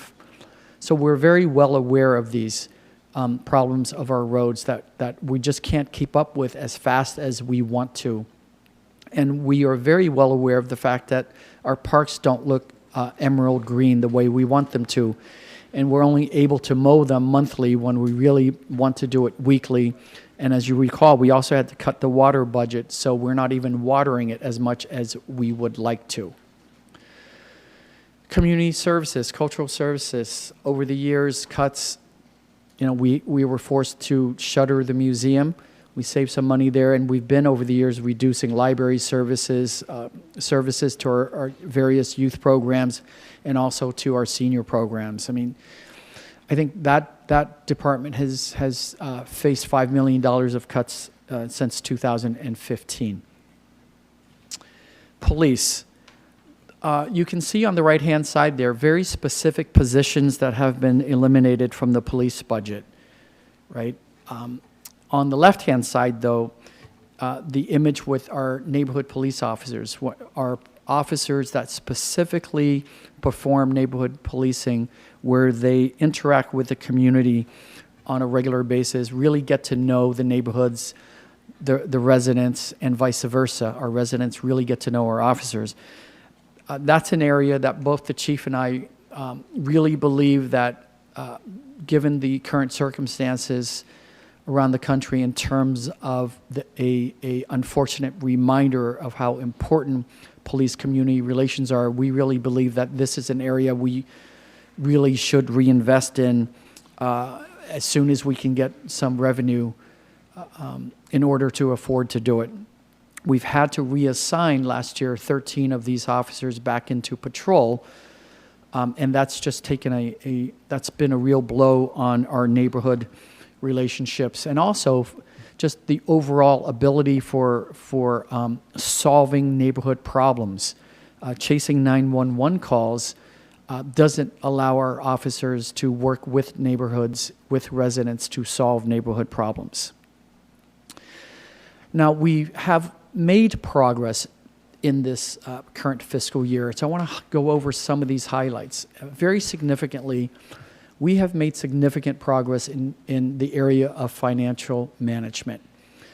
We finally launched a new financial portal on the website, and there's a button to it in the city's home page where you can actually view all of the city's funds in very easy to understand formats, and their choices where you can, if you want to look at any particular fund or balance of a fund, you can get right to it, and you can choose to look at it as a pie chart or a bar graph or a line graph. You can compare things. So that's been published, I believe, since March. So it's on our website. There's a lot of information there, and it's all out there and readily available. We received a somewhat of an upgrade from Standard & Poor's. This past year, they provided an outlook upgrade for us from stable to positive. And I think it was a 9-page memo that they issued to us, they talked more about the stability of our management and our political leadership and the progress that we've made with regard to the finance department and our financial controls. They commented on those improvements more so than the actual finances itself.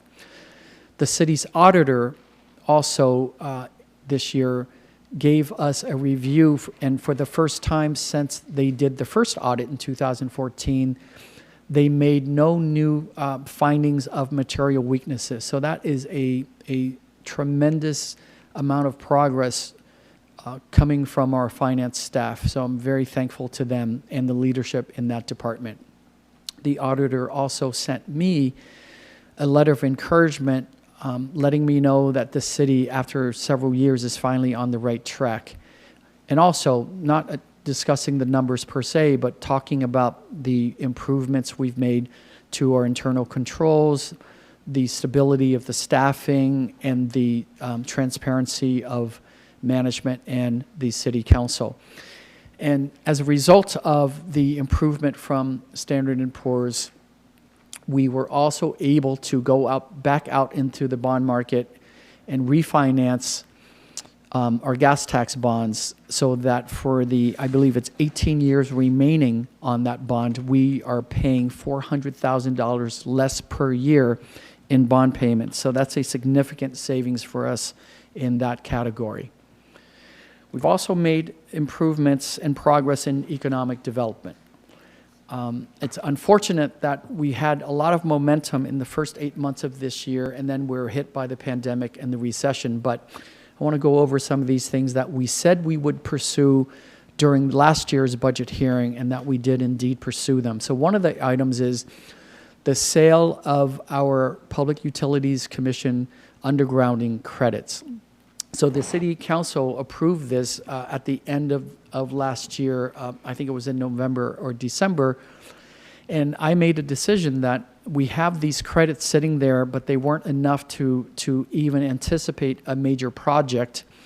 And because we're desperate for money, it made sense to go ahead and sell those credits to another city. So we did, in fact, do that.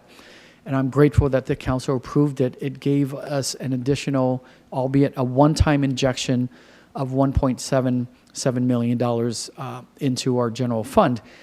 Now, that decision at the time, I know it wasn't easy, but it was the right thing to do given our financial circumstances. But in hindsight, it turns out it was also good timing because the PUC has been having serious discussions about actually sweeping all of those accounts and diverting those funds to help resolve the power line crisis across the state with regard to PG&E, mostly PG&E, but also in Southern California as well. So had we not cashed out those credits, they may not be there, in the very near future. We pursued the possibility of erecting several billboards on the 101 corridor, and the council gave me the okay to explore doing that. And at this stage, we have 2 billboard companies who have filed a combined 4 permits, and if those permits are approved first by the Planning Commission and then ultimately by the City Council, if all 4 go, that would bring us a guaranteed minimum of $550,000 a year of new funding for our general fund. If all 4 go, there could be more than that from year to year depending on their business, but there's a guaranteed minimum for us, which is important. In terms of continuing with our cannabis policy, the majority of the cannabis policy has been settled now, and we've already started on the manufacturing and the distribution, and we're actually in progress with retail dispensaries. We're in the early stages of reviewing the applications. There are, I believe, approximately 50 applicants for that. So we look to, as we go through that process, we're looking to issue 8 cannabis retail dispensary permits in the coming year. We had some great ideas to invest in South Oxnard. One of them was to establish a community benefits district. We started working really hard with the major property owners along the Saviors Corridor. Unfortunately, the recession has put that on hold, but it's an idea that I'm very committed to, and we will pursue it as soon as reasonably possible. Downtown, we made significant progress. The council authorized negotiating with a very, very credible developer to launch the first major project for downtown that would serve as the catalyst that we need. Unfortunately, the recession is also halting that. These are the ideas that we have for these items, and the general vision going forward are solid, and I guarantee you we will pursue and continue to pursue these economic development possibilities as soon as we can. Sakioka Farms, I'm very grateful that both the Planning Commission and the Council finalized the development map, and it's been, in terms of just getting to this hurdle, it's been a solid 8 years, even though the history of that property has been even longer. So that is done, which essentially clears the way now for an actual project, not the long-term planning and the long-term visioning of something to happen there, but it clears the path now for an actual project to happen. And I'm happy to move forward with that, and that we have been working on that over the last year, and we're fortunate that they're not halted by this recession right now. And then, of course, updating our fees. You had that difficult decision to make several weeks ago, and again, it's just one of these things where because it's been neglected over the last several years and even decades, it makes the decision for the current city council a very difficult one. So we on staff are grateful that you were able to fashion a compromise when it came here on the floor to make it easier for the business community to update our fees. Capital improvement projects. So you heard that presentation tonight. And so a quick recap. We did work on 19 projects, over $27 million in value. There were, some of the highlights again, replacing the rooftops on the fire stations, the street resurfacing at Channel Islands Boulevard and Vineyard Ave and out at the Auto Center, the emergency repairs, over $6 million worth at the wastewater treatment plant, the pipe replacement, you saw that photo earlier in the CIP presentation, and a new traffic signal at Rose and Gary. And that is, it isn't that we're boasting about one traffic signal, but that particular intersection was very challenging with regard to ADA improvements and the engineering of it, but it was also significant because there was an actual need where students with ADA needs had to have a safe passage across that intersection.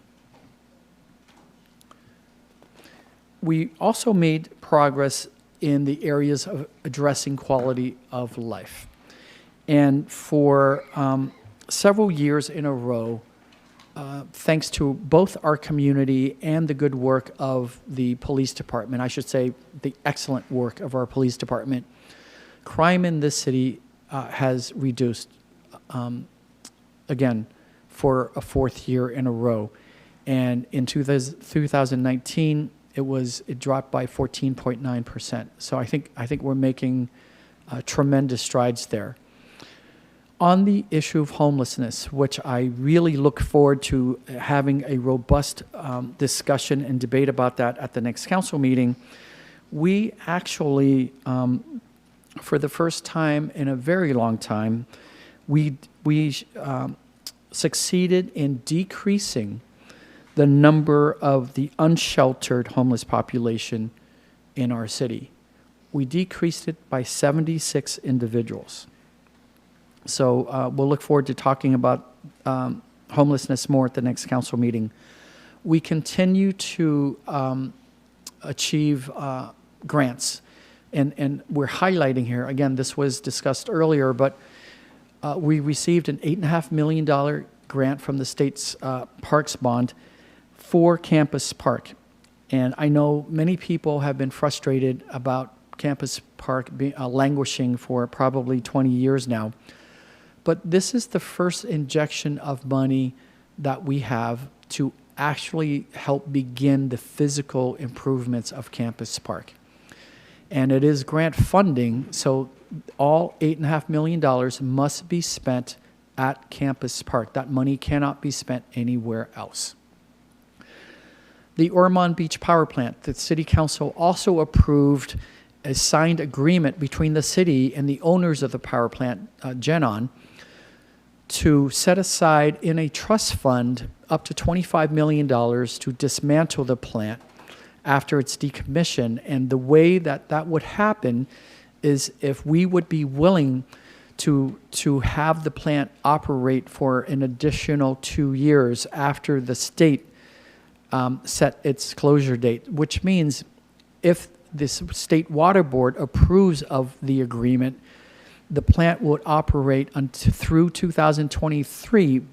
However, we also get the $25 million put aside in a trust fund to dismantle the plant.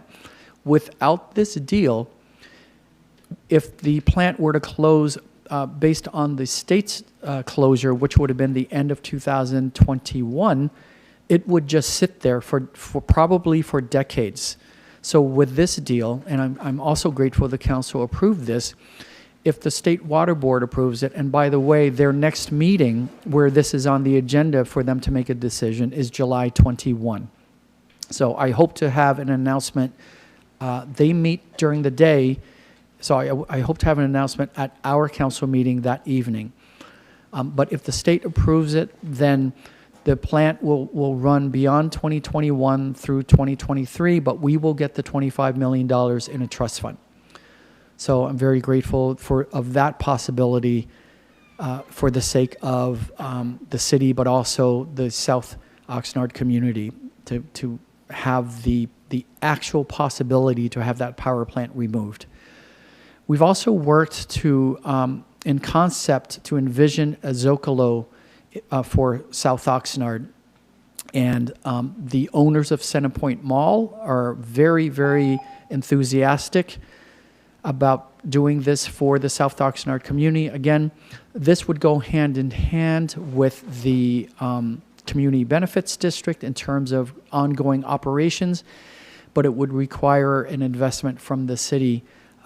This recession also has put a stop on that, but it is something I've been in constant communications with Centerpoint Mall, and we're both committed to picking this back up as soon as we can. Also recently, the City Council approved a new broadband fiber infrastructure plan for this city so that we can leverage private industry to light up our fiber network across the city, which will be great for our residents and businesses. So we've made a lot of progress. Finally, we've continued to correct past errors, and for as frustrating as they have been to many people for a long time, the point is we're the people that are here now at City Hall, and it's incumbent upon us to move this city forward.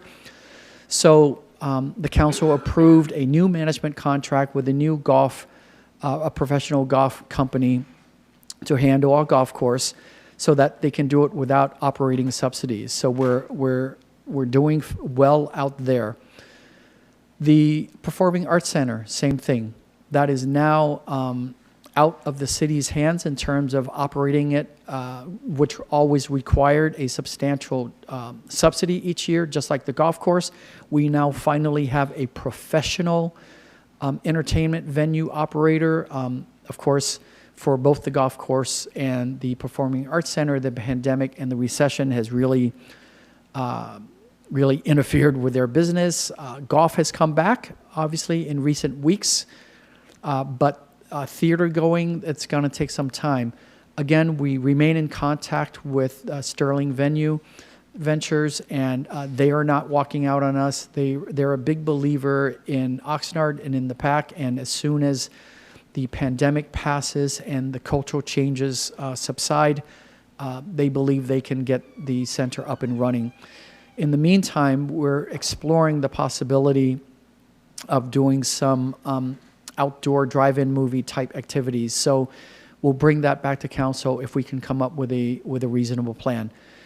We also were successful with Measure B, which received, I believe, more than 80% of the approval of our voters this past spring, to expand government accountability and ethics here at Oxnard City Hall.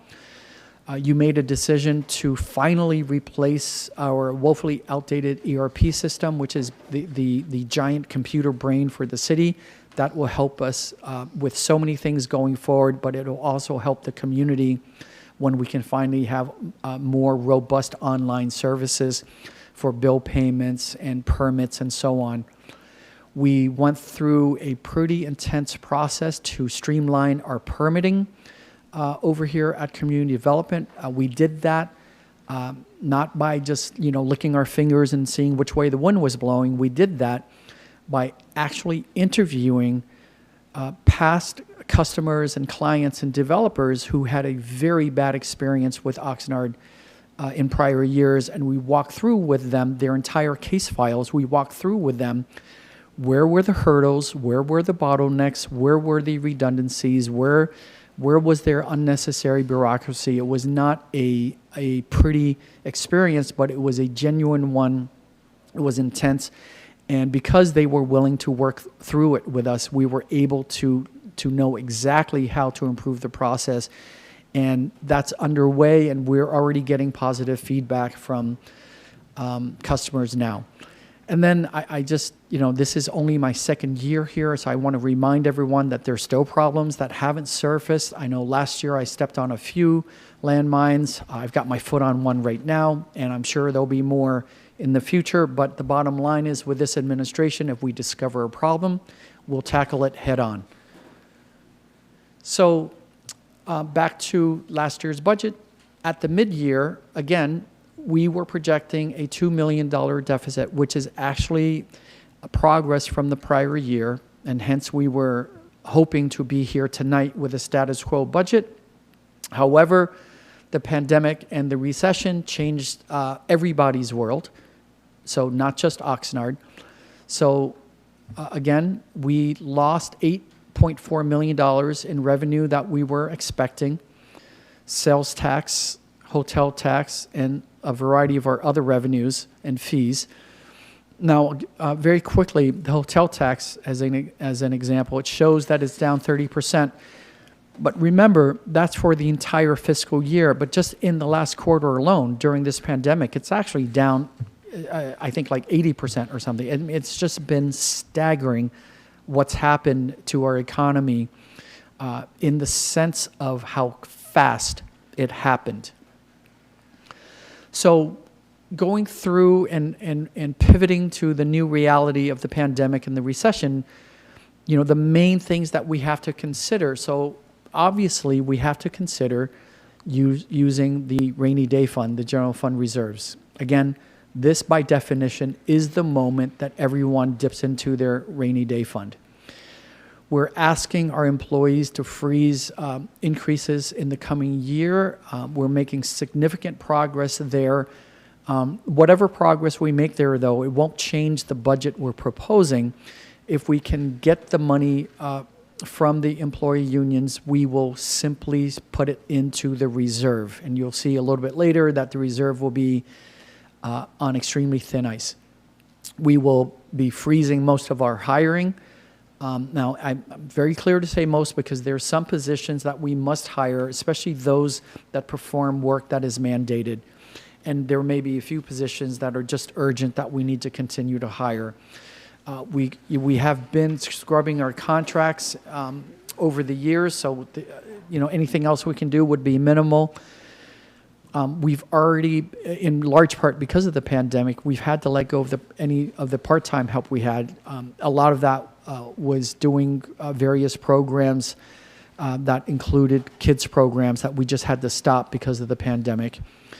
Now, in terms of the loan, and this was something that came through the council several weeks ago, and some people tried to make it controversial, so let me just remind everyone, even though we did our best to explain it both in the presentation and in the council report. This is a loan from our enterprise funds, from water, sewer, and garbage. And it is for a possible ceiling of $30 million, $10 million from each of those funds. And if we were to utilize any portion of this, we would be on a 10-year repayment plan at 2 years of interest, most likely. But here's the thing. This is not a loan to supplement the general fund. It is not a loan to pay for more of anything. This is a loan we have to ask for and get authority for strictly because, as one of the responses to this pandemic and to this recession, the governor issued a couple orders providing for the deferral of sales tax payments. And there were a couple of categories, large businesses and small. And they could defer, I believe in the large business category, they could defer for a full quarter, basically 90 days. But for the other businesses, they could defer for an entire year. So what this means is, even with the businesses that are transacting here in Oxnard, and let me just use a hypothetical. Let's just say it's $10 million in any given quarter. And they transact that much worth of business that generates that amount of sales tax payments. However, any number of them, or all of them, could elect to take the governor up on his offer and defer those payments. So they've collected the sales tax. Again, my hypothetical, just to make this example, they've collected $10 million worth of sales tax. That is to get paid by the state, and then we in turn get our share of it. But they elect not to pay it. They elect to defer it, which means they don't pay the state for up to another year, which means we don't get our portion until that time comes, which means it's very possible that by the end of this coming fiscal year, we could actually run out of cash, even though that we have the sales tax payments coming on the books. So these are loans made for cash flow needs, not to supplement the general fund, and so there's no appropriation connected to these loans. And the other thing to emphasize is the council approved this a couple weeks ago, and the next day I didn't go and take the money and put it into the general fund. It's really more like a line of credit that's there if we need it. And we're fortunate to have the enterprise funds that we can do this with, because if we had to do this on the private market, we obviously would have to pay interest, but we wouldn't be paying it to ourselves. So the next two items, furloughs, that's always on the table, but given how lean this city already is, I am doing my best to try to prevent the furloughs. Likewise, trying to do my best to prevent any further cuts that would basically eliminate not only human beings here, but programs. Now, there's a caveat there at the right bottom hand corner there that at the mid-year of the new budget, which, the mid-year would be by the end of December, so we would be doing a quick review in January of 2021, we'll see where we are. By then, we will know more so the path of this pandemic in terms of when a vaccine is coming. We will know much more about the path of the recession and its recovery. So we could be here again in January facing numbers that may be worse.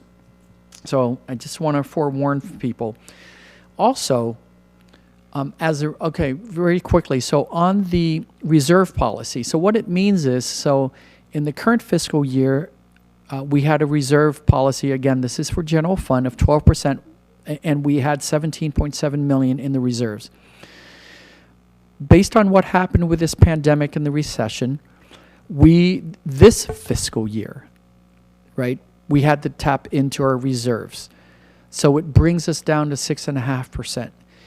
In the budget that we're proposing to you tonight, our reserves by the end of next fiscal year, if nothing else changes, will drop to 3.4, which means we'll be at 2.2. And there you see at the very bottom there, that disclaimer again, the Oxnard continues to eat into our reserves. This is not good, obviously. And again, at the mid-year, we may be required to make some very, very nasty, painful decisions. And I want to remind everyone now, and I've been saying this all along, that while the pandemic and the recession is not our fault, nobody's fault, frankly, and everyone is suffering from this. In the state of California has a $54 billion projection in revenue loss. Almost every city in California is going through serious pain right now. There are only a handful of cities that were financially healthy and can survive both the pandemic and the recession, especially if it's not extended. They'll get through this easily because they have healthy reserves. We as a city did not go into this pandemic and this recession in a healthy place, from a healthy place. And I've said this before, we are like a city with underlying conditions. So not only were we in a fiscal hole to start with before the pandemic and the recession, we were also, as a reminder, facing a statewide housing crisis, and we were facing a statewide homeless crisis. So in many ways, before this most recent round of national crisis, We had our own fiscal crisis. We had to, because we had no choices, to deal with statewide crisis of a housing shortage and a somewhat related homeless crisis. So we got hit by this, and there are just overlapping crises now on top of us. So now I'm actually going to get into the budget proposal, and we're going to summarize for you the very few categories where it's the change is $100,000 or more. And this is, I dare say that this budget is not nearly as controversial as the one we had to do last year. There are fewer moving parts, and frankly, from our perspective, fewer good, smart, or wise options. So I want to start. City clerk's office is needing a $112,000 increase. And again, I'm only reviewing items of $100,000 change or more. So city clerk's office needs a $112,000 increase, and that's for the November elections, and that's just par for the course. Every city in the county has to pay its fair share in order for the county to conduct the election. Actually, all cities and all counties have to do that, not just Ventura. Our community development department, so they will combined be able to save the general fund $400,000. They will do that via a hiring freeze. They're also projecting a $200,000 revenue reduction related to the recession. In Public Works, they will be able to save the general fund $900,000, and I think we spoke about this before. They are moving engineers from the general fund into the enterprise funds, and that's just a pragmatic thing to do. We don't have any money in the general fund for any new capital improvement projects, but we have major capital improvement projects in the enterprise funds that are necessary. So there's no sense in firing one set of engineers and then going back out to hire another set. So this is very fortunate for us. Fire department. Okay, so we're doing two things with fire, and this partially not only addresses our budget woes, but also the overtime situation that we spoke of earlier in the evening. So we're going to be redeploying the paramedics from the squad back onto trucks, and that will save us $876,000. So the paramedics will continue to provide paramedic work, but not solely on a squad truck. They will be moved back onto trucks. Now that does decrease the level of service, but I want to point out this was an enhanced service that, thanks to the leadership of our fire chief, we were able to implement just a few years ago, but we just cannot afford it right now. So in this scenario, no one's losing a job. They're just being redeployed. Now, on the flip side, to fix the ongoing structural problem of the fire department's budget, specifically the overtime budget, I've made a decision to increase their station coverage / overtime budget by $1 million, because year after year, when you close the books, it shows that the fire department goes over on overtime. But when I evaluate it, it's clear to me that we're not properly budgeting for overtime, and the recent audit that was conducted confirms that their use of overtime is in line with other agencies. So in fact, for the fire department, there will be an increase of $124,000. Police. So first of all, police is seeing a loss of $400,000 in revenue due to the school district's cancellation of its contract for school resource officers. And I think everyone is well aware that school districts are also suffering for their budgets this coming year. Again, based on the pandemic and the recession, the state has slashed school budgets across California. So what the police department will do is also going to save us a total of $1.4 million in the general fund by eliminating 11 vacant sworn positions, and also restructuring civilian positions, 6 civilian positions. Now, there are several bodies in those, and the chief is here for a Q&A later. Actually, everyone's here, either here in person or here online. All the department directors are available for your questions. So there are a handful of people there who will lose their current job, but we have jobs for them to land into. So fortunately, they won't be leaving the city of Oxnard employment. So that combines, for $1.4 million in savings to the general fund, and it is in essence a $1.4 million cut to the police department. Mayor, before we go to And those are the major changes. Now, so here again is the same graph that you saw earlier from last year, but this is the one we propose for this coming year. So as you can see, we're looking at $135 million in revenue and expenditures of 140.8, which means that we will be dipping into the reserve for 5.8. And again, the major buckets remain, basically the pie looks the same. The numbers may be a little bit lower in terms of the dollar values, but the pie, the cut of the pie is basically the same.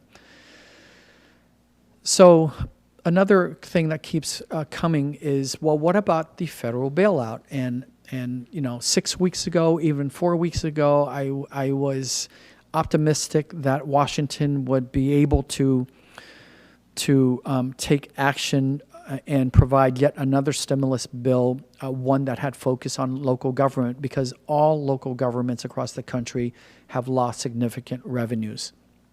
So what about a federal bailout? Well, first of all, it hasn't happened, and it's very unlikely, if it happens at all, it's very unlikely that it will happen before the end of our fiscal year, before June 30. So obviously, we need to proceed essentially right now on our own. We just can't rely on hope. But I want to make it clear that if it does happen, on the left-hand side, there are the most pertinent questions. Okay, so if it happens, how much money would it be? Number one. Number two, what form would the bailout be? Is it a grant, which is what we want? Is it a loan? Nothing we really want. Or is it some sort of reimbursement program similar to the FEMA model? We certainly, that's not going to help us. And then, as importantly, ultimately, is if it happens, and regardless of the form it comes in, when would it come? So those are unanswered questions. That's why it says no answers. On the right-hand side, and this is equally important, even if we are fortunate, and again, it would not be just Oxnard, it would be cities across the nation. Even if we're all fortunate to receive a genuine federal bailout, for us, unless it's $17 million or more, it would not change a thing in the budget that I am recommending to the council tonight. And the bottom line is, that's our lost revenues. That's our lost revenues. So if we get a bailout of $16 million, the only thing I would recommend to the city council is to stash it into our reserve. Now, if for some reason we get something north of 17, then we can have various discussions, but I'm just not, whether we remain hopeful or not, we simply cannot count on it at this juncture. And then my final point on a potential federal bailout is, no matter what bailout we may get, it doesn't resolve our long-term fiscal problem, because a bailout, even if it's an all-out grant, is a one-time injection of cash. It is a temporary Band-Aid. It does not resolve whatsoever our long-term situation. So that's the essence of the budget proposal. Now, I want to spend just a few more minutes to talk about our sales tax situation, because I've been discussing this openly. Members of the community have been discussing it openly. And I just want to be as transparent as possible. So I want to give the council and the public a heads up tonight that I am coming back in early July. And in order to fix our long-term problem, I'm going to ask that the council consider placing a sales tax measure on the November ballot. So here's that quick reminder of the portion of the sales tax that comes back to the city of Oxnard. And here, when I come back in early July, we will have a very in-depth discussion about this, but I'm just giving a quick highlight tonight as a heads up to the Oxnard community that I intend to do this. So this is going to be very brief. So the sales tax bracket in California is in front of you here. The minimum is 7 1/4, and the maximum is 10 1/4. And as you can see, and this is a general breakdown, it's not the precise numbers, but there are roughly 30 cities in California that have already hit at the top range. There are about 130 cities that have hit the 9, same amount that have hit the 8s, and then there's the rest of us in the 7s. Now, we are, believe it or not, at the bottom, right? Our base sales tax is 7 1/4, and thank goodness for Measure O, which added a half a point. We're at 7.75, but that's temporary. So if we don't right-size our revenue, nothing changes. And these are not the worst of the worst images that residents have sent to us over the past year about their frustration with the condition of our city. But we're at our wits' end here. So, and then when you talk about, well, you got to stop taxing and you got to do more economic development. Let me tell you something. The condition of our city is directly related to our ability to attract new investment. So, you can argue it's a chicken and an egg question, but I think the answer is pretty easy. So here is a chart, a slide I found from a budget presentation to the city council about 5 years ago. And I'm very struck by this. This was presented, and I want to draw your attention to the 2 rows towards the bottom that are highlighted in this kind of yellowish color here. So the first one is the net annual, right? And so that's basically what passing the budget. This is the decade, the 10-year forecast, passing the budget each year. It's essentially a forecast for deficit spending. So you go from the 2015 and 16, you've got a deficit of 3.4, and then you go forward, deficit of 2, and this is all in millions, by the way. Then you have a deficit of 2.1, then 6.2, 5.8, 4.6, 3.0, and so on. But then you look at lower, at the bottom highlighted row, and that's how you achieve the net annual, is they were forecasting double-digit million-dollar cuts each year. So that is a financial forecast of ruin. I mean, you're looking at starting in fiscal year 15 and 16, you would have, following that forecast back then, you would have been cutting 11 million, 11 million, 12 million, 12 million, 12, 13, 13, almost 14. It's literally, at one of those years there, you're off a cliff. So this city has been in fiscal trouble for a long time. We have scrubbed our budgets. We have made the cuts. We have cut the fat. We've cut into the flesh. We've cut down to the bone. So at this point, I'm telling you, you were forced to make some difficult decisions last year, right? You made some actual serious cuts. We laid off over 30 people. We had to essentially outsource the golf course and the PAC, and we had to close our museum. We had to dip again into Measure O to keep a fire station open. It is unsustainable. And this recession and this pandemic makes it extremely worse for us. But the pandemic and the recession shall pass. But if we don't change our revenue picture, we will stay in this scenario.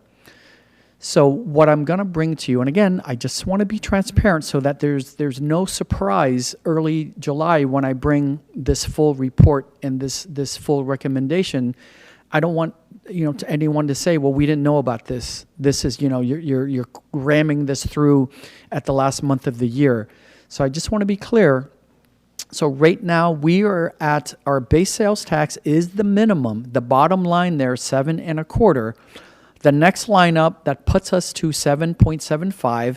Thank goodness to Measure O, but you can see when it sunsets in the spring of 2029, our sales tax here in Oxnard will reset back down to 7.25, and we will be at the bottom. What I'm going to ask you for is to consider putting before the voters a $0.015 increase. And what that would do, if the voters approve it at the end of the year, then it would bring us to 9.25 temporarily.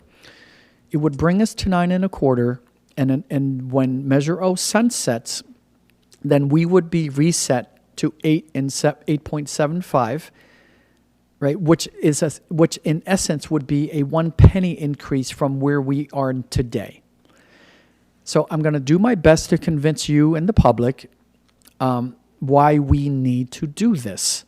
So again, this is not part of tonight's decision making, but I just want to be utterly transparent that I intend to do this because I believe we have to do it to turn the city around. Like I said, we were in bad shape before the pandemic and the recession, and if we don't change, make a significant change, we will still be in bad shape when the world and the pandemic and the recession have moved on. So again, highlights of what our real goals are here, which is essentially to provide our core and essential services to the levels that everyone wants and that everyone deserves and that we on staff want to provide. And it would get us back to the table where we can have genuine conversations about being able to provide the things we need. It doesn't even get us to the conversations that some communities get to have about the things they want. I'm focused here on trying to figure out how do we meet the needs we have, not the wants. So with that, Mr. Mayor, I am going to stop and turn it back over to you for public comment and for council debate. And again, all the department directors are available when the time comes. Thank you very much. Thank you very much, and thank you for that presentation. And so what we'll do now is go to the many public comments, or at least numerous comments that have been submitted to speak on this budget issue. And I'll be calling up the names in the order in which the speaker cards were submitted. And so the very first speaker is Jacob Wattis, to be followed by Douglas, just get that name, Partello, please.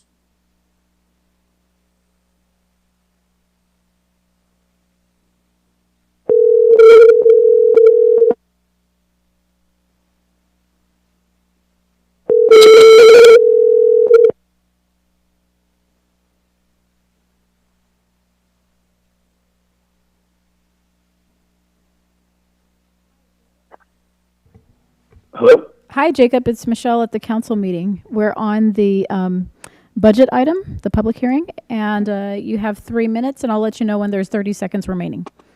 Please go ahead. Okay, thank you. Thanks. Okay, good evening, everyone. My name is Jacob Wattis. Many of you may have received a number of emails regarding a budget revision. In direct response to the call to reform police across the country, I wrote this email as it has come to my attention that the city of Oxnard disproportionately allocates an excessive amount of our city's budget towards the Oxnard Police Department. Last Wednesday, the city manager stated in the Oxnard community budget meeting that our city has a financial structural problem that has been with us and will stay with us unless we change course. Between 2017 and 2019, the city's general fund budget increased by $16 million. OPD received 49% of the city's general fund budget increase, while departments like Public Works and Community Service received budget cuts. As it stands, the police department received $62,740,000, 44.3% of the city's general fund budget, whereas Public Works housing, cultural and community services, and community development combined only comprise of 23%. In analyzing the budget breakdown of our closest neighbor, I found that the city of Ventura allocates 34% of their general fund budget towards police and 31.4% towards community services. Furthermore, the two cities that most closely resemble Oxnard's population also spend a smaller percentage on police. Santa Clarita spends 24% on public safety and a whopping 46% on services that support community well-being. With a comparable demographic and crime rate to Oxnard's, Moreno Valley's police department receives only 39.8% of their city's general fund budget. What stands clear from this analysis is that the city's effort to maintain the police budget growth has come at the expense of public services that support our community. It is with this that I recommend a 10%, $6 million budget cut to the Oxnard Police Department. This would reduce their general fund budget allocation to 40%, placing them in accordance with the percentages of other California police departments and frees up money during this period of financial peril. The city manager said that we need financial restructuring.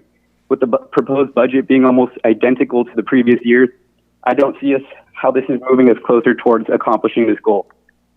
In addition to maintaining the status quo, the city manager also plans to introduce a 1.5-cent sales tax increase to combat the financial difficulties that have been imposed on our city as a result of COVID.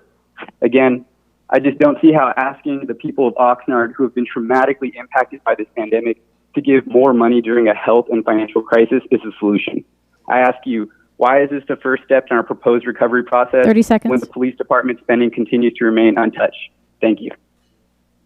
Thank you very much. And the next speaker is Douglas Portello, please.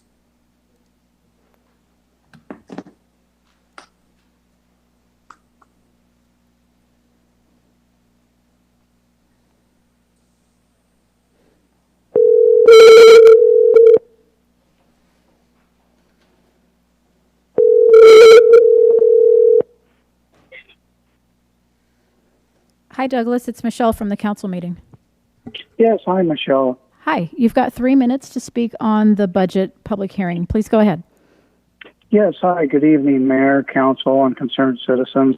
I'm a longtime resident of California. My name's Doug Portello, and I am very concerned about our budget crisis, as everyone is, but I'm also very concerned about the budget in terms of our police department. We spend 45% of our budget on police. It's very out of balance.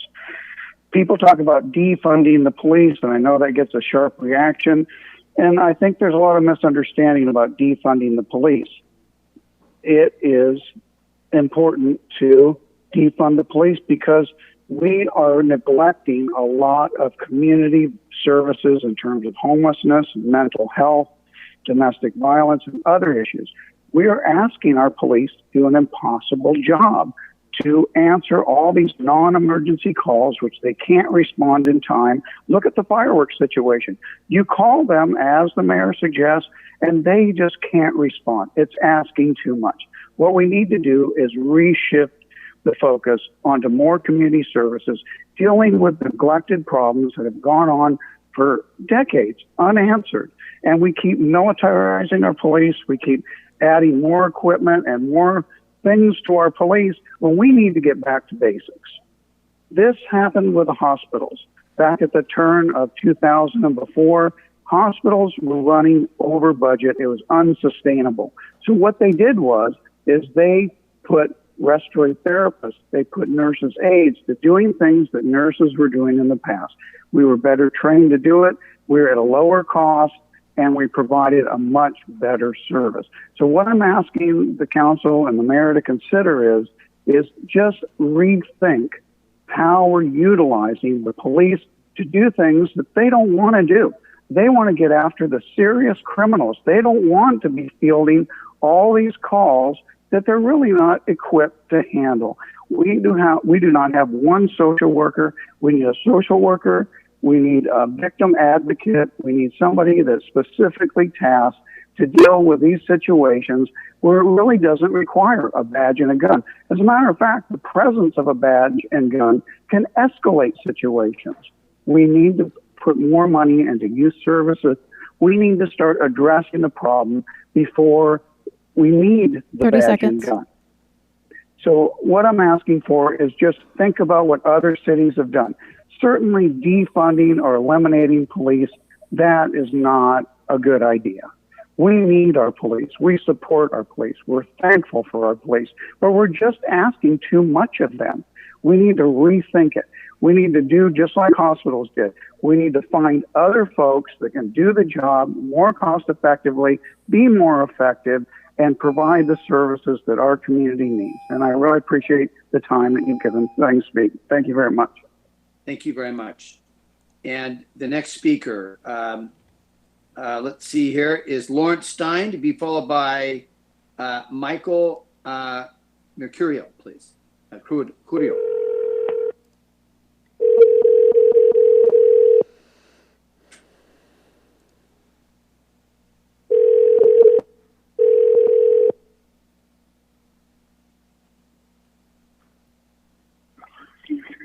Hi, Larry. We're on the budget item now. You have 3 minutes, and I'll let you know when there's 30 seconds left. Please go ahead. I would like to know how much money is going to be allocated for the finishing of the GREAT program this next fiscal year. Mr. Stein, could you speak? Mr. Stein. Mr. Stein? I would like to know when the GREAT program will be at a capacity of generating 7,000 acre-feet of water in our general water supply, and when will 14,000 acre-feet be provided in the general water fund? When I ran for city office 2 years ago, one of the things I talked about was eliminating 10 to 15 police officers and hiring 15 to 20 social workers and hire some more canines. Our police officers are not trained to handle social situations. People with masters in social work are. Keep the stress off the police officers who are trying to do things not trained to do and place it in the hands of people who are. There's some serious issues I have with the proposed sales tax. One of them is a matter of trust. We were promised the last sales tax increase that funds were going to be used for our parks. We were going to promise that funds were going to be used for services. But what that money was ended up using for was backfilling our general fund. Fool me once, shame on you. Fool me twice, shame on me for believing you. I lack the trust the city government has in allocating these funds appropriately. We've lost too much money.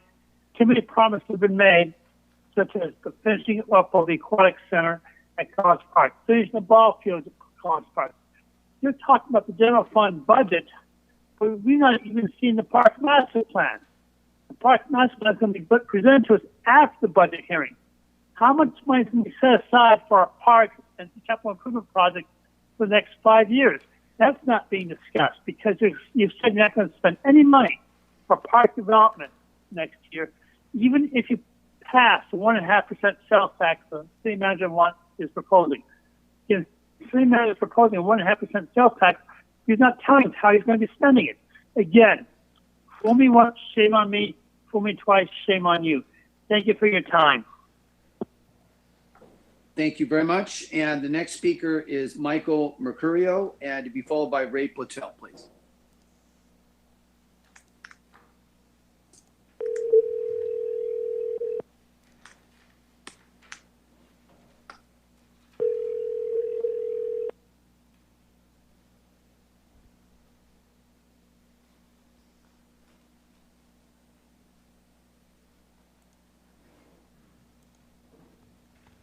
I think it hung up. Let me try again.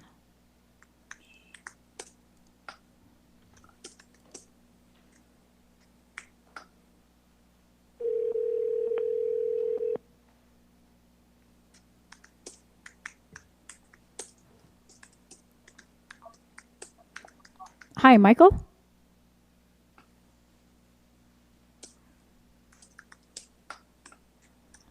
Okay, we're having trouble connecting on that one. Okay, why don't we forego him? If we get an email with additional information, maybe we can come back to him. Next speaker, Ray Platel, to be followed by Andres Garcia, please.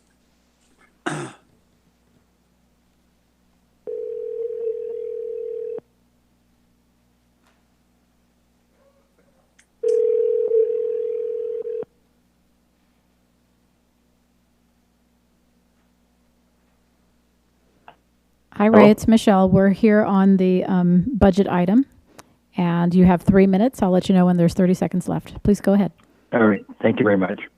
Mayor and council members, according to the organizational chart for the city manager's office, the city manager has 2 administrative assistants, 1 assistant city manager, and 1 deputy city manager, each with their own support staff, an office assistant pay grade 1/2, and an executive assistant pay grade 1/2 at 0.7 full-time equivalent.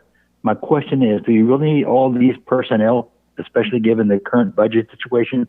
Also, the city manager's office apparently has a full-time project manager. Why is this?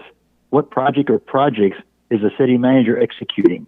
And what are PEG fees and what capital improvements are proposed for next year for $1.3 million under the city manager's office?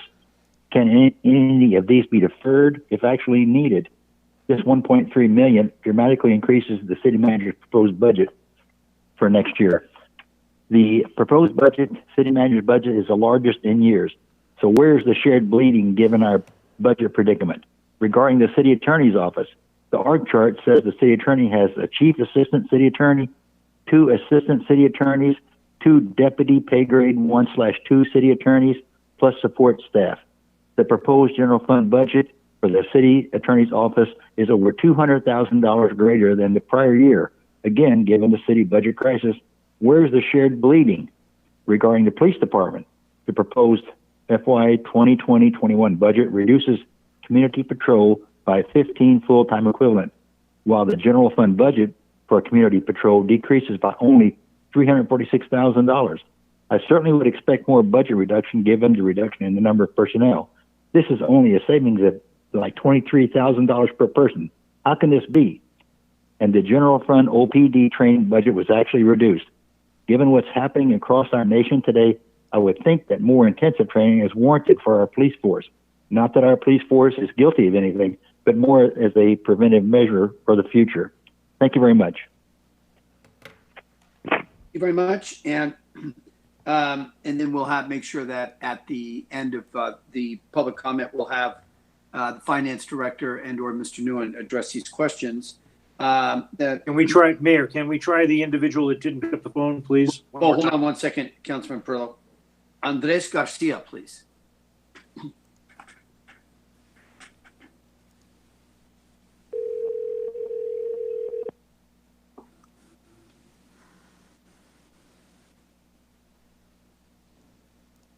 Hi, Andres. It's Michelle from the council meeting. Hi. Hi. We're on the budget item. You have 3 minutes, and I'll let you know when there's 30 seconds left. Please go ahead. Okay. Hi, Mr. Mayor, members of the City Council, Housing Authority Commissioners. I'd like to thank the City Manager for his hard work in preparing a reasonable, well-thought-out budget. However, I'd like to challenge us as a city to reimagine public safety, as we've seen other cities do, like San Francisco, in making a commitment to reallocate some of our funding to reinvest in our community and community facilities, community programs, services for youth, seniors, families, education, and recreation. I think that the increase in sales tax is another good way to boost revenue, and I recognize the challenges that are presented by the past few years from previous administrations, and the budget that goes along, the budgeting gymnastics that have been required of you because of that. But only by investing in our community and investing in our youth and investing in the culture of our community can we expect to realize our hopes and dreams for a balanced and flourishing community. I'm a longtime resident of the city of Oxnard, I've lived here for most of my life, and I'm proud of my city. And I know that we can do better. And I challenge you, as a staff, as a city council, Mr. Mayor, to just reimagine things. We have a good opportunity, I think, to think of things in a different way right now. And I just want to say thank you for this time, and thank you for all of your hard work. Good night.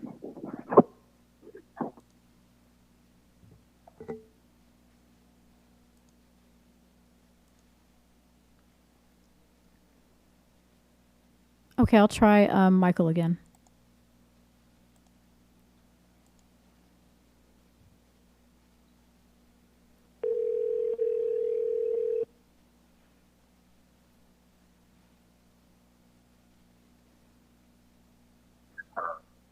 Hi, Michael. Hello, Mike Mercurio. Hi, Yes? it's Michelle from the council meeting. We're on the budget item, and you have 3 Yes. minutes to speak. Please go ahead. Okay. All right, I'm ready to go.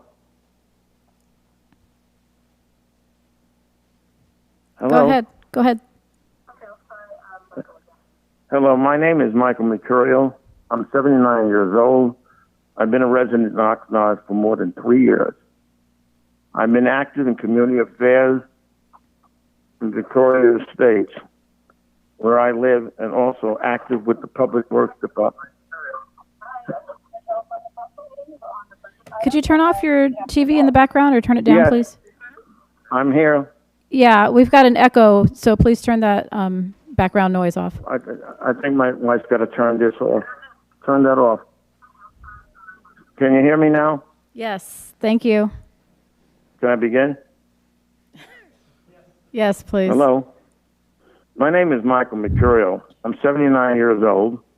I've been a resident in Oxnard for more than 3 years. I've been active in community affairs in Victoria State, where I live, and also active with the Public Works Department to improve the appearance of the city, at times providing with others my own labor. We all know the budget problems of the past. Our new city manager last year set us on the right track with the necessary budget cuts to the police department, fire department, and most of all, the Public Works Department, which was cut not only to the bone, but to its very marrow. This resulted in an uproar from citizens angered by past management of the city and its political leadership, warranted or unwarranted. Now, with COVID-19 and all the uncertainties it confronts us with, it's imperative that we accept the budget as proposed. Also, I look forward to the discussion on the increased sales tax, which I deem absolutely necessary to provide the citizens of Oxnard with the much-needed service that they deserve and to keep the city moving forward. Thank you.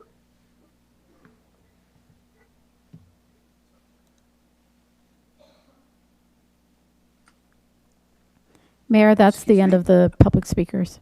Very well, and I don't even know if I had the camera and or the volume on when I asked to recall this individual. Okay, so that ends the speakers on this item, and so what we're going to do then is start on the other end of normally the dais, and we'll start with Councilman Madrigal, please. Oh, okay, sounds good. Thank you very much.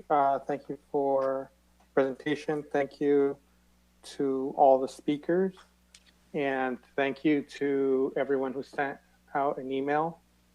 If I had to guess, I'd probably say there were about 170 emails that I've received in the last 5 to 6 days, and I'm actually still responding to every single one of those. So I'll continue to respond to those. But yeah, I took to heart what was sent on the email, and reason why I haven't responded to every single one of them. Yes, actually, because I was doing research based on other cities, doing prices per capita concerning public safety, so on and so forth. I know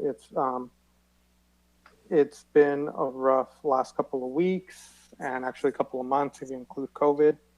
And again, for everyone who's doing something to help out their community, I want to thank them, and please don't stop doing what you're doing. But now moving on to the budget real quickly before I touch on anything to do with public safety. I have a quick question, or actually probably more of a statement. Back in 2008, there was the collateralized debt obligation, which caused the housing crisis. I was reading up last couple of weeks now that there's actually a collateralized loan obligation issue that many of our businesses, there's a heavy concern that some of these businesses may go out of business based off of this. They named 7 businesses in the article, and Oxnard is home to at least 4 out of these 7 businesses. So, you know, there's something to take into account. Hopefully everything reopens, there's a vaccine, but there's going to be some tough financial footing coming from some of our businesses in the city. So some of our regular tax revenue may not be there next year because some of these businesses may no longer exist. But, you know, that's just one quick little thing. But now I'll focus on actually public safety. I logged on to the INCO Zoom meeting, and I was listening while going through the chat. And, you know, a lot of people brought up the city of Ventura. The city of Ventura compared to the city of Oxnard, there's probably about a 10 or 11% difference based on police spending. However, we are a city of 210,000 people. Ventura is obviously under that, probably a little bit over than half the size that we are.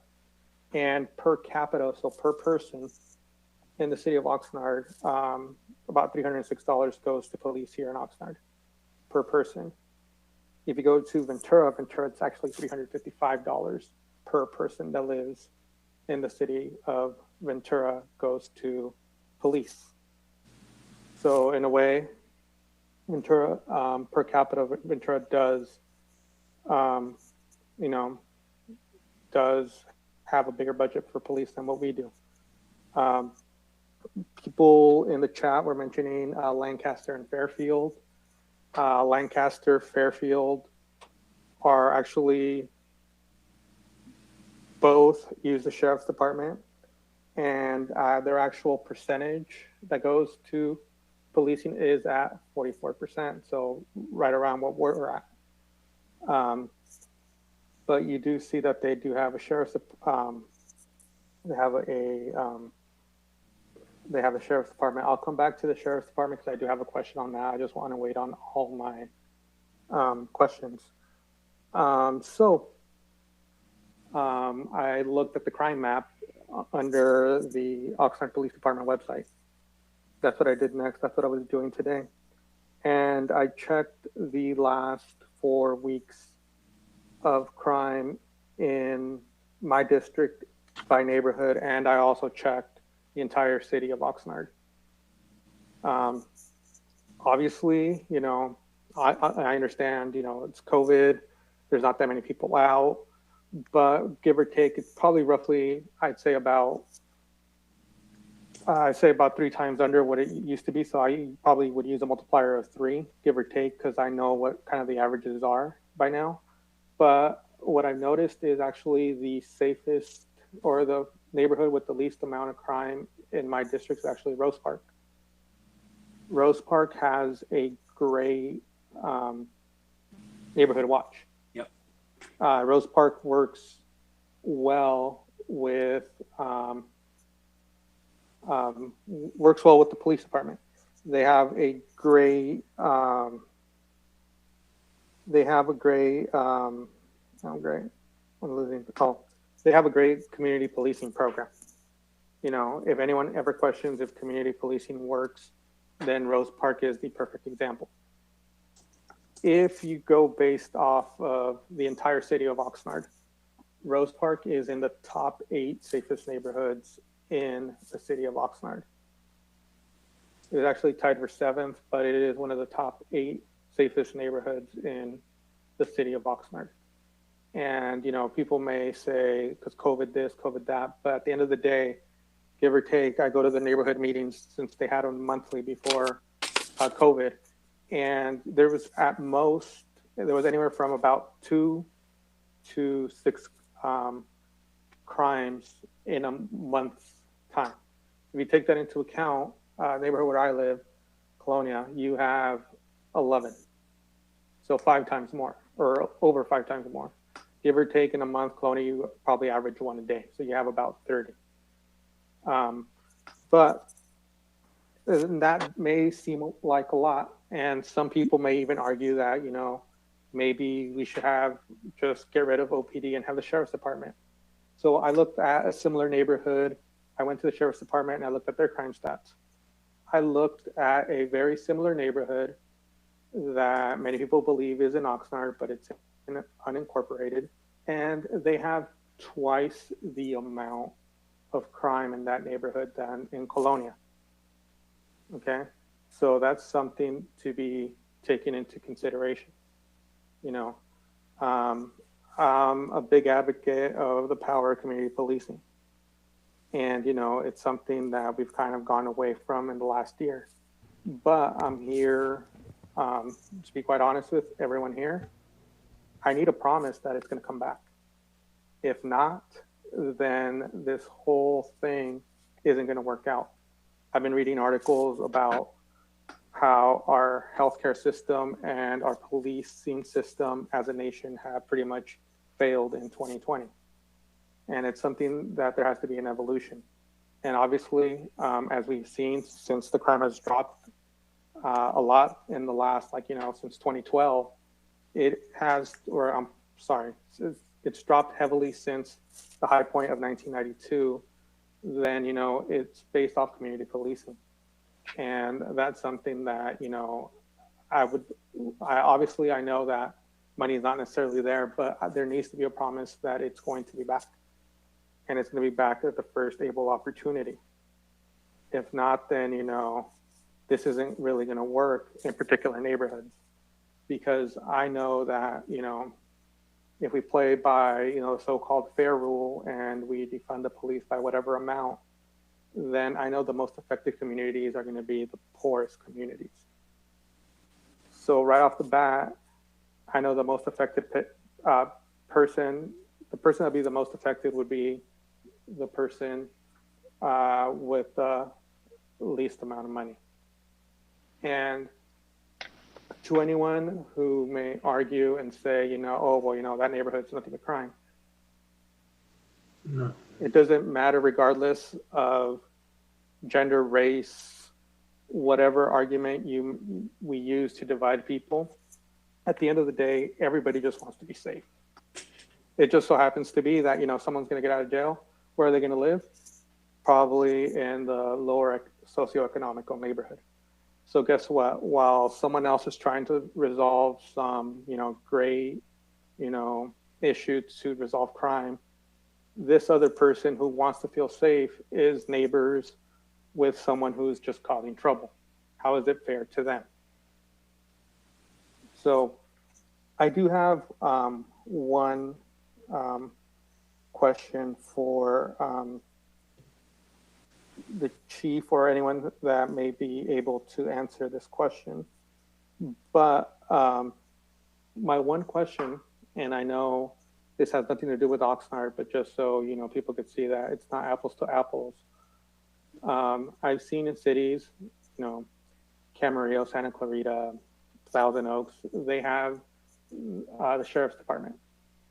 The sheriff's department, obviously their budget would be a whole lot smaller, but all the budget that I could see, all it reads is for operations and maintenance. So that has nothing to do with the officers.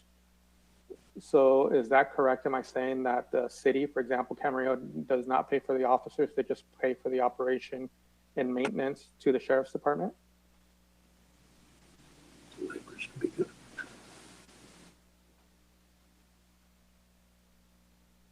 Good evening, Councilmember Madrigal's, Chief Whitney, I didn't hear the entire, it was hard to hear. I think the question was, does the budget that is charged to the city of Camarillo, is it the entire cost of police services? And I'm not sure about that answer.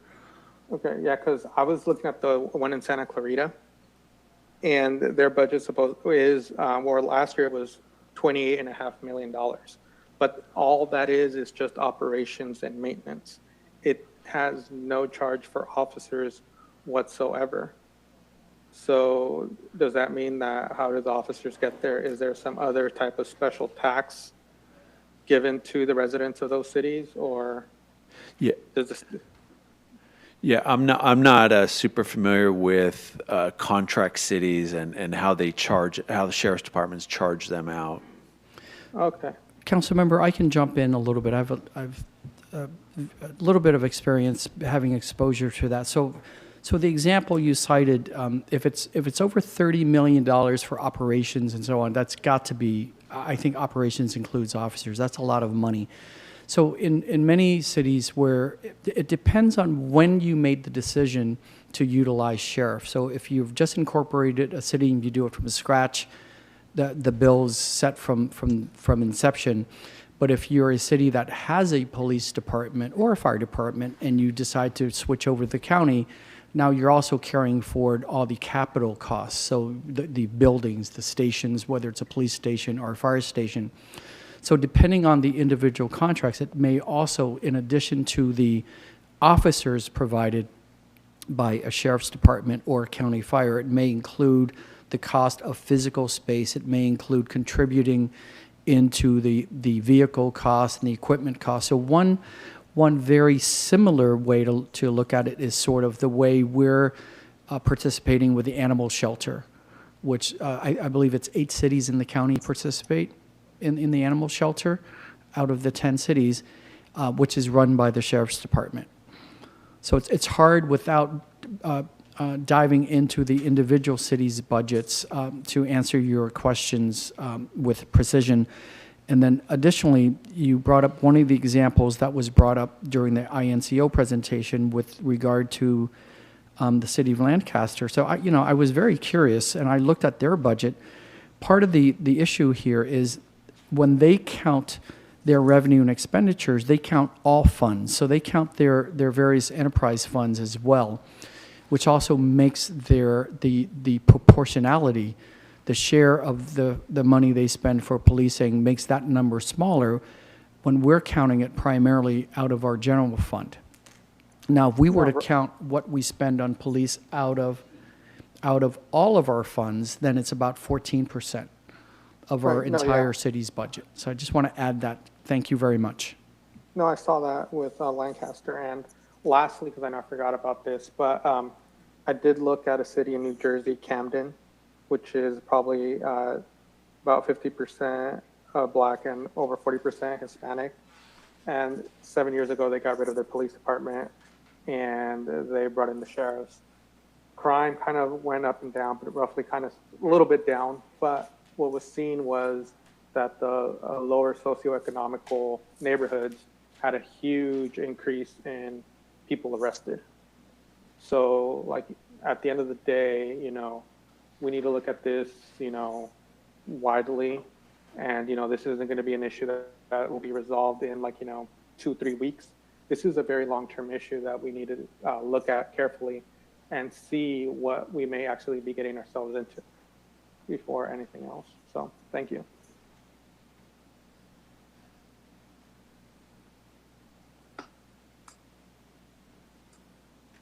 Sorry about that. Thank you very much. Councilwoman Basua. Thank you. Thank you to the speakers and Mr. Newen for the lengthy presentation. I'm not surprised by what was presented today. Like Mr. Newen said, last year we made a lot of tough decisions and COVID did not help. I'm very concerned with the reserves levels that we have. At any point, we can really be at bankrupt if the situation doesn't turn around. We all get the complaints about the parks, about the service levels that we are providing to our citizens. We hear their frustration. We hear their frustration with the homelessness. And unfortunately, this is, you know, pretty set out for us and what needs to happen here. And staff has been doing a great job on, you know, making sure that, you know, we're still moving forward with, if it's our Sequoia Farms and everything else that they have been doing. And I thank them for all their hard work and dedication to the city. But my concern here goes beyond that. At a 2%, 3% reserve level, we really have no more rainy day funds. And that's really concerning to me. But like I said, I'm not shocked. Just COVID kind of this is the perfect storm. This is just definitely the perfect storm.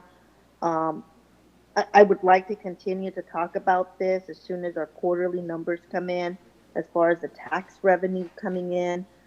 We, as a council, have an obligation to the citizens of Oxnard that put us in this seat to assure that we continue to move the city forward. And I thank staff for all their hard work and dedication during this time. Thank you.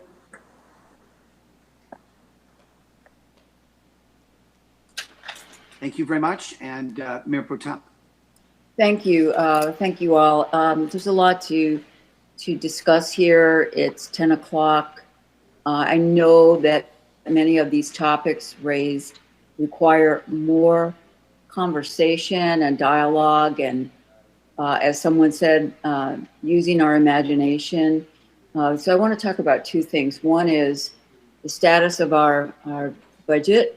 Last year was, this time last year, we made some extremely painful decisions that are still echoing in my mind about what we had to do to save our city from falling further down the hole in terms of our finances. And the pain still lingers, especially for the people that had to suffer the cuts, as well as many of our services, our Carnegie, the PAC, even the library and all of those cuts. But we seem to have been able to bounce back somewhat. And then this came, the economic crisis. And we are in a national economic crisis. No city that I know of is immune from these desperate situations. I think there is a huge problem with the way that our state, not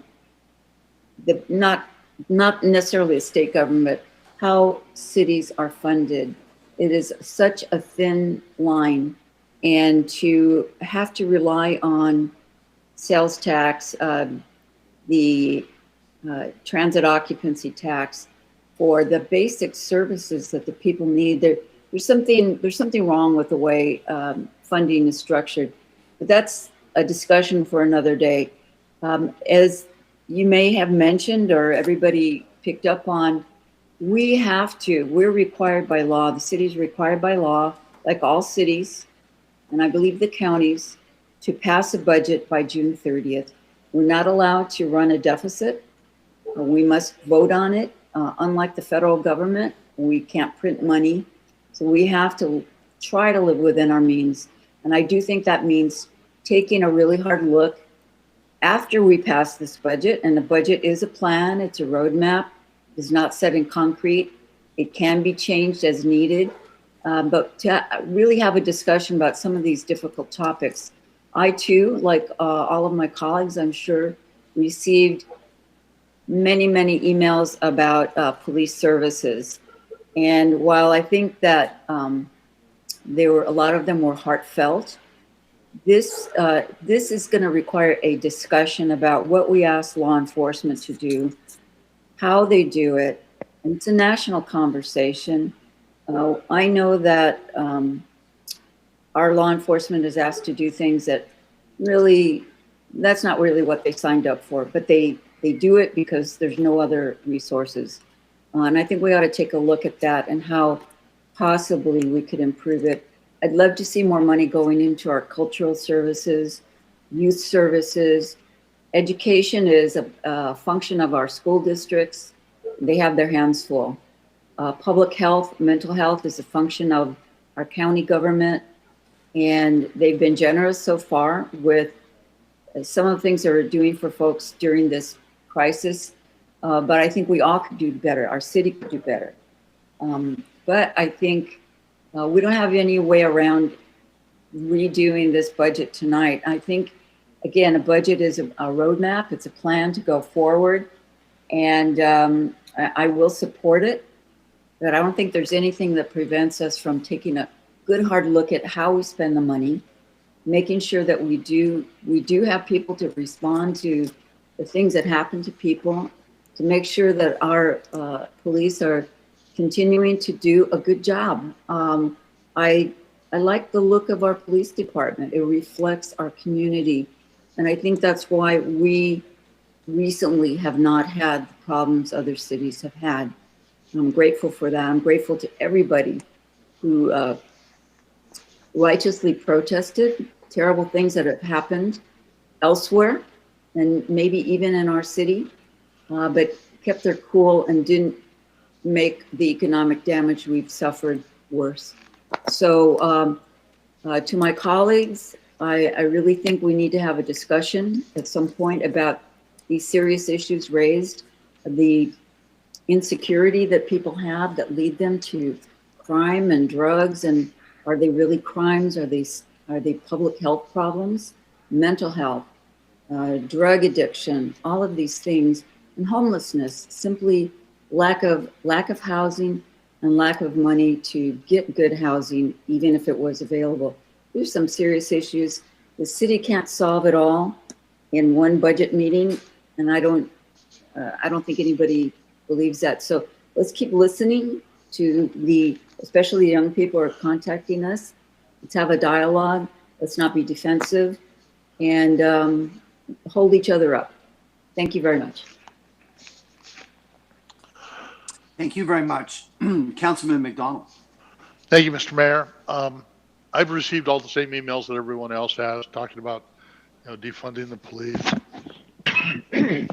And, a while back I did a comparison of all the 10 cities in Ventura County on public safety expenses, and I did it on a per capita basis. And when you add police and fire into the lump of public safety, and the only city I couldn't get complete numbers on was Ojai, Oxnard is in the bottom third of all the cities for what we spend on public safety on a per capita basis.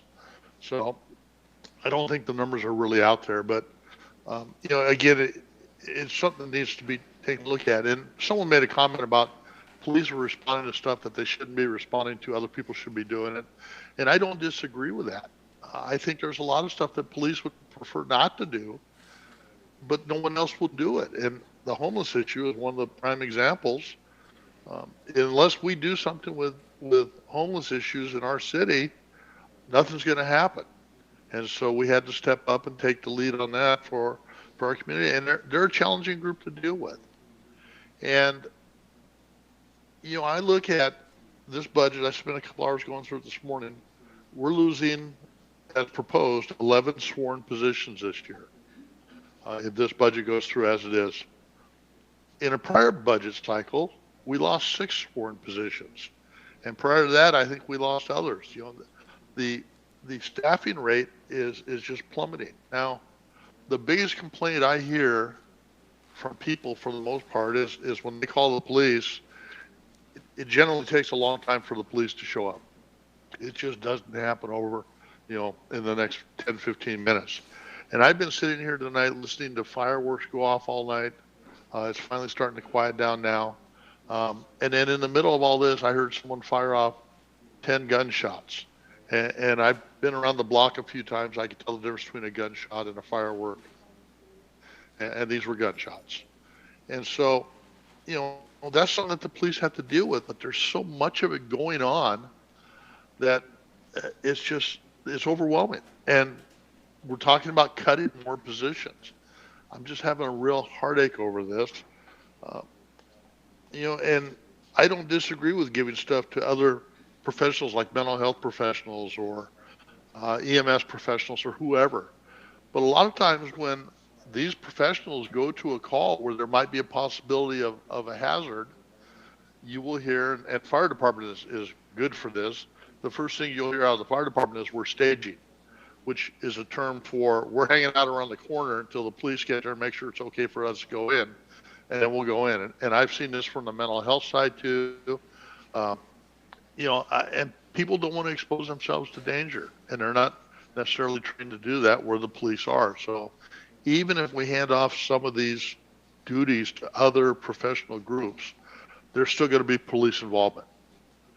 Now, yes, there's been a lot of concern about police tactics and incidents that have occurred in Atlanta and Minneapolis. And I would just ask people that when you see something, please don't use that broad brush stroke of, oh, gee, Minneapolis did this, all cops must do this.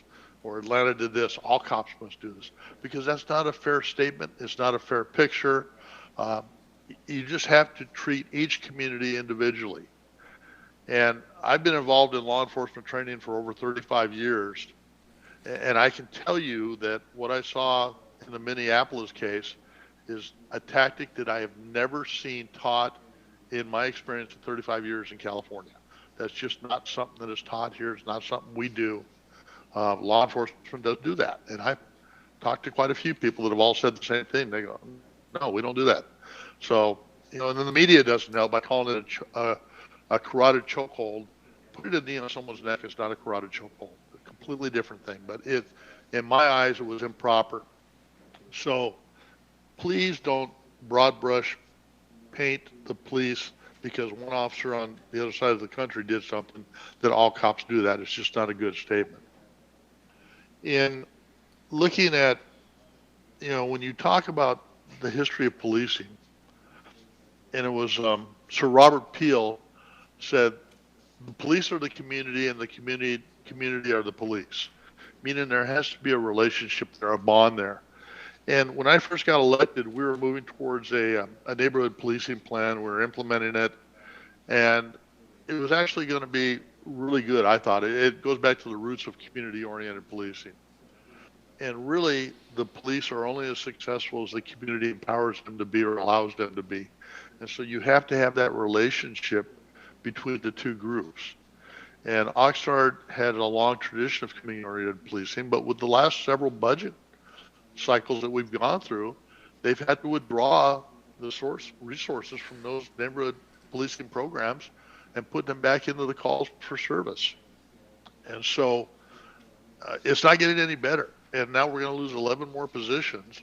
And keep in mind, and the city manager talked about this earlier when we were doing the overtime consideration, that from the day we tell the police department or even the fire department, okay, go out and hire someone, it's up to around 20 months to test, background, do all this stuff, and get them out there to be a functional person.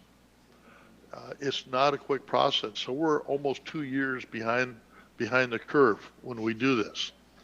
I think that we need to really work on strengthening, and Oxnard was fortunate during the protests and stuff that we had here.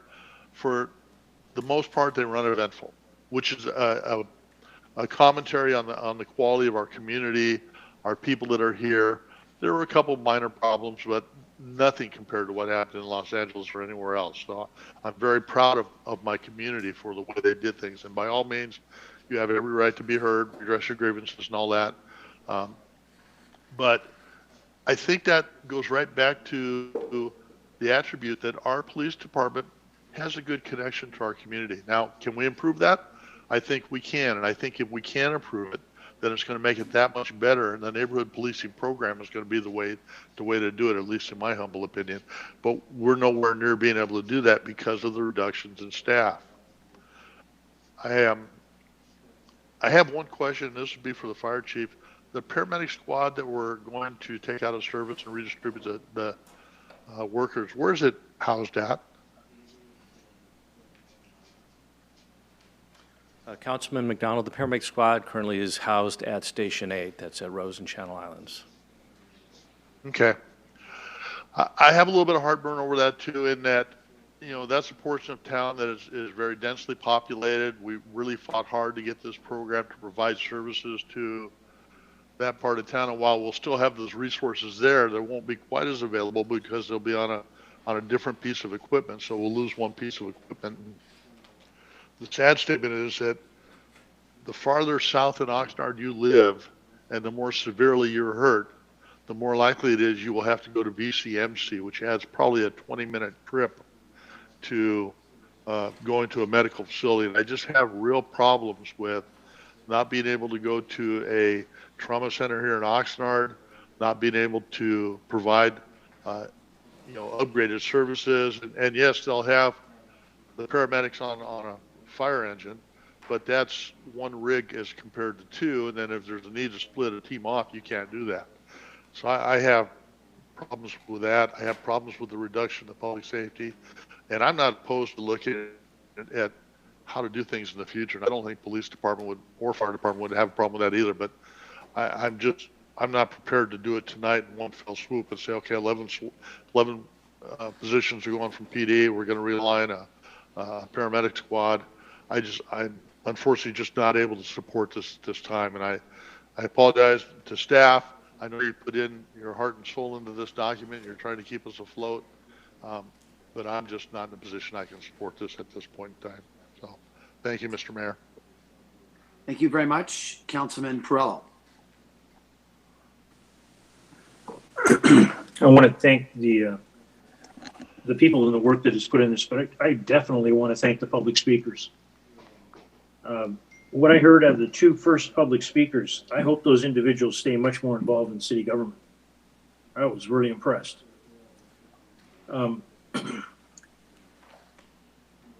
When it comes to this budget and the choices that the councilmen have and the situation they're presented, it would be very easy for me to blame everybody under the sun. But I'm a councilman. I've been on this council since June of 13. I've approved budgets in the past. I've not voted for them. I have approved them. I've asked questions and stuff. This is a unique, as everyone has said, I'm no genius here. This is a unique situation the city of Oxnard is facing. But I do figure, and I will get my licks in tonight with respect to asking some questions and expecting some answers. With this budget, I'll start with the slides that we were presented. I'm looking at the slides that I have because I cannot see the slides. They don't come up on the screen often enough for me. But if we go to slide number 6, slide number 6 is talking about the general fund, the reserves, and the expenses. And we show the expenses for 1920 and the revenues for 1920. And the expenses on the police department are $62.8 million. If we go over to the property taxes, $59.1 million. We do not collect enough property taxes to cover the police department.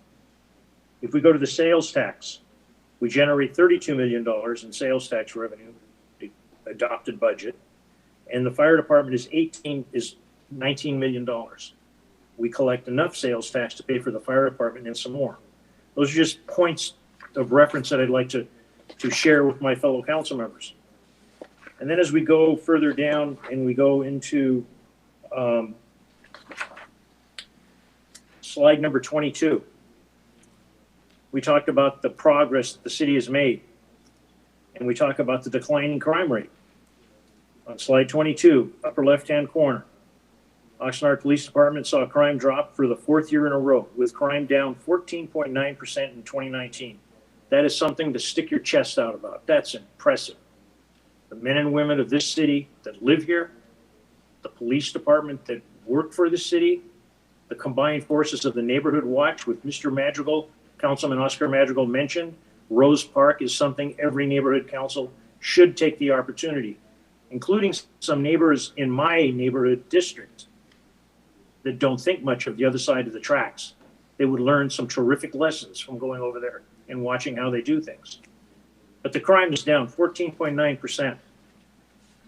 Now we've had one council member say tonight that he doesn't feel that he can support this because of, and I respect his opinion. I respect his opinion. Well, we get down into slide number 31, Police Department.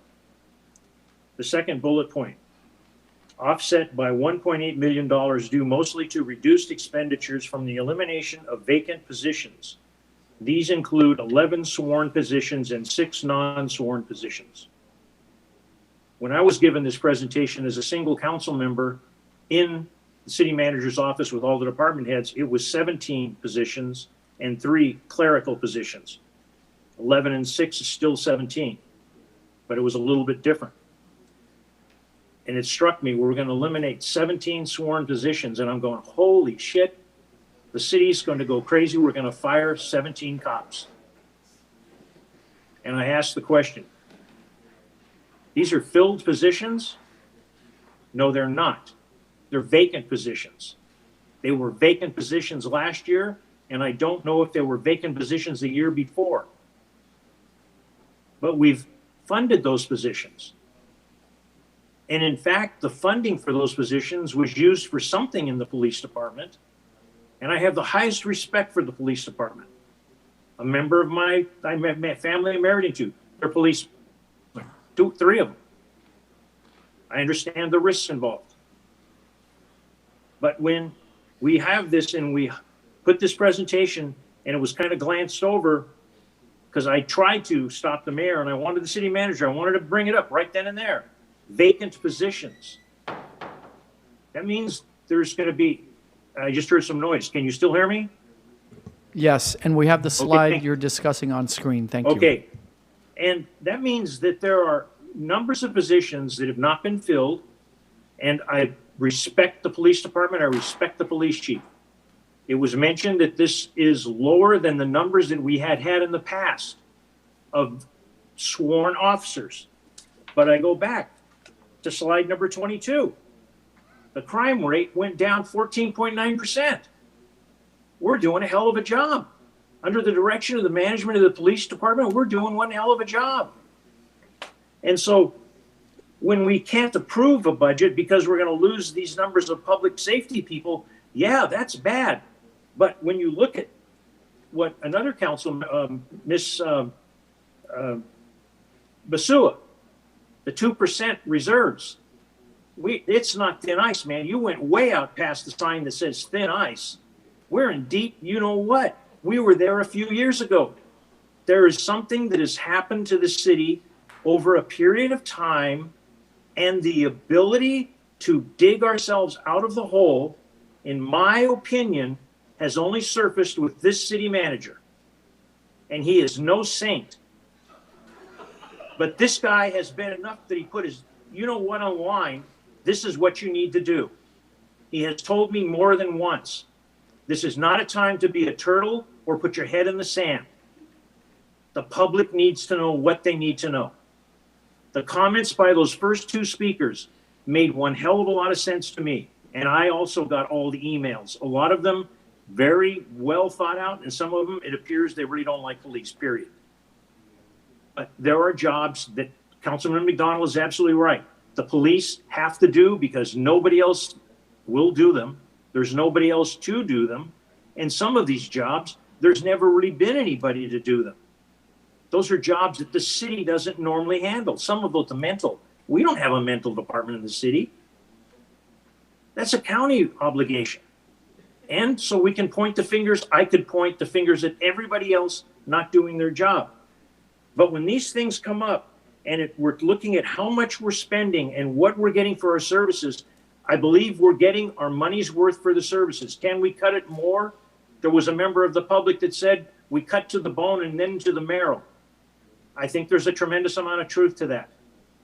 But to not support the budget because we're going to be reducing certain positions that have never had a human being in them in, I don't know, somebody might answer today. How long have those positions been unfilled? Because last year when I agreed to let certain people go when we approved the budget, God can strike me dead right now. I did not know that we had that many positions that were funded, but they weren't filled. I recall as a member of the public sitting in that audience when Mr. Holden, Mr. Mohart, and Mr. Herrera would get in an argument about ghosted positions. Ghosted positions were positions that were being paid for, but nobody was there to collect the salary. But the money went somewhere else. The issues that come up with this budget and the music that we got to face, either we're all in it or we're not all in it. I don't have any idea of where to take $1 to put it into somebody else's pot to do something for the city that I would feel comfortable that that guy deserved money less. That is what I, as an elected official, am supposed to hire the best that I can get in a city attorney and a city manager. And they are supposed to do the best that they can. We get an opportunity once a year and then at the budget reviews to come back and pull it apart if we want. Try to get our favorites in there. Try to get things that people are lobbying the crap out of us. You know, I want this, I want that, I want that. Councilman McDonald is right. I'm sitting in my office at the city hall. There was an explosion a while ago. The windows shook here. And I'm surprised the meeting's still going on. I don't know what the hell it was. But I live in a different area of the city, the northern part of the city. I hear gunshot wounds. I hear gunshots, not wounds, gunshots. I hear explosives. But I was also at the talk last Saturday where we had the 3 members of the community about the Black Lives, and we had the city manager and the city attorney. And the city manager and the police chief, I beg your pardon, the city manager, Mr. Newen, and the police chief, Mr. Whitney. There were other members of the public there and other members of the council there, members of the city staff. Mr. Whitney was very blunt and honest in saying, we have calls for homeless, we have calls for fireworks, we have calls for this. We don't have the staff to go all around.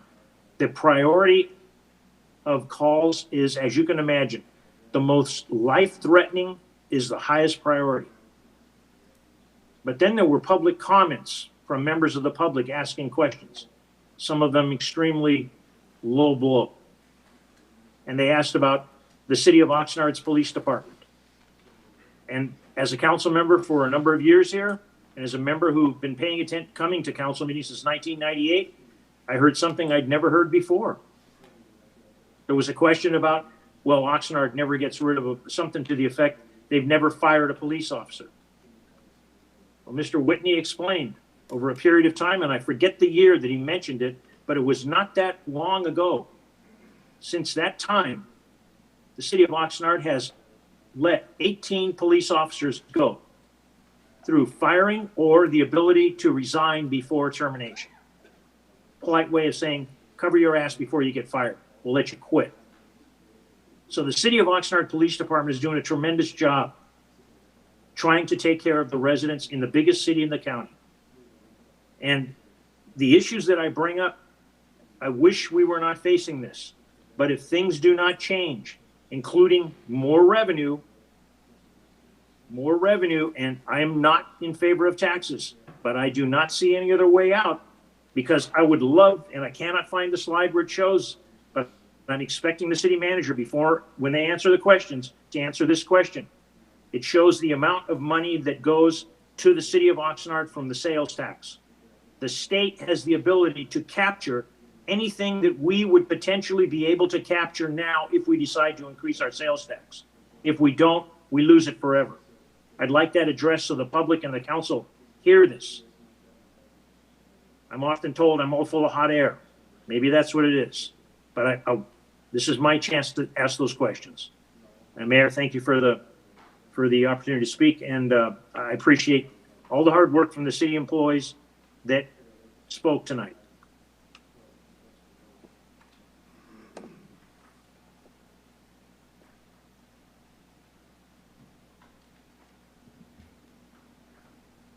Mr. Mayor?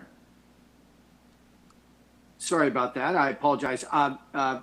Let's see. Why don't we have a lot of questions that need to be answered both by council members and by members of the public. But why don't we go to Councilmember Lopez? And I just want to also, well, anyway, we'll go to Councilmember Lopez.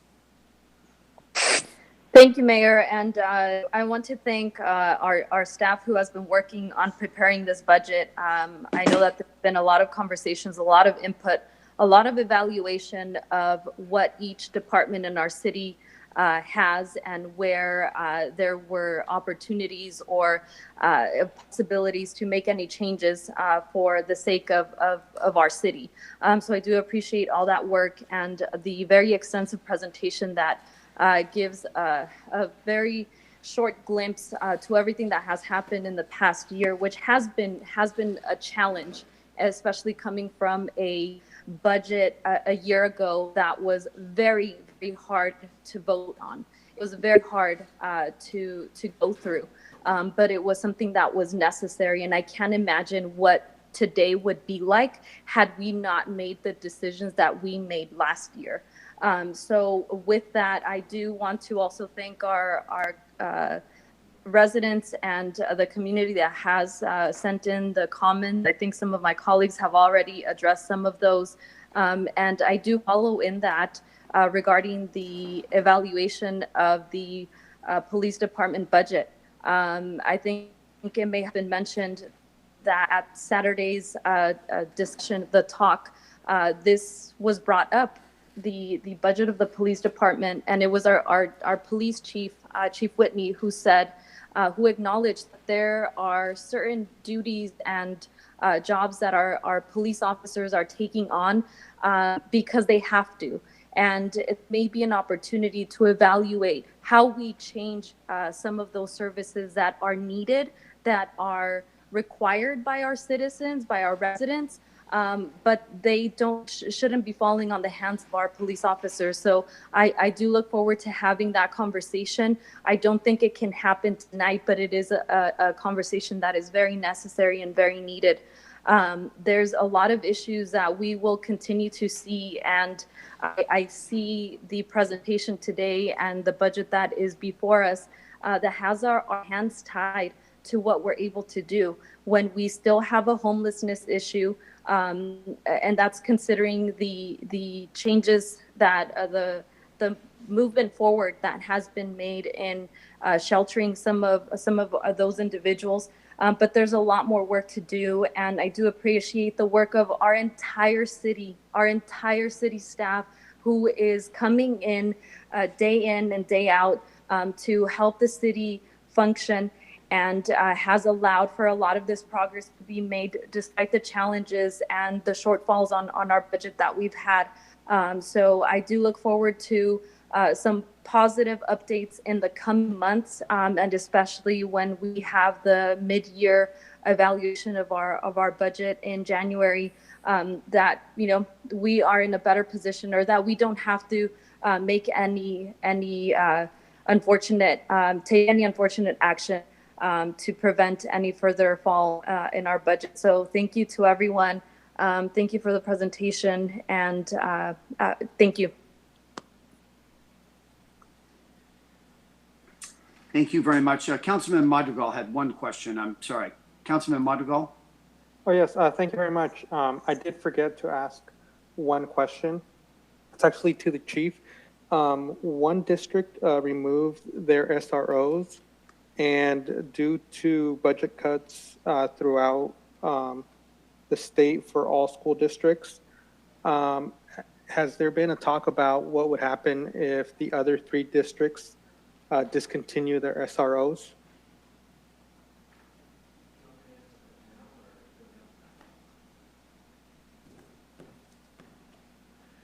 Thank you, Councilman Madrigal. We do not anticipate losing that. If we did, those 5 officers would come back to patrol. Those districts pay for essentially 75% of the police officers, so we would lose that additional revenue. I believe it would be about $500,000, so they would go back to patrol, but we do not anticipate that happening this year. Okay, thank you very much. Thank you. Thank you very much. And that concludes the council comments, and then there were some questions.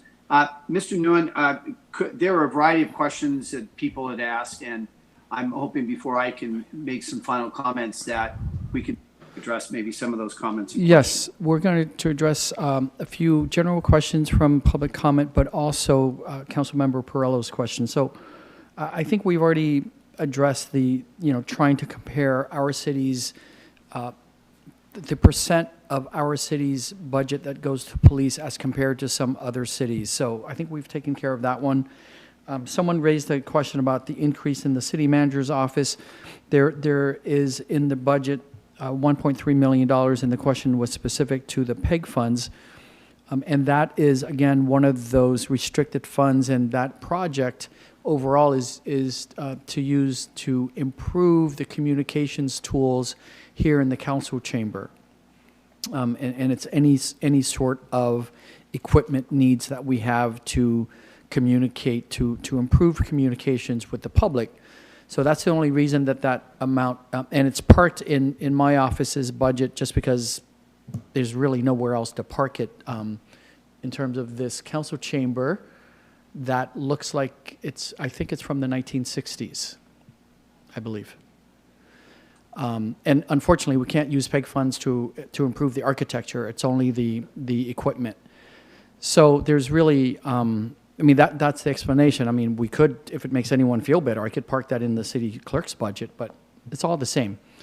With regard to Councilmember Perello's couple of questions about police, I'm going to have Chief Whitney come up, and then I'm going to address the specific question about, very briefly, because that's not the decision point tonight, about where we're parking ourselves in the sales tax.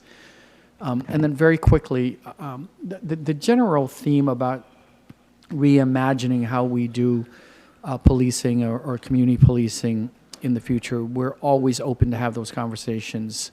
So I want to make it clear we're not resistant to that. It's just not something, I think as a few council members said, we're not going to do all of that in one session. Thank you. Thank you, Mayor Pro Tem and Council. I was taking notes also for the public comments as well as the council comments. I'll try to address as many of them as I can. And I also appreciate the comments. And I mentioned on Saturday, we're always going to be a good team partner. Just as my own personal opinion of 30 plus years in public safety, I believe that cities will pay for as much public safety as they think they need and as much as they can afford.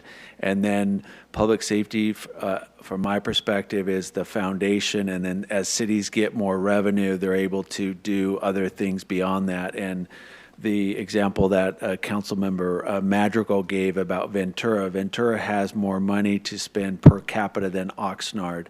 Their police budget is fairly comparable to ours.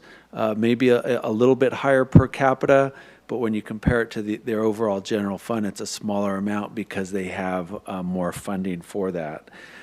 Just my own observations from 2015 or 14 when I started working in city manager's office, our city is desperately underfunded in recreation, and we need more revenue to make more of those investments. I also saw the form letters that all of you guys were getting. It's the same exact letter that many cities were getting that said the same thing.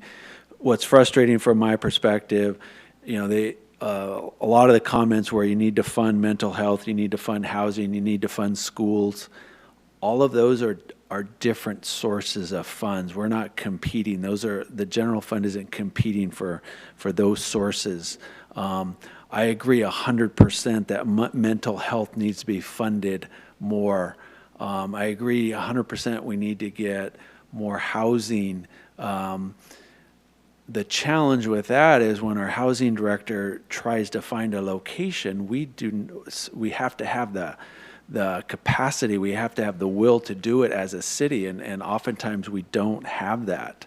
And then the schools is a different source. But going back to mental health, and several people made this comment, also is brought up on Saturday. Most officers do not sign up to go to those types of calls because none of us think that that's the job of a police officer. Unfortunately, the reality is mental health workers will not go to those calls without an officer present. We only go to the emergencies. Mental health workers will not go by themselves. So and the reality is we can't replace an officer with a mental health worker. We can supplement, not supplant. I'm sorry. I hope that makes sense. What else? A comment I think Councilman McDonald made about our staffing. With the cuts in the officers, we'll be back to what the staffing level was in 2010. After 2010, we added officers from Measure O. We had budget cuts in 15. We lost some officers. We added some back in either 16 or 17. With these cuts, we'll essentially be back to where we were in 2010. The comments about, the other cities, I do, and the city manager made a very good point. You have to pay the officers, not only the officers, but all employees, the going rate, and the cost of living in Ventura County is just higher than it is in other areas. And then, Councilmember Perillo, I'll try to explain the vacancy issue as best I can. Every police department, and this, most departments, it's the same way, but it is a little bit different for police and fire because we have academies. We only have academies 2 times a year, so that puts a limit on how many, like the vacancies that you're going to have. You're always going to have a vacancy rate because you only have 2 academies a year. So right now we have 29 vacancies in the police department, and by the end of the fiscal year, we expect to have 2 more. So we expect to have 31 vacancies. If we cut these 11 positions, that will take us down to 20 vacancies. And that is, we started the fiscal year at 19 vacancies. So I hope that answers your question, makes a little sense. But we did have, the reason why it went up so high to 31 is because of COVID, the academy, they canceled one of the 2 academies that they were scheduled for this year. So that's why we only have 1 academy. Every department in Ventura County, probably in the state, is going to have higher vacancy rates right now. So, Councilmember Perillo, if I didn't answer that well enough, I could try again if you want to re-ask it. Mr. Mayor, can I add a comment in on that? Yeah, Yes. Why don't we start with Councilman McDonald, and then we'll go to Councilman Pearl. I was just going to say, typically in our system, we're not allowed to fill a position until the position becomes vacant. For most positions, that wouldn't be an issue, but for public safety, both police and fire, because of the extended process, we get approval to fill the position, we start proceeding on that, and while we're proceeding on that, other people retire or leave for other jobs or what have you, and so it appears the position that stays vacant the whole time where we're actually filling it, but because we filled it, we lost someone else. So it looks like a zero-sum gain. So they're actually trying to fill the positions and do something with them. It's not like they've remained vacant the whole time. I know it's kind of convoluted, but that's the reality of our system. Councilman Perillo? Yes. Chief Whitney, the positions are identified as vacant positions. Are the positions budgeted? Yes. So that means that the money that individual in that vacant position would generate in a salary or benefits, that money is budgeted for the police department. If the money that is budgeted for that individual and the individual is not there, that is what's generated some concerns on my part. Where does the money go? Does it go back to the general fund, or is it used for something at the end of that period when the individual is not a living, breathing person, man or woman, to collect those? Does the money go back to the general fund, or does it stay in the police department for some other use? And that is the reason that I'm asking that is, it seems that there's it doesn't seem, to me, it appears that now that we're talking about eliminating positions and now it comes they're vacant and they are also budgeted, how long have we been doing this? And I understand that we have transitions and there's cadets and there's people retire and everything else. But it's like, nobody said it tonight, but some people would say, you got a slush fund. Yeah. I'm not saying you personally. I'm saying that's how the appearance could be. Yeah. When we have other departments are looking at what are we going to cut, as a member of the public said, we cut to the bone, now we're cut to the marrow in other departments. Yeah, thank you, council member. There's no slush fund. Wish there was, there is not. Every department is going to have a vacancy rate. So when cities come up with their budget, they estimate in the budget what the vacancy rate for the entire city is going to be, the average, and that's called vacancy savings. It's just we do the best we can as a city to guess what our vacancy rate is going to be, and then they put that into the budget, and then that money is actually taken out of the budget as vacancy savings. And so if the vacancy rate is higher, then you'll be actually under budget for that line item. And what happens in police, and my suspicion is fire as well, sometimes if the vacancy rate is higher, it's going to be offset by overtime that is necessary because the vacancy rate is so high. So sometimes that ends up being a wash. Okay, thank you. You're welcome. Thank you. Okay, I just want to make sure all the questions have been answered by this, that city council members have about budget. Yeah, Mr. Mayor, there's one remaining question. Councilmember Perrello just asked me to review the sales tax, and so I have it on the screen again, the dollar in terms of where the sales tax, how much of the sales tax stays in the local economy. So again, the basically almost all of it goes to the state, which the state sends back, a portion to the county and so on.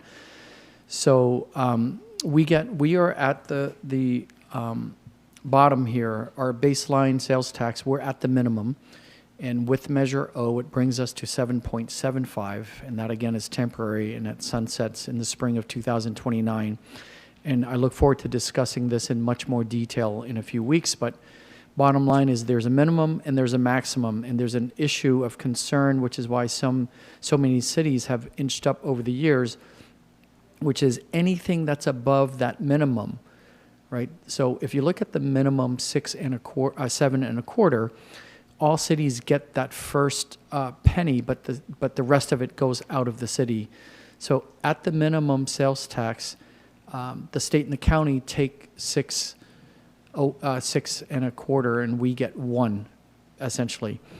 So anything above, if we increase it locally, the rate, then we keep it. Anything above, we keep, just like Measure O. When the people passed Measure O, the city of Oxnard got to keep that amount. So anything above it, we keep. If the state or the county were to come into that space, into that gap, then they would get to keep it. So that's something I look forward to discussing next time. Thank you. Thank you very much. I just want to make sure, just to ask all the council members if they have had all their questions answered. Does anyone have an additional question? Okay. All right. So I want to thank the city manager and the finance staff for putting together this budget under very difficult circumstances. And I just want to review with the council just a couple things. So I'm the chair, of course, of the Finance and Governance Committee, and there are 2 other members on that committee, Council Member Lopez and Councilman Perrello. And when this came, this preview of this budget came to the committee's recommendation that I made sure I summarized as the chair is I restated what, in essence, the real essence of what the committee members had to say about the budget. And in essence, what the committee members had to say about the budget is that we need to take a conservative approach to this budget. And that, in so many words, one committee member said, we need to take a conservative approach. And the next committee member said, we need to take even more of a conservative approach. And then I kind of doubled down on that last statement. And so that's the very first thing, that taking a conservative approach. So I I'm like Councilwoman Basua, passing a budget that in essence is going to consume all but a couple $1 million of reserves is, like Councilman Perillo said, is more than skating on thin ice. But I think from my perspective, it's not as conservative as what the committee is recommending or did recommend. And the committee didn't necessarily make specific recommendations, but in essence, we have what we have, and it's not exactly, from my perspective as the chair, a conservative budget. When you borrow almost half of all the money we have in reserves to cover for the current fiscal year, and then when we're looking to drain it even further for the next fiscal year, I think this council is going to have to make some very difficult decisions again before January. I think as the chair of the Finance and Governance Committee, I think we should be looking at this every 2 to 3 months rather than once every 6 months. So normally we do a mid-year budget. And I'm not saying that the finance director and the city manager aren't going to be looking at revenues and tracking them, but I think the safety net that we have is that we're borrowing money to finance unfilled positions. That's the safety net. And so there are a lot of positions that are authorized that have not yet been filled. And in the event that the situation were to change, and we're hoping it gets better, but if it were not to get better, we have to consider this has to come back to us, and at least there's somewhat of a safety net about eliminating some of these authorized positions. The second thing is one of my goals as a member of this council was to really place budgeting in the hands of the city council. I've been on the city council for 13 years, and it's I believe as one member of this city council, and it's not in any way an affront to the city manager or to the finance staff or to my colleagues on the city council. City council is not making decisions about budgets that really reflect what either the individual council members' priorities are or necessarily even the priorities of the community. I really agree with Chief Whitney that you spend as much as you have and the community wants on the police department, but priority-based budgeting is returning the budgeting priorities to the city council. And we have relied on management to do that for us. And it's a byproduct of a part-time government. We're not full-time council members, although many council members, include myself, if not all the council members, work this job full-time. So this is a calling here for priority-based budgeting, to really looking at the priorities of the community and how we're going to best deal with them. And it's going to be especially important what Chief Whitney said. He said, we're really lacking recreation in this community. When I grew up in this city 30 years ago, 40 years ago, I felt it was a really healthy environment to grow up in. It seemed like all kids had opportunities for recreation. We had a lot less poverty in Oxnard when I grew up in this city. And it seemed like the needs of the community were being better met. And what we're finding here is that we're not able to fully meet the needs of this community because we're not taking in enough revenue. And I'd like for whoever's in control here of the slideshow, I'd like for them to put up the 2 pie charts. Those 2 pie charts are amazing how revealing they are, but the 2 pie charts on the distribution of money. So let's take a look at this. I mean, just for a second. And Councilman Perillo pointed it out. Almost every dollar we collect in property taxes goes to the police department, and almost, not quite obviously, about 2/3 of all the sales taxes we collect go to the fire department. Now, this is a 60% of our budget. This is what it says that we're spending on public safety. I've often said it's been 2/3 of our budget. Councilman McDonald's right. Per capita, we're in that bottom third. But per capita, we're in the bottom third of all categories. In fact, per capita, and just in terms of recreation, we might be in the bottom 10%. So as a percentage of our budget, we're spending disproportionately more than other communities on public safety. But I would argue those are the priorities of this community. We want a safe community. I want to make a quick comment about this scenario here and what the council needs to take a look at. The fire department, three-fourths of all the calls that the fire department makes are non-fire related. Well, there are car accidents, and God forbid, and the fire department has to do things with car accidents that none of us even want to talk about. A lot of what the fire department does is it responds to medical emergencies. I don't want to say 50% of the calls, but I might not be far off of that. We're using the fire department, which is trained to do many, many different things, but we're using the fire department to, largely speaking, provide a social service, which is really what the county government is all about. But our fire department, and it's underfunded compared to the police department. Most police and fire departments are a 2-to-1 ratio. So double the amount of expenditures for police than fire. Ours is 3-to-1. And so it means our fire department is doing a lot more with less. And I'll get into police here in a second. But when we're taking a look at what they do, if half of what a firefighter does is respond to medical emergencies, and they're doing that in a large ladder truck, we have to talk about this, because we're not being honest if we don't, with ourselves and with the community. And we need to begin to talk about this. And firefighters are trained, like I said, for a lot of things, but a firefighter the first job is to fight fires, and thank God they're there, because without them, I don't know what we do. I've been the beneficiary of the fire department responding to my own home, to my dear wife, who was gravely ill, and they were the first ones there. I don't know what I would have done had they not responded the way they did. My parents have had the same thing happen, and I know many of us have had family members where the fire department has been there, Johnny on the spot. They've been there, and they've been there for us. But it comes at a big price, and we know that. As far as the police department is concerned, I am sure Chief Whitney would like to get the managing of the homeless situation completely off his plate. I mean, if you would ask Chief Whitney, we're going to come up with $10 million and a program to deal with the homeless problem here in the city. And guess what? With very few exceptions, the police department is off the hook.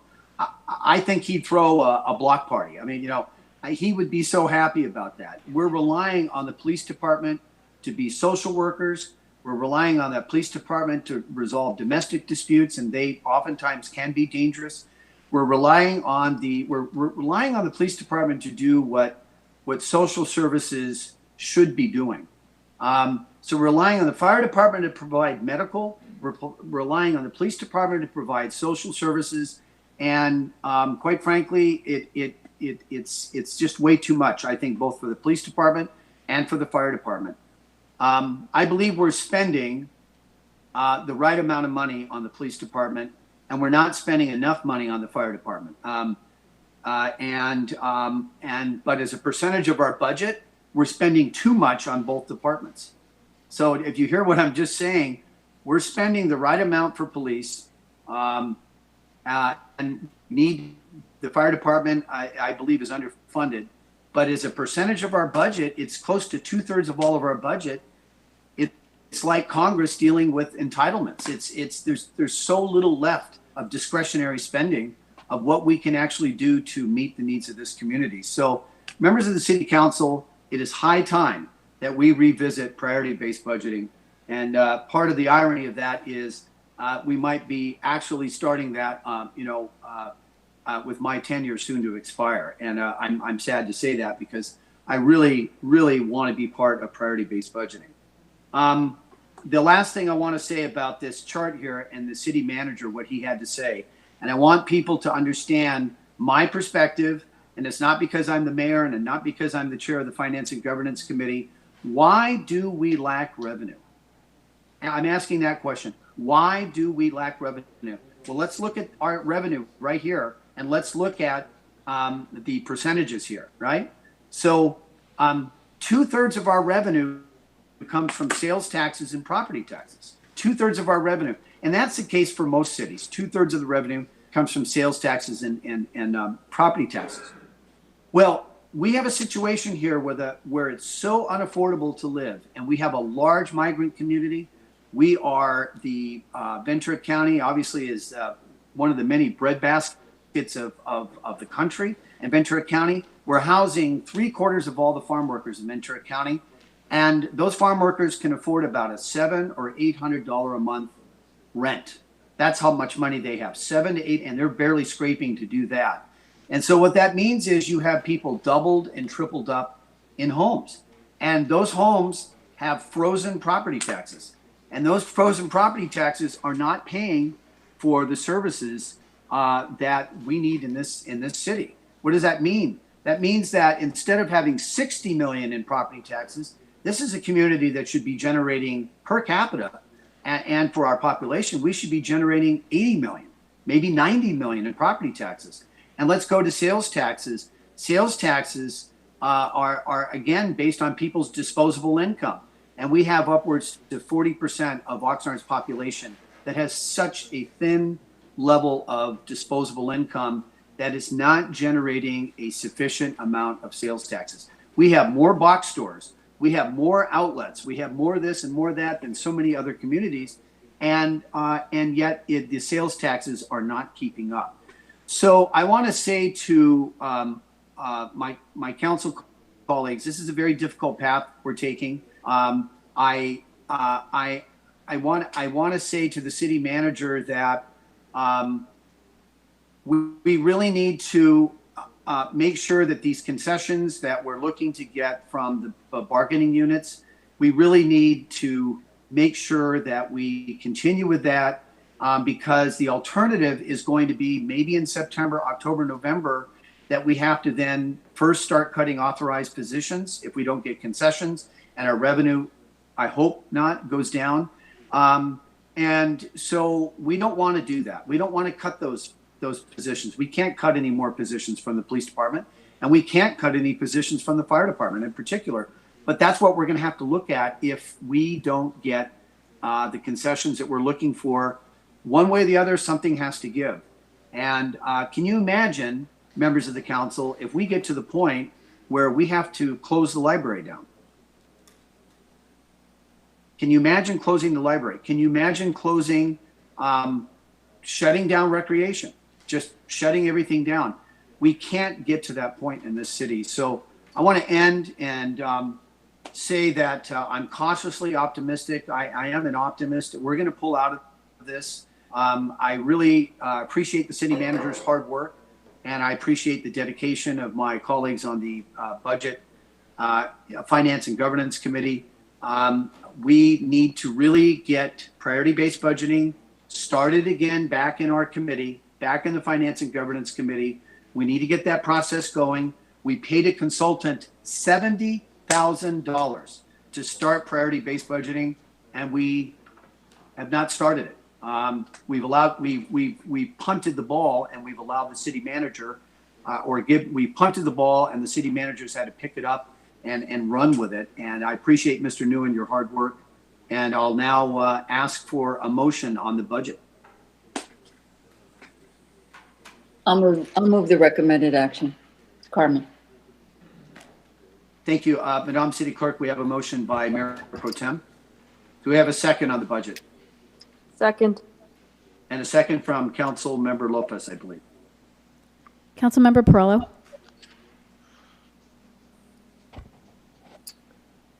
Unmute.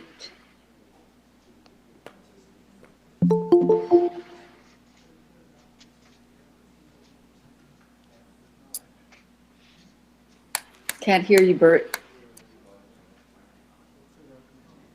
You're mute. You have to unmute.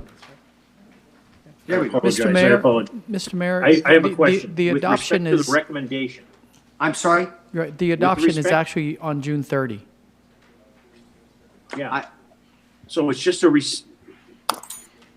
supposed to get feedback, correct? Correct. Yeah. Oh, And- feedback. Right. We're adopting. And have conducted the public hearing that's required under the city That's code. right. That's what I meant to say. Sorry about that. Thank But you. I appreciate the spirit. Okay. Councilmember Perrello, you're the first one, I guess, to vote. Did she called on you first? Yeah, but it's a receive and file, isn't it? Is it? All right, so council, this is city attorney. you've conducted the public hearing as required under the city code, and the item will come back on June 30th at the council meeting for consideration of adoption of the budget. Okay. I'm not trying to avoid this. I'm reading the recommendation, which says the city council and the housing authority conduct a public hearing on fiscal year 2021 proposed budget for the city of Oxnard and Oxnard Housing Authority, and provide staff direction regarding any adjustments to the proposed budget in preparation for final budget adoption, June 30th, 2020. So there's no City attorney agreed with you. Okay, thank you. Thank you, Brian. So, Mr. Mayor, I realize the time of the hour, but I still have a lot of energy. So we really, given that it's the end of the year, we really would like if you would vote to consider the final two items tonight. Okay, I predicted we'd get done at midnight here tonight, and we're probably on schedule for that, so we need a 2/3 vote. Do we have a motion to continue the meeting? So moved. All right, all in favor? Aye. Aye. Aye, all opposed? Okay, thank you. We'll go to item number 4.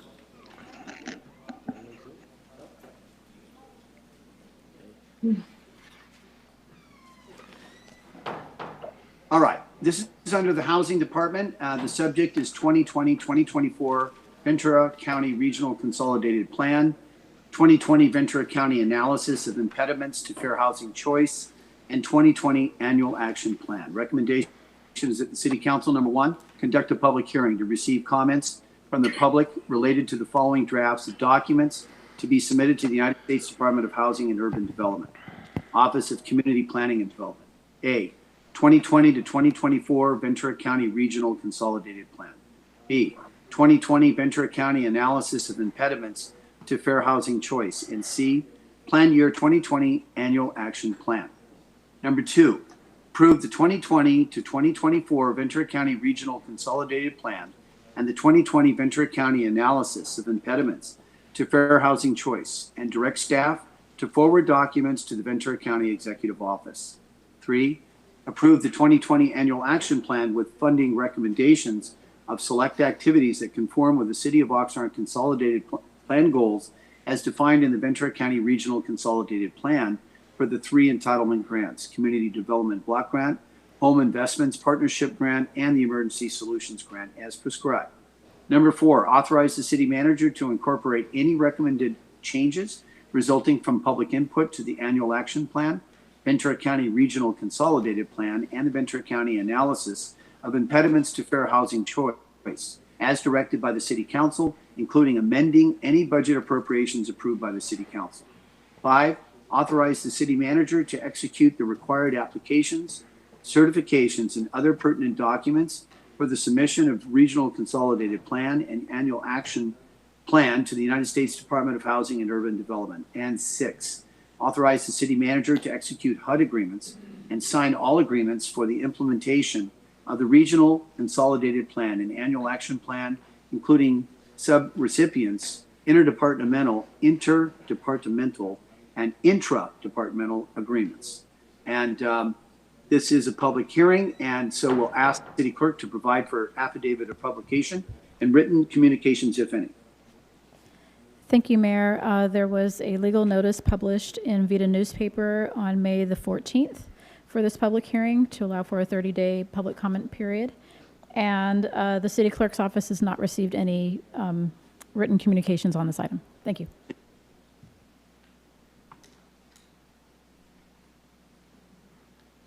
Good evening, Mayor and Council. Emilio Ramirez, Housing Director. As you know already, the City of Oxnard partnered with the County of Ventura and the cities of Ventura, Camarillo, Thousand Oaks, and Simi Valley to draft a regional consolidated plan. That plan maintains the autonomy of each of the entitlement jurisdictions, but allows for a focused effort in the region. The 5-year consolidated plan is a document that is required by every jurisdiction that receives grant funding from HUD directly, in this case, Community Development Block Grant, Home, and ESG. That consolidated 5-year plan was presented in the first public hearing on March 17th and has since then not changed. So I'm not going to go over it in detail, but essentially it covers the use of those funds that we described as CDBG, Home, and ESG.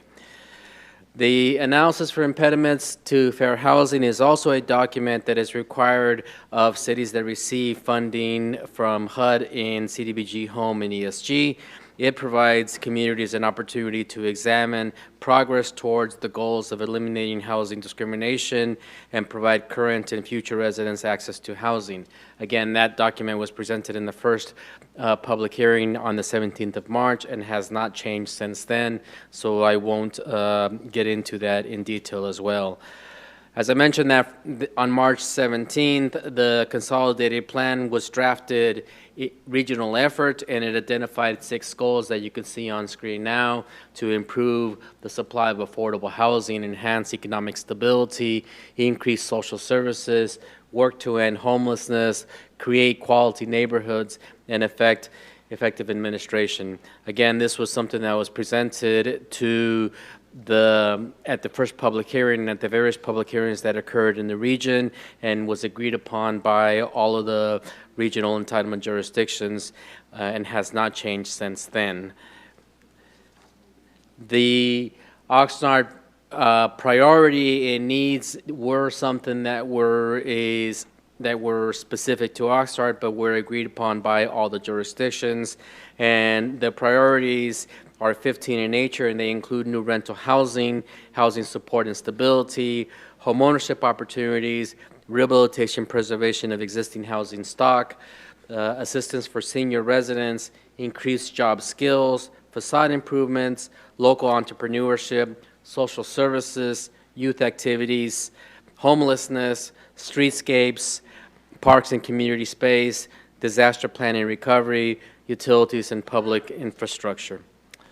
I say that because when I talk about in greater detail about the annual action plan, which is the part that is new, the applications that we received needed to meet those objectives. The allocations as an estimate, as you can see on screen, include for CDBG, Home, and ESG, and we're estimating over that 5-year period to be a aggregate of about $18.2 million, and for the next year, $3.6 million. Of course, this does not include the amount of allocation that we received as a result of the CARES Act in response to COVID. We did receive additional allocation for CDBG and ESG. So the annual action plan is a document that is new and greater detail. It consists of 3 entitlement grants that the City of Oxnard receives, in this case, Community Development Block Grant, Home, and ESG. And the annual action plan is essentially the implementing document for the following year that implements the consolidated plan that we just went over. The first is CDBG. CDBG funds must be used in order to meet one of 3 national objectives, which is to benefit low and moderate income persons, aid in the prevention of elimination of slum or blight, or meet an urgent need. And where those eligible uses include administration and planning, public services delivered by a nonprofit, or for the benefit of low-income population, or capital improvements. Against the CDBG allocation for the next year is $2,674,388. Okay, so in the process of receiving applications in this year, we undertook a pretty healthy community citizen participation process. A lot of meetings that resulted in some applications. We were hoping to receive more than we did, but we received what we undertook. And so what you're going to see over the course of the next 3 slides are the proposed allocations for public service. I'll go over them quickly. I'm happy to answer any questions in detail that you may have later. But we're proposing $12,000 to caregivers. It's a volunteer for elderly senior citizens. We're proposing $10,000 to RAIN. It's a homeless services program for the county of Ventura. $100,000 for fair housing, which is required for any funds that we receive from HUD. $20,000 for Livingston Memorial. $30,000 for Colonia Branch Library. $17,500 for Colonia Boxing Gym. $43,000 for the Colonia Memorial Park, $30,000 for Colonia Recreation Center, $40,000 for the Police Activities League, $42,000 for Rec on the Go, which is a new program from Community Immigration Services, $35,000 for Palm Vista Senior Center, $19,000 for a new nonprofit in town called Shelter Care Resources. We did not receive an application this year from Cabrillo or Gray Law. The program also allows us to fund capital improvements, and there are a lot of different variations as to what is deemed to be a capital improvement. So the following 3 slides are going to indicate our proposed allocation for those capital improvements. Again, I'll go over them very quickly, and we can answer questions a little bit later.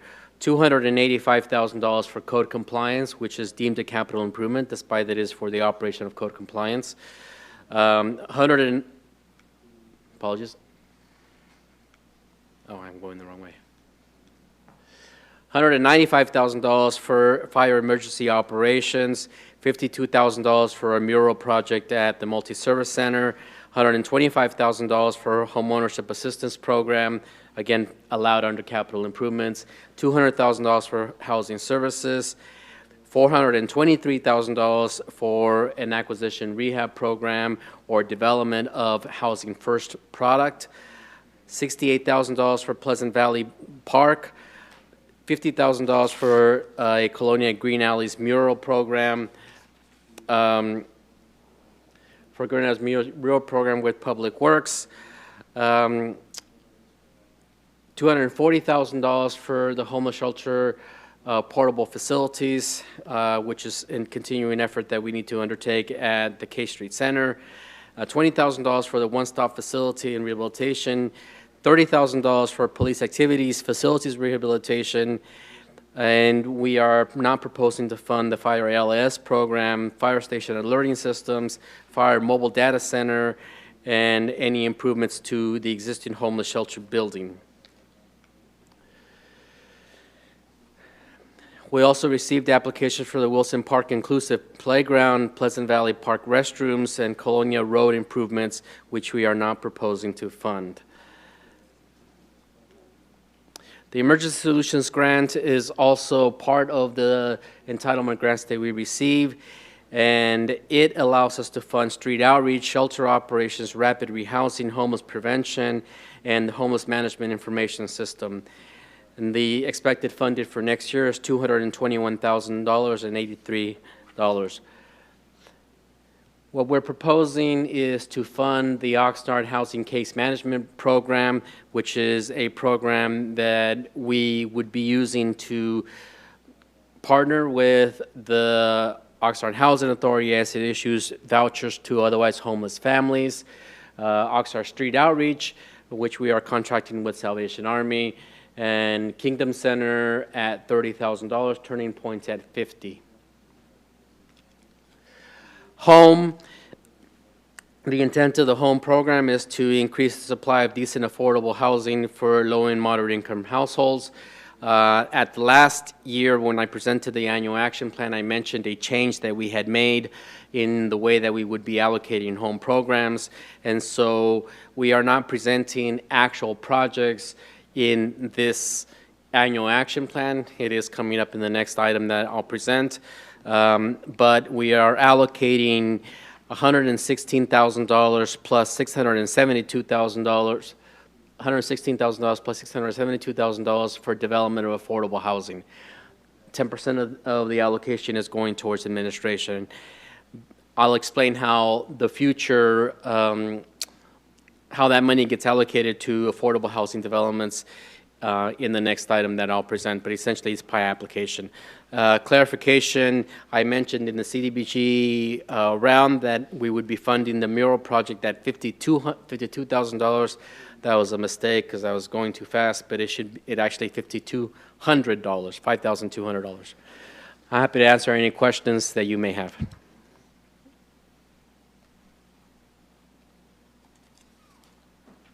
Thank you very much. And I believe we do have some speakers on this. So I'd like to open up the public testimony portion of this public hearing.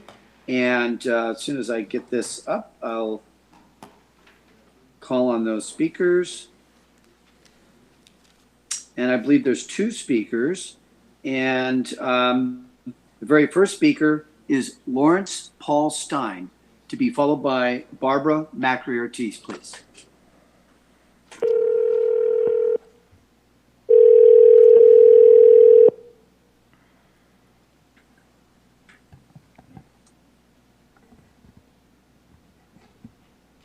Hello, Larry.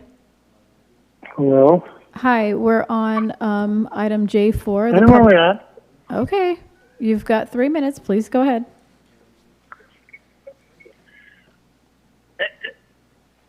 Thank you very much. I'd like to first point out that I had a question asked a question on the previous agenda item and then never answered. So I want to simply ask some questions. Mr. Stein, could you speak into the phone? Mr. Stein, can you speak into the phone, please? Oh. Yes, I asked questions on a previous item on the agenda, and those questions were not answered. So lots of sense of asking questions at public hearings are not going to get answered. In this particular item number, I'm very concerned about the community development block grant money and people that are being paid. My review through a public record request of people paid through community development block grant money indicate that these people are paid minimum wage. Being paid minimum wage is not in line with the city's policy of a living wage ordinance. So people that are being paid minimum wage through community development block grant money are being paid in violation of the city's policy of being paid a living wage. What auditing procedures are taking place last fiscal year and what will be taking place this fiscal year to ensure that people paid through community development block grant money are being paid a living wage and not a minimum wage? And thank you for your time and understanding, and please answer my questions this evening. Thank you. Thank you very much. And the next speaker is Barbara Macri-Ortiz, please.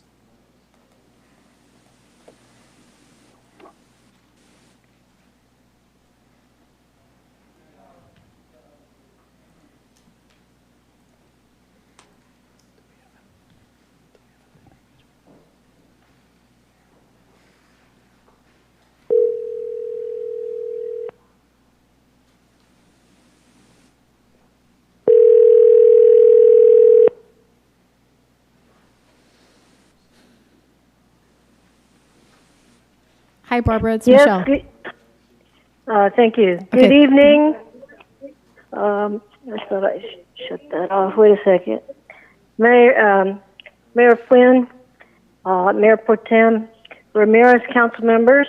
This is Barbara Macri-Ortiz. Long night for you guys tonight. Hang in there. Good meeting so far. Very much impressed with how we're doing on the budget. With respect to this item, I want to emphasize the section on affirmatively furthering fair housing.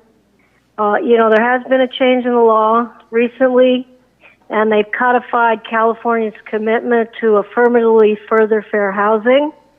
And the law defines that term as taking meaningful actions that overcome patterns of segregation and foster inclusive communities free from barriers that restrict access to opportunity and requires all public agencies working within housing and community development to affirmatively further fair housing.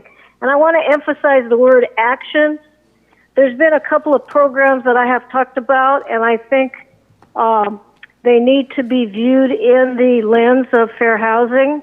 One is the getting a priority for housing for Oxnard residents and workers, for housing opportunities, both for affordable housing and market rate housing, and the others with respect to inclusionary zoning ordinance or housing ordinance, hopefully getting a little better ordinance in terms of expanding the affordable housing and also offering that to our residents.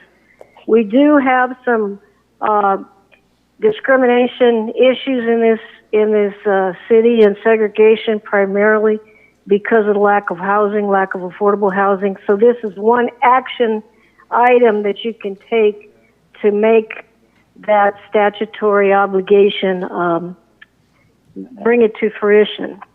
The second thing I want to talk about is I noticed code enforcement is now going to be getting $285,000 of CDBG funds. This has been a continuing issue for me over the last few years, and we have yet to get a decent report and analysis that would justify the spending of this money. I was recently involved in a code enforcement case with a client, and I was told this was coming out of the CDBG funds, and from the nature of the action, I was kind of embarrassed. They were going after somebody for should have been grandfathered improvements that were made before our zoning code even went into effect. They were pre-1964. So I really think we need to look at this at some point and get a handle on what it is we're supposed to be doing, because now I think it's been 5-6 years that we've been giving this money to code, and I haven't seen it being used appropriately for the expenditure of CDBG funds. Thank you. Thank you very much. And Madam City Clerk, that appears to be the only two speakers. Is that correct? That's correct. Okay. Then I'd like to ask for a motion to close the public testimony portion of this public hearing. All in favor, say aye. Aye. Aye. All opposed? All right. Now, I don't have at least any comments, or requests to speak from individual members of the council. Is there any member of the council that would like to speak and ask a question? Yes. Mayor Pro Tem. Thank you. Let me just put my a couple of questions, and thank you for the report, Mr. Ramirez. Can I ask a couple of questions? I think the questions that Ms. Macri-Ortiz raised, it would be good to have a report on what has come down from code enforcement's receiving the CDBG funds.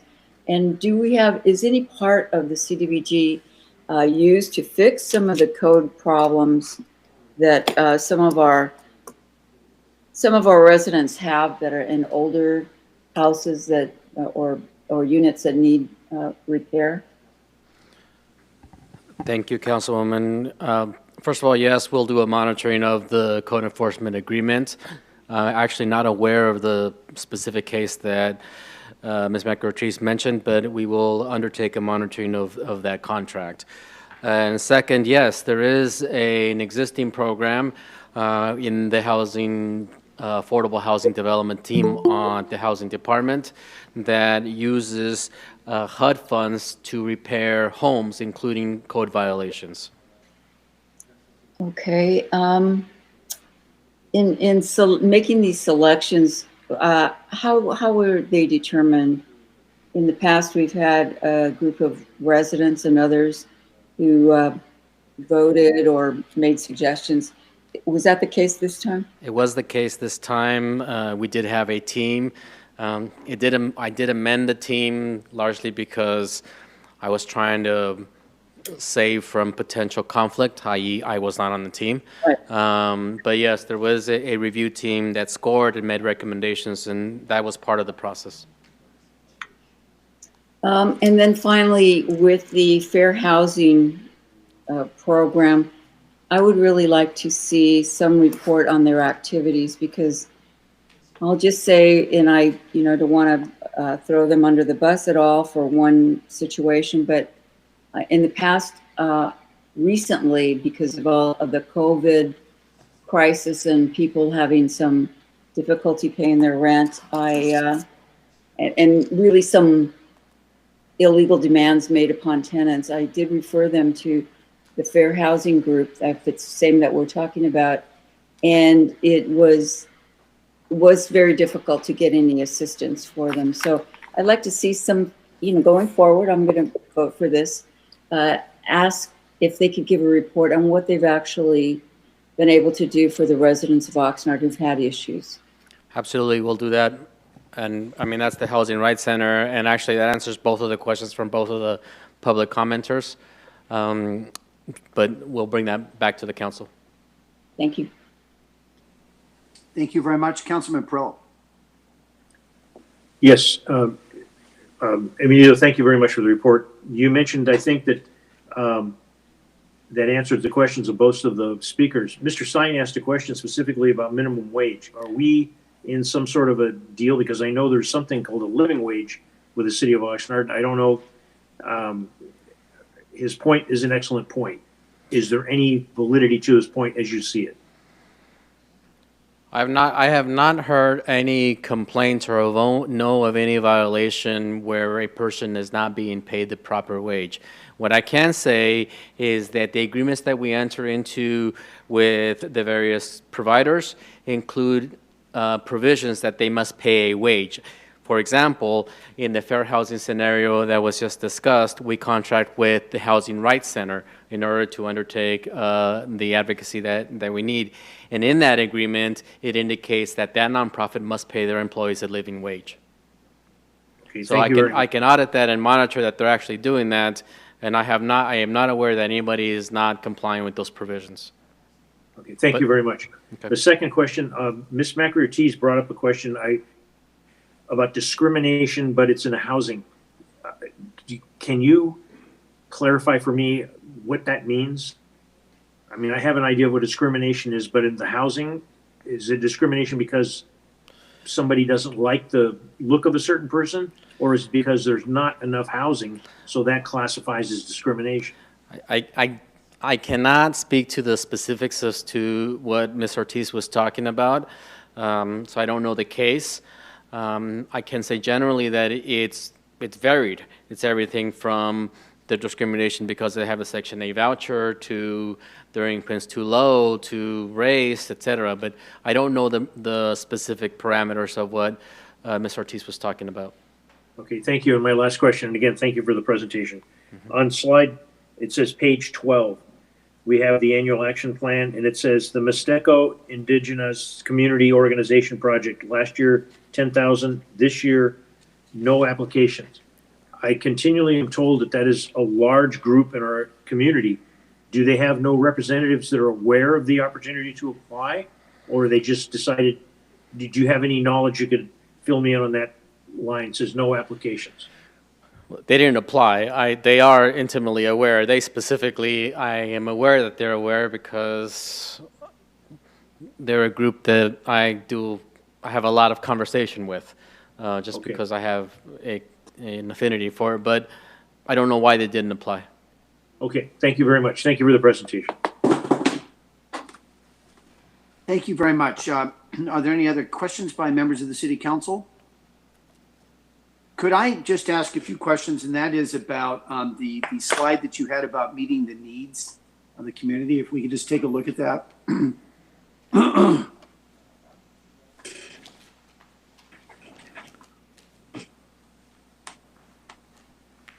Please.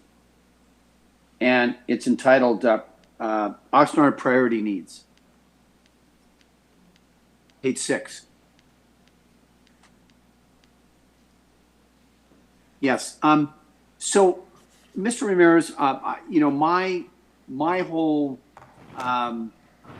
focus is on two of these categories, and I know this is coming in the whole future of public housing and the whole future of the housing department is going to be coming to the Economic Development Committee here soon. But what I'm really interested in particular, and you know, whether it's as a teacher or whatever, is enhancing economic stability and the increase in social services. And what I'd like to know is, and it's not necessarily this evening, you know, I've never received information on what kind of job skills are people, you know, receiving in this case in public housing and the clientele that we have, the clients we have. Also, in this whole idea about local entrepreneurship, I understand that goes beyond the public housing thing. And then when it comes to youth activities and services, to the right, increased social services. So youth activities and services, social services, housing support, and then this word stability. Those are things that I just have to say there's a deficit in my knowledge, and I really think, well, for me personally, I'd like to know more about the efficacy of these programs, and most importantly, I'm looking to, elevate and move up, move out, move up, and move out. Kind of a continuum, and that's kind of like the areas of my interest. And I was wondering if you could just comment on that overall. Thank you, Mayor. First of all, I think that there is a small confusion between the Housing Authority and its half of HUD versus the part of HUD that funds these programs. Right. So they're two different parts of, Right. of HUD. Right, these programs that we're describing here are the priorities or the desires, and when we put out the application to CDBG, we're asking nonprofits to submit applications that comply with these programs.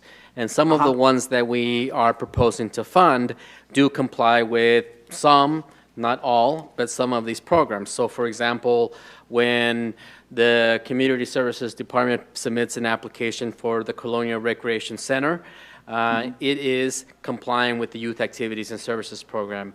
I understand. So those things are funded because they meet that objective.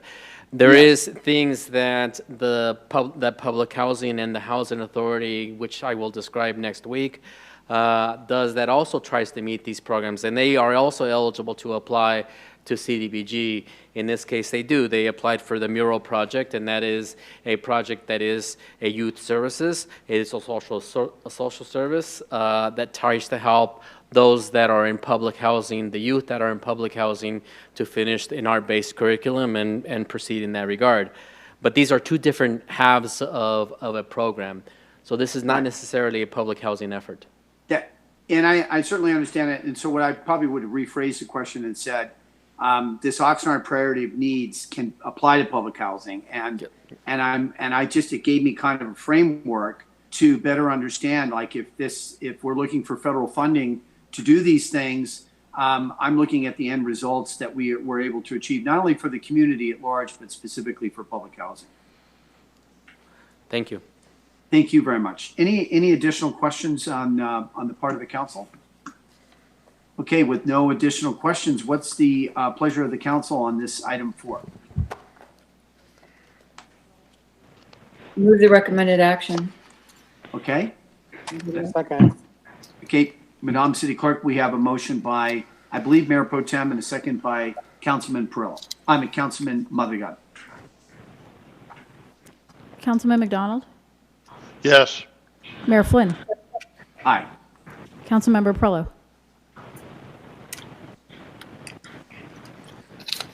Right. Sorry, you're on mute. I didn't hear your vote. Yes, sorry. Okay. Councilmember Madrigal?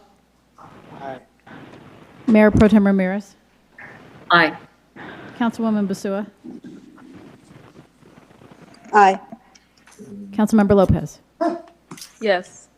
The motion carries 7-0.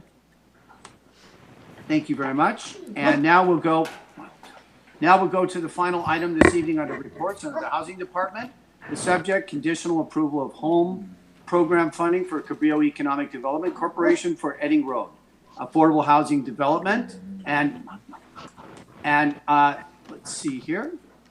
And the recommendation is that the City Council adopt a resolution granting conditional approval to the Oxnard Housing Department to provide gap financing to Cabrillo Economic Development Corporation in the amount of $1 million using Federal Home Investment Partnership Program funds for construction of multifamily affordable housing development project known as the Edding Road Apartments, consisting of 41 affordable rental units and 1 manager's unit.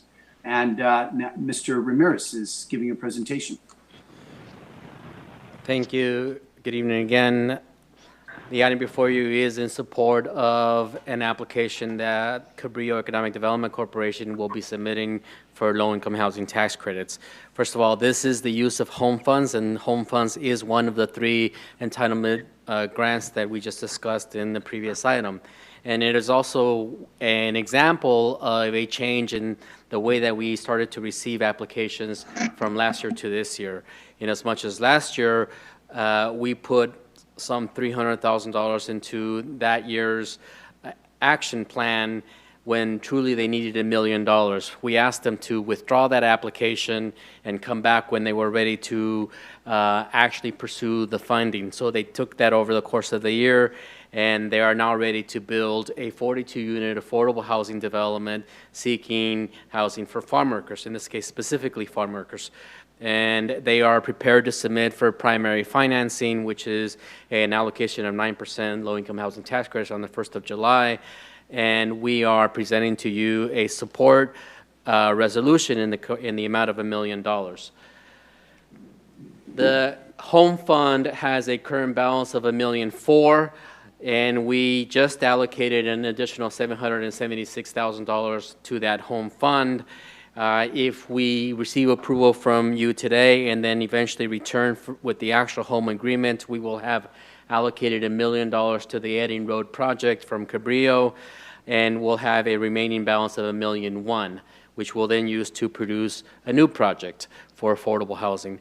The subject side is, you can see on screen, almost at the corner of East Pleasant Valley Road and Edding Road. On both sides of it is a cemetery. North of it is a mobile home park. South of it is single-family homes.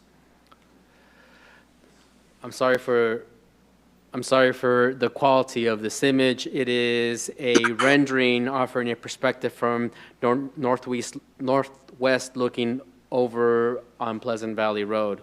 The project includes buildings and recreational areas in the middle of the site. The project itself sits on approximately 2 acres. It includes 2-story buildings, 3-story buildings with 41 affordable rental units for farm workers and 1 market rate manager's unit.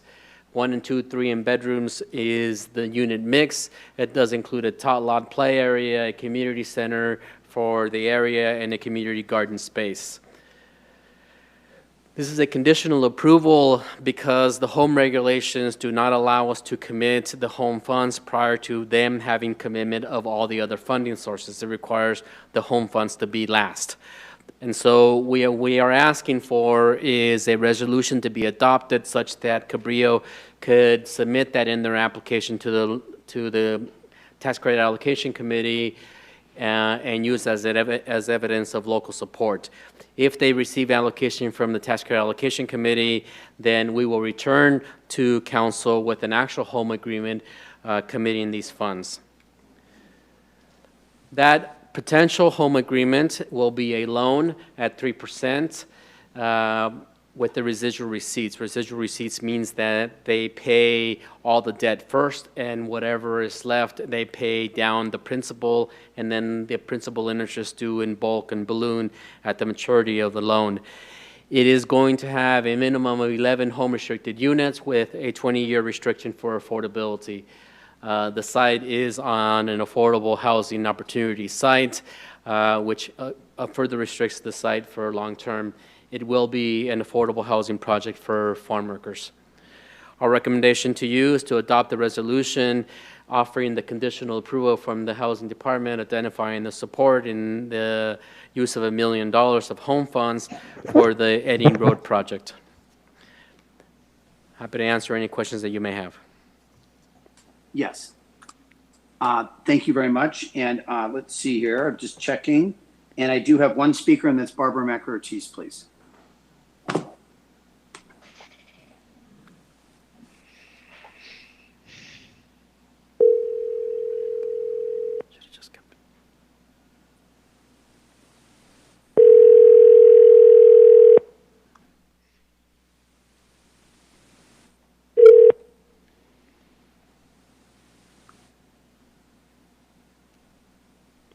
Hello, this is Barbara. Hi, Barbara. Last item. You've got 3 minutes. Please go ahead. Yeah.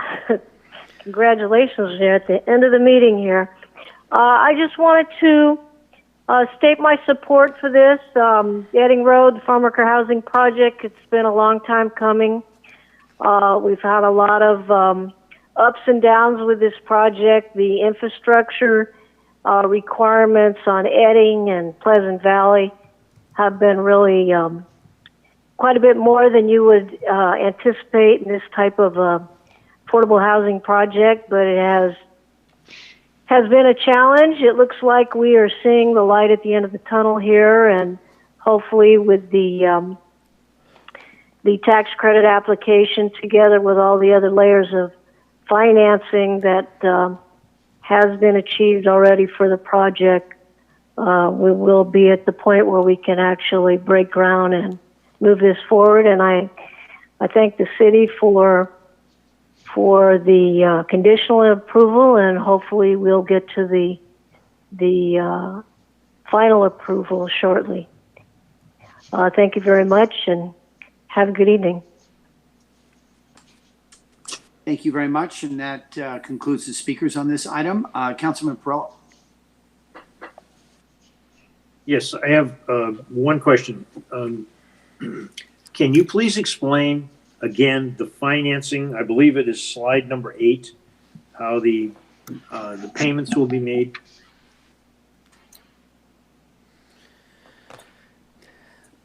So, first of all, it is a resolution identifying conditional support or conditional approval.